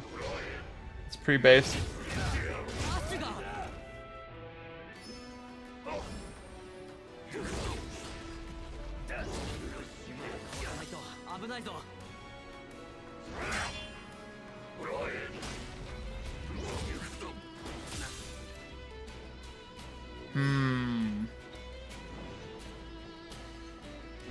Ah!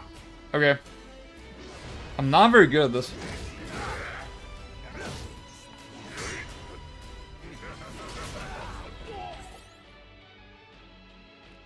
Oh, shit.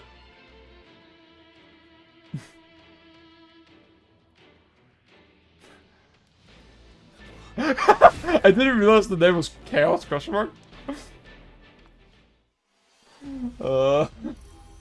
That's pretty funny. That's pretty hilarious. Ah. Oh. Oh. What?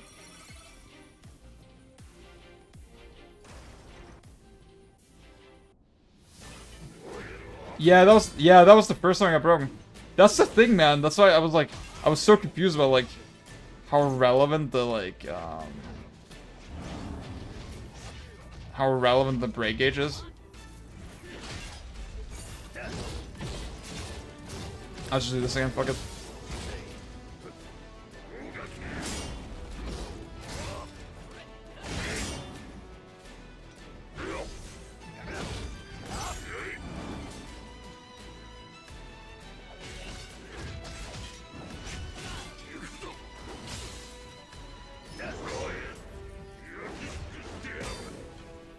Ah, I should've stolen that, fuck.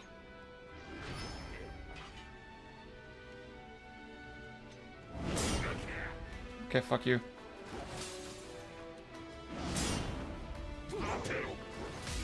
Fuck. Oh. Shit, sorry. I always feel like I'm disappointing you guys when I'm doing poorly.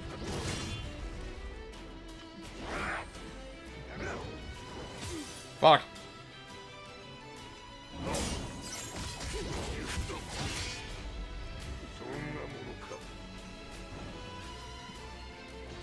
I would like to know too who's composing this. Fuck, I shouldn't look at chat.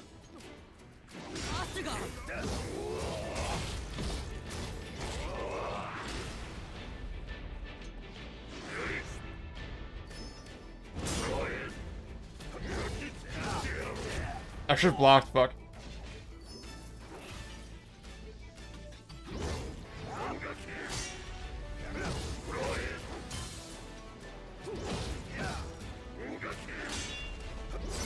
Okay, what if I play really lame?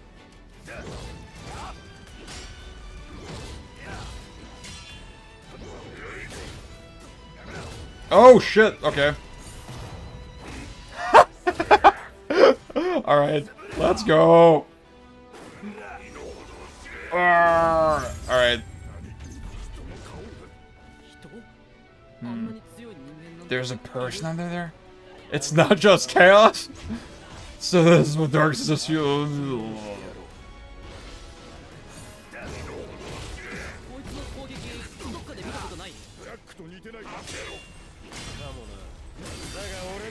Jeez. Okay.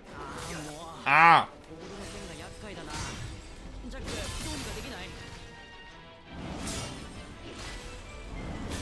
Fuck, that was badly timed.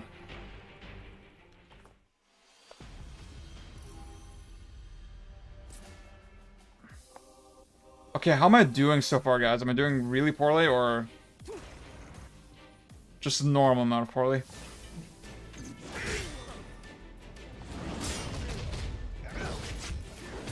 Fuck.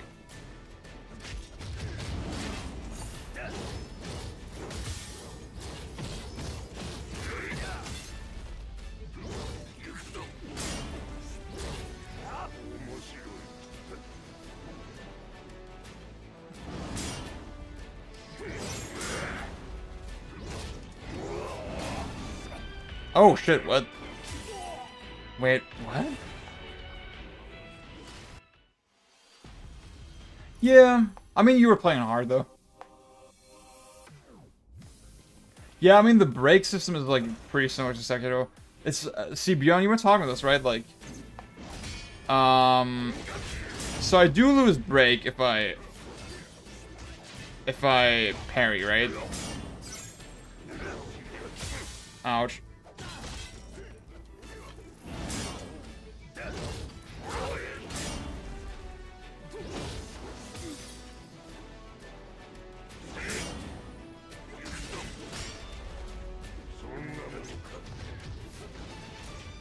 Okay, yeah, then I shouldn't. Well, doesn't it have the same problem as Sekiro then? That's kind of lame. Because in Sekiro, you could like perfect parry everything, and then you do one parry not so perfectly, and then breaks your guard, breaks your posture. Fuck.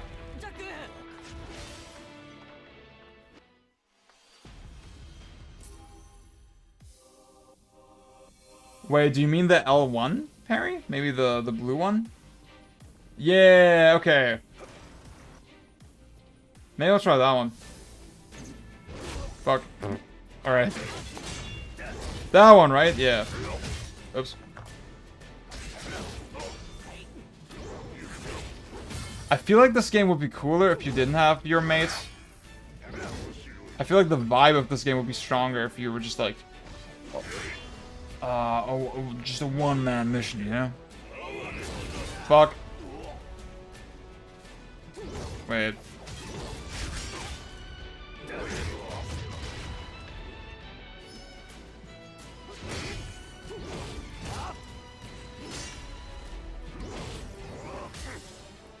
Oh, I get it. Ah, okay.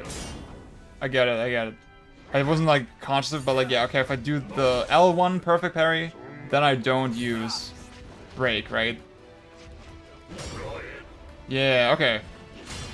I get you.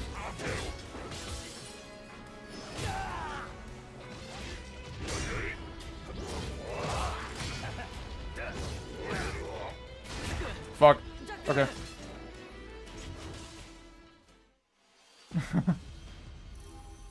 The blood thing gets lost in MP. Ah, totally forgot about that, dude.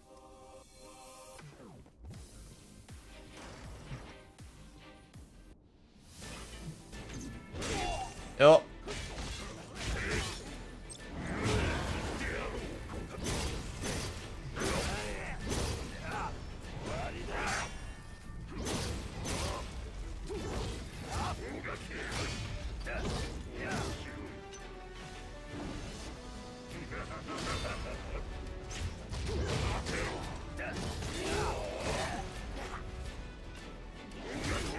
Shit.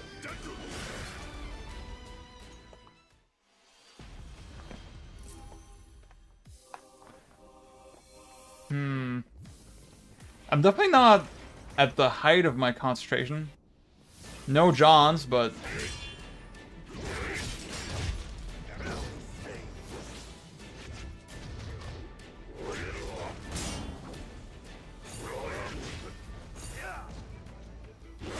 Oops. Yeah. Turn-based combat is stupid. Cry me a river. That's my take on that. Haha. Maybe it's better to just dodge.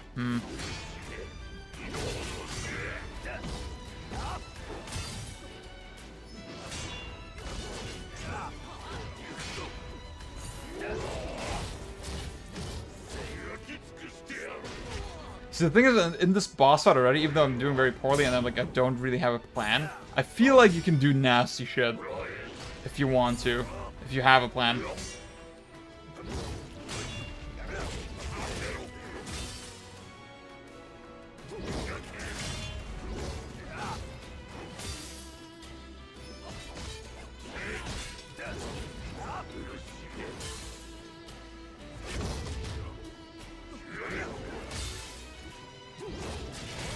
Which is very unlike Souls, you know, for the most part.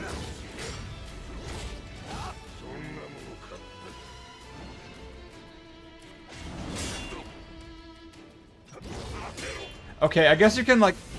Yeah, I guess the way you have to play it is, like, you can afford, like, one soul shield, kind of, to, like, get up your MP a little bit. And then you should block for, like, the rest of the... until your break is, like, full again.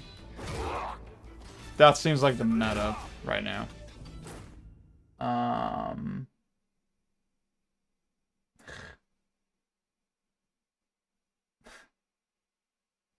Dude, FF16 has jump canceling already, so like, it's already goated, if you ask me.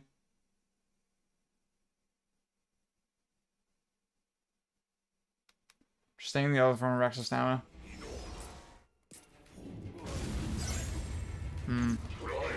Should I use that? I have some MP left right now. Okay, wait. Chaos Bringer, chaos! Oh shit.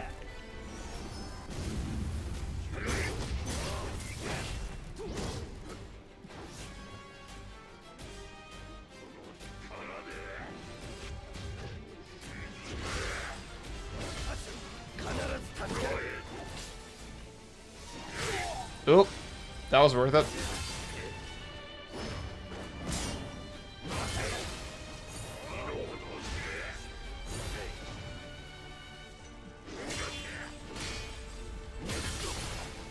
Oh, Jesus. Oh, fuck.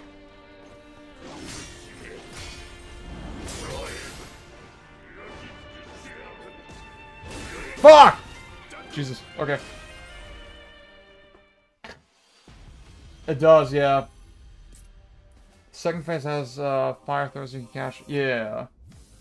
Ah, using them in the blood form in Lightbringer, you mean kills half. Okay. Okay, I'll try that. Thank you. Yeah, like if you look at the trailer really carefully, you see the little poof, the little JC cloud. I mean, I'm being cheeky, right?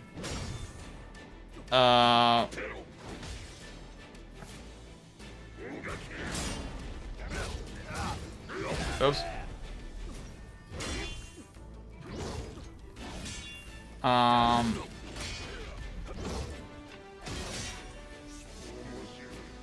But like, I mean, I'll just quote the fucking extra credits episode, right? They did an extra credits on minimum viable product, right? Like, how much can you remove of your game, and have it still be fun, right?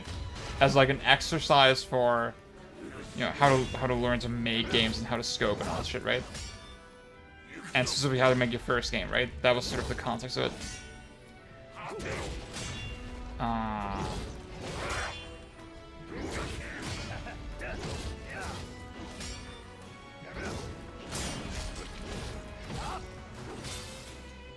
And they were like discussing, okay, like this is what you would have to cut in like a platformer, this is the kind of stuff you would have to cut in a shooter, blah blah blah. And then they were talking with like turn-based RPGs, right, as an example. And they realized, yeah, you basically can't have a turn-based RPG that's also a minimum viable product, right? You can't really cut. There's not a lot you can cut, right? And still have something compelling. And that kind of shows you that there is no real system there, you know? There's no real, like, systemic fucking, engaging gameplay. I can't really explain right now because I'm fucking fighting for my life, dude, but, yeah.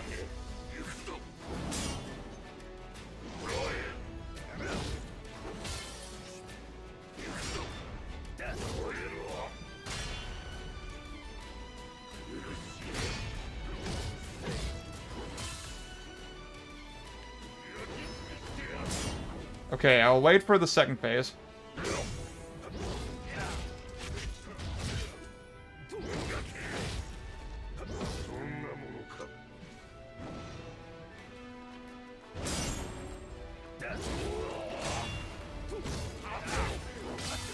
I'll wait for the second phase, and then I'll wipe out a stamina.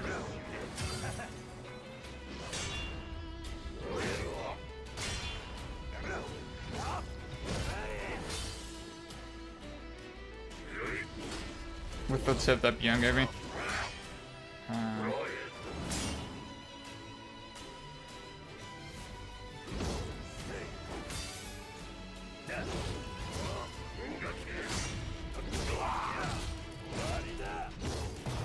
You have to do the thing. The prompt.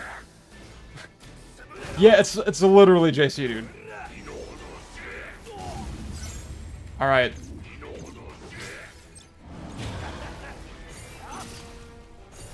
Wait, it's not doing anything. Ah, no! Fuck.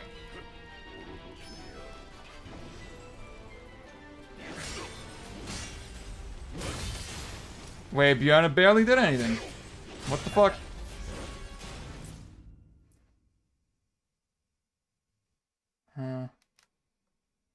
Bjorn, did you lie to me? That is not cash. Fuck! Oh, I'm dead.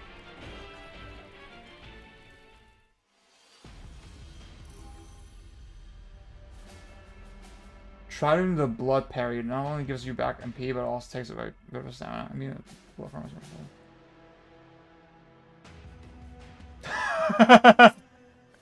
See, Heather, I know you're a Neo stan, so like I can tell that this is like tingling all your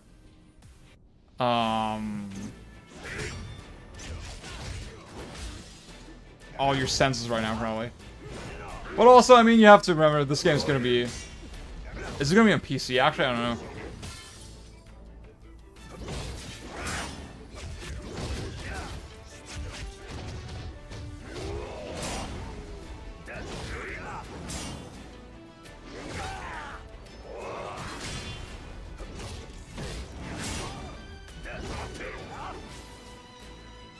Okay, wait. So...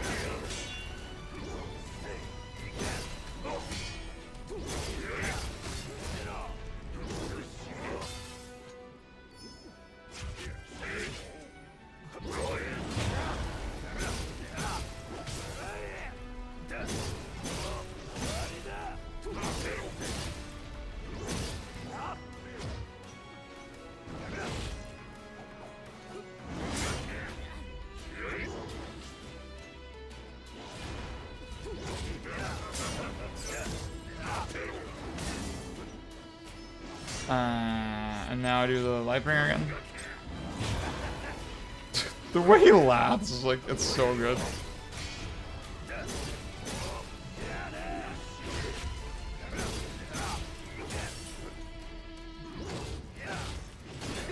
Ah, I thought maybe I'm gonna make it. Fuck. To nearly 0 after having... What? Weird. Interesting, okay.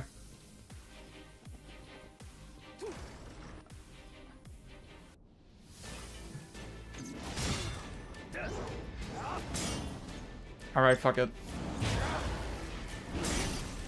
Like, that's the thing you can see, just there's a lot of weird shit you can do to, like, make the fight go way faster, right? I think I really appreciate that.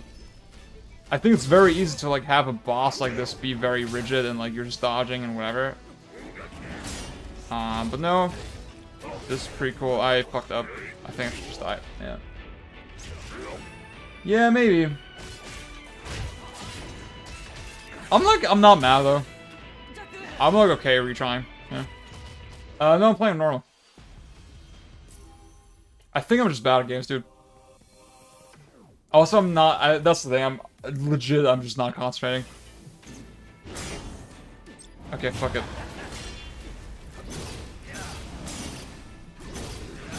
Oh, wait, if you do the soul shield when you're in this... Ah... Then you can basically do it for free, right? Like... Without, like, serious consequences. And it's still gonna raise your MP.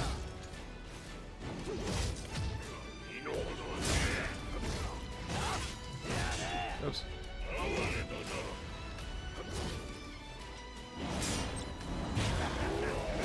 Oops, I should have not done that.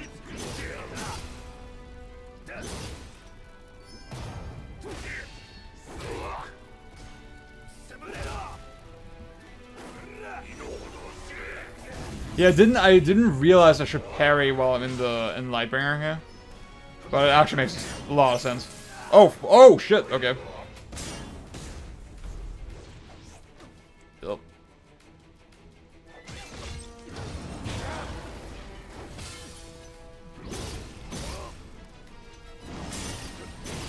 Oh fuck. Ugh.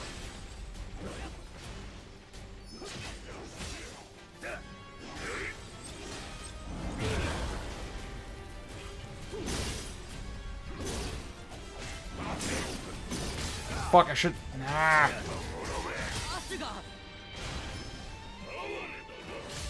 Oh god.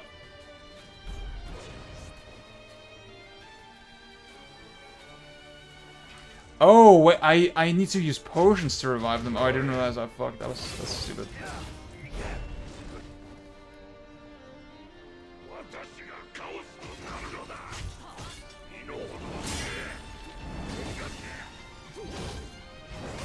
Oop. Okay, wait.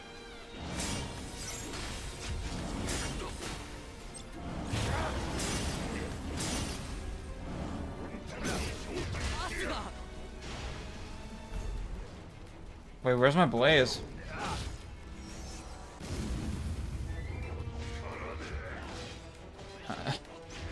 Look.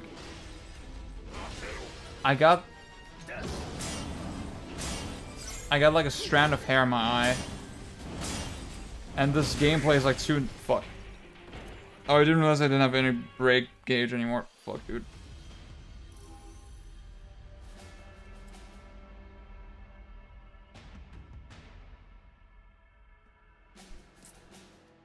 Yeah, true, kind of same. Alright, wait. Let's get this bag.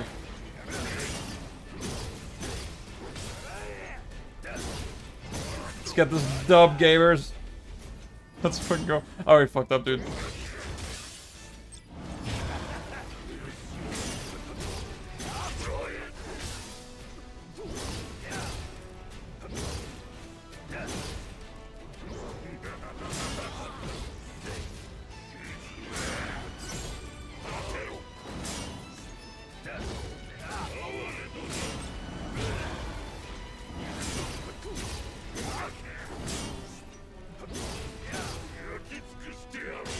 Probably, yeah.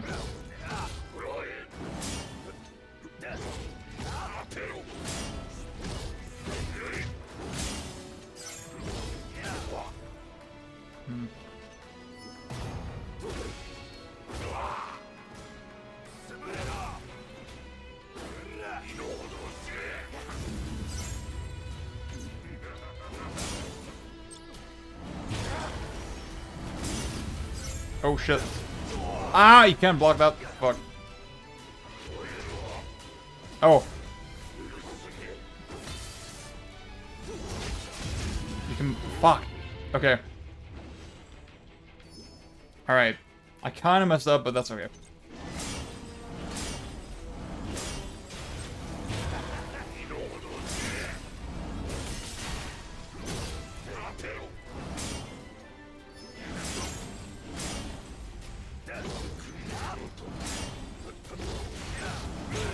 So this thing, if you do Lightbringer, it restores your break gauge basically as well. So it actually makes sense like to do it after you took a fucking beating.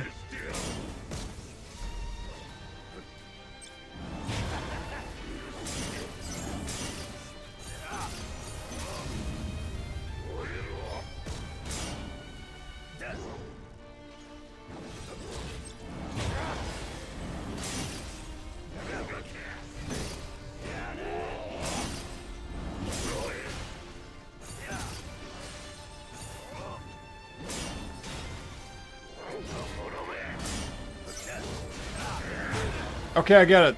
I got it. Sick! Oh, shit! Oh! Gamers, we did it!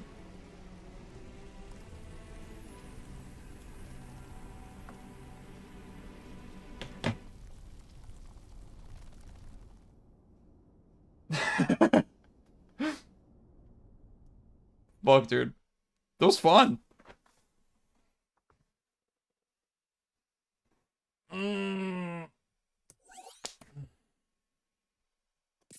Yeah, I mean, I took a little bit, right? I took maybe a little bit longer than I should have. But I was enjoying myself. I had a good time. This is like just really interesting ass mechanics, right? Really interesting fucking system. Let me go through chat a little bit. See what I missed. Ugh.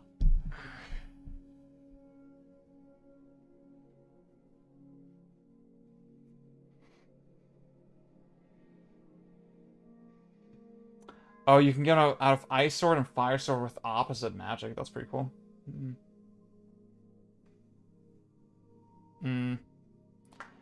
See, I mean, I think just, see, I always say turn-based systems are actually all the same.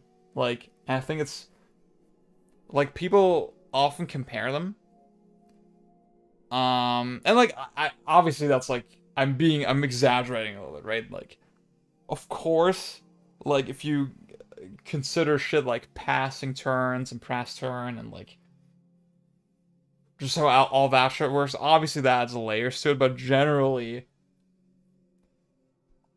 like, the way turn-based kind of has to be means it's always going to be stuck in these very rigid patterns, right? Like, I always say you hit the fucking fire weak enemy with the fire spell. That's just the kind of game it is, and it's just never going to be that compelling. And that's why, I don't know, man.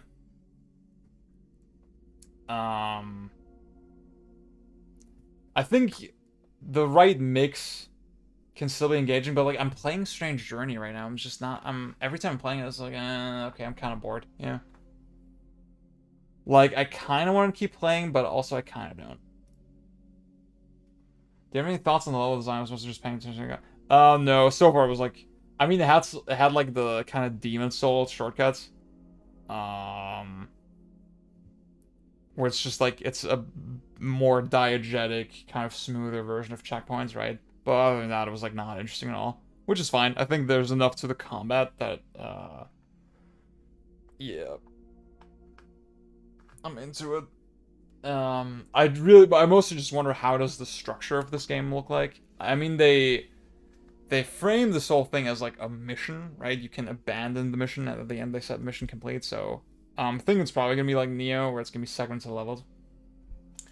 But like, it'd be pretty raw if it was one big tower, yeah. That'd be cool. Did you listen to T-Lop 5? Do you mean The Life of Pablo 5?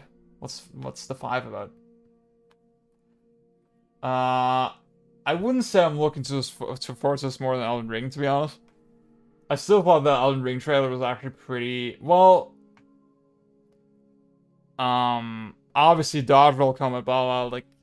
I was memeing on it, right? But I still think just the promise of the world, to me, is very alluring. Random dumb question. If, as one of the central mechanics for a game, you envision a lower health threshold, making it so you're supposed to be weak, what do you do to execution-based mechanics like parries? Being able to suplex a giant or impale it on its own arm after you perfect parry its punch would be cool, but it wouldn't make sense for it's basically a limping around skeleton.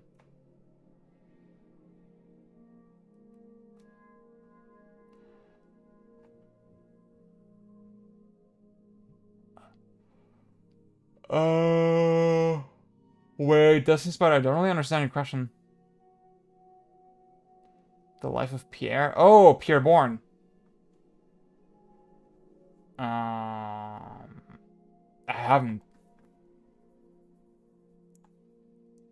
I like Playboy Cardi, right? And that's obviously a lot of Pierre Bourne production, so maybe I should listen to that.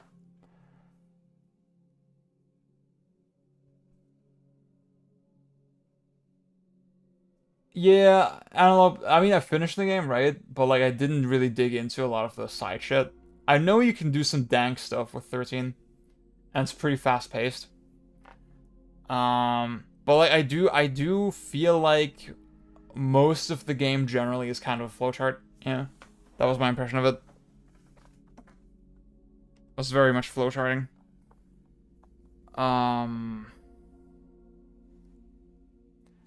If as one of the central mechanics for a game, you envision a lower threshold, a lower health threshold, making it so you are supposed to be weak. What do you do with execution-based mechanics like parries? Being able to suplex a giant or impale on its arm if you parry. Its punch would be cool, but it would make sense for it's basically a limping around skeleton.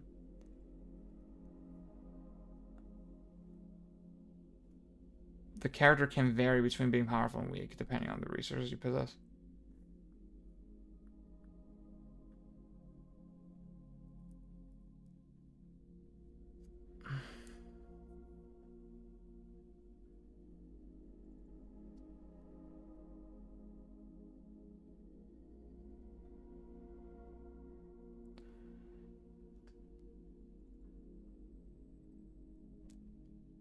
Sure, locking out skill-based mechanics that lend a large reward for that weak mode would feel pretty shitty, alright.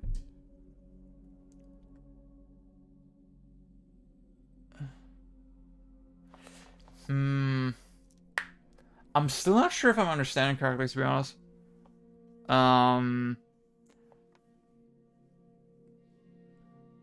Vary between powerful and weak depending on the resource. But straight up locking out skill-based mechanics.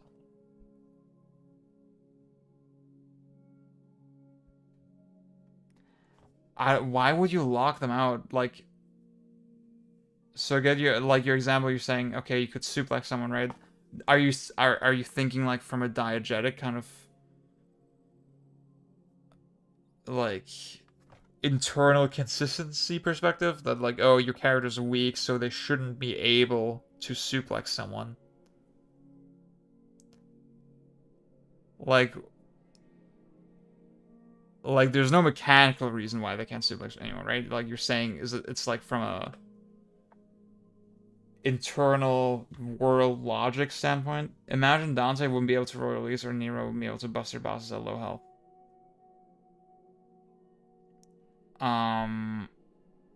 But why, like, I mean, I guess, but like, why would you? I mean, you don't have to do it, yeah. Like,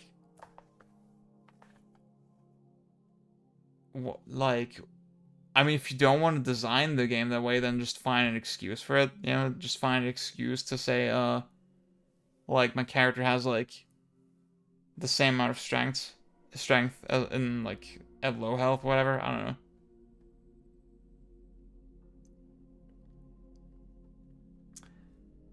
Yeah, I don't know if I agree with that.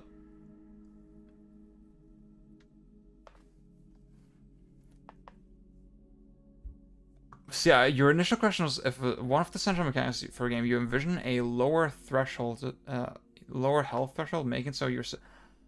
Oh, I get it. So you're saying at low health, I'm weaker than I am at high health. And then that would sort of impede on mechanics, right? Yeah, no, I don't think it's a good idea. Yeah. I mean, don't worry about it, dude. Like, I don't think it's dumb. Like, I wouldn't say it's a dumb idea. I think it's interesting, right? But like, I wouldn't say it's a. It would not feel good. Like, I think, I mean, what a lot of, games do the opposite generally, right? That they give you more of a chance if you're like close to failure, right? You see this with comeback mechanics of fighting games, which I don't like generally. Yeah, exactly. Like, exactly. That feels good, right? Making comeback feels good. It really just, it depends on, I guess, you know, when designing mechanics, like you need to think about how do you want to make the player feel. That's the most important thing, right? Health is supposed to be like the power source, but no matter what way it's supposed to, I can't see the Abraham actually let's play. Yeah.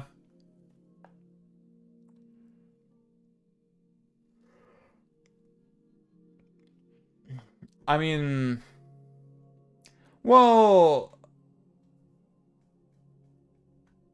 I mean, there's shit like that where, it's not necessarily tied to health, but like, you just get extra stuff if you do it well, right? I mean, the Arkham games, I don't know why that's the most obvious example that came to mind for me, but like, if you get a certain number of hits in your combo, you get access to instant kills. And that feels good, right? And then if the combo breaks, you don't have that shit anymore, right? I mean, there's stuff like that in a lot of games where if you do well for a while, it like buffs you in a way, and then if you get hit, it removes the buff. So I guess maybe just twist it instead of, yeah, you get weaker if you do poorly. Maybe just say you get stronger if you do well. Maybe that's the way to do it.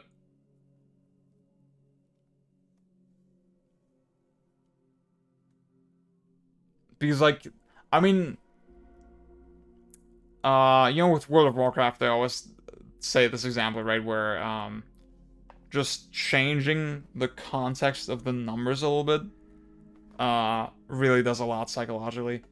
Like, yeah, technically the player is weaker at lower health, but you're framing it like they get stronger with more shit. I don't know, when they do better. Yeah. I mean, if you can't come up with anything, like, satisfying on that kind of track, then maybe just abandon it entirely, yeah? Maybe try something else. Oh shit, see you beyond. Yeah, I'm gonna call it in a little bit. I'm gonna head out soonish. But yeah, thank you for watching, dude.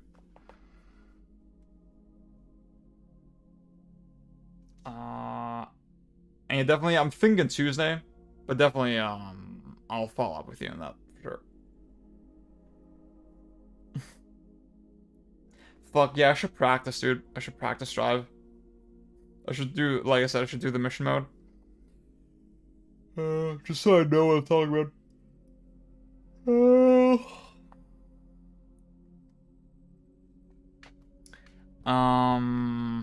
Fuck, I'm really hungry, you guys. And it's so fucking warm. God. Yeah, is there anything else you guys want to talk about?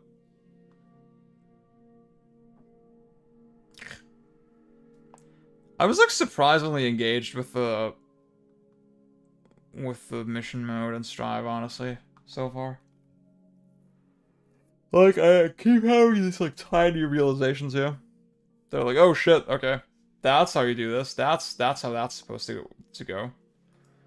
It's pretty dank.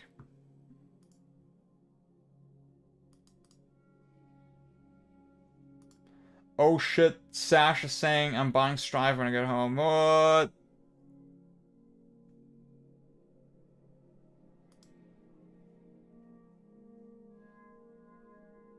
Oh shit, Game Builder Garage. Thank you for asking, Antelope. I'm very interested in it. I did like the first little tutorial. Fuck, actually, yeah, I got paid. I got my paycheck. I could just buy it now. Yeah, I probably should. I probably should buy it. I only did the very first fucking tutorial, so nothing really useful yet. But finding the possibilities of it very appetizing. Should I buy it, dude? Yeah, man.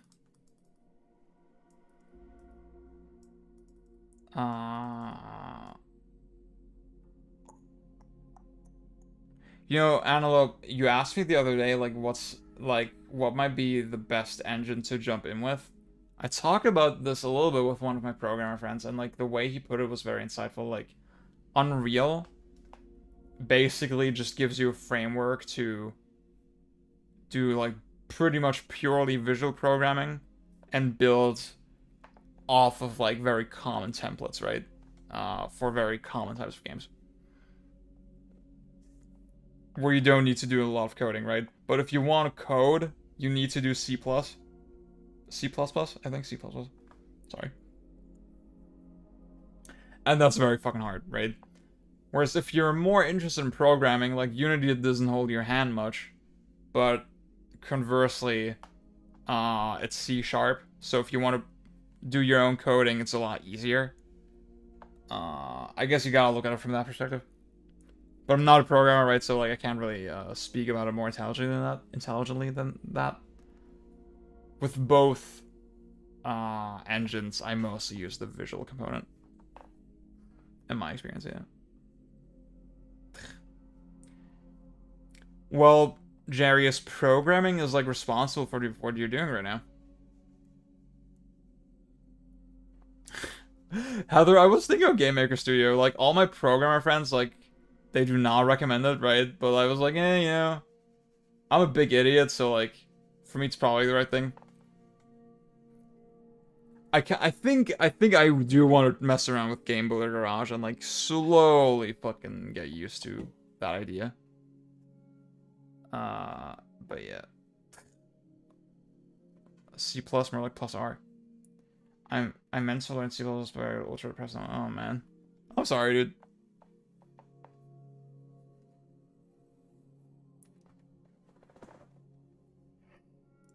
Oh. I'm so hungry. Yeah, I'll definitely have to go eat. My sister made like this cracked ass fucking chocolate pie.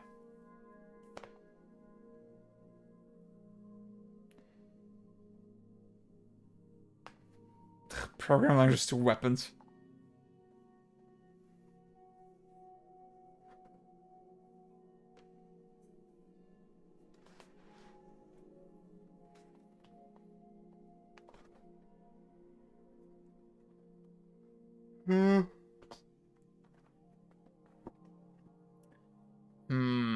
So I gotta practice Strive, and I gotta finish Ratchet, and I still gotta finish my Super Metroid playthrough. Fuck, dude, I have too much on my plate. And I'm working my cringe 9 to 5 tomorrow.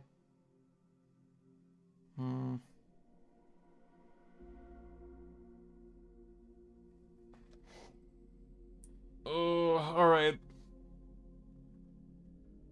They compared C# to a powerful railgun that is mounted to a very slow. Okay, I get that. That makes sense to me.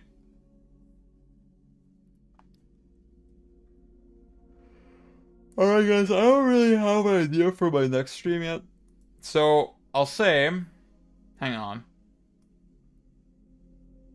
So I said I wanted to do my big YouTube fucking relaunch this month, right? I think it's doable. I think this is pretty doable, actually.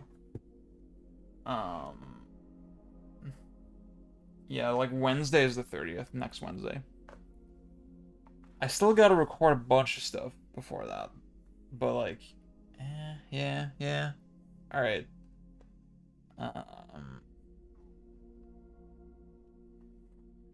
So I got that, at least for you guys to look forward to. I don't know when, again, I don't know when I'm gonna stream next, but... yeah. Oh, game dev stream, dude. Yeah, that was pretty fun. I was like thinking about that recently, actually, yeah. I was like... I mean, I had this like, weird assignment that I told you about on Twitter, right? I was thinking about streaming that for a little bit. But then I had to really rush it, yeah.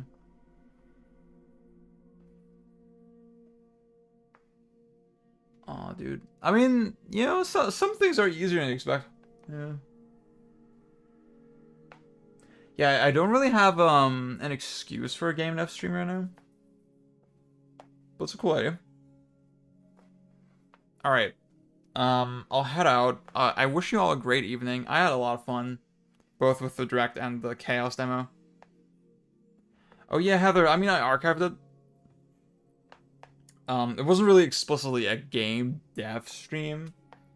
I was supposed to work out like a design concept for like a multiplayer game. And I basically had the idea already. I went into the stream with the basic idea in place, and then we like fleshed out together. And it was very nice, like I could like get instant feedback on like all the shit I was saying. Honestly, I was pretty happy with the thing in the end. Yeah. That was pretty enjoyable experience. Alright, you too, guys. Yeah. Stan Chaos.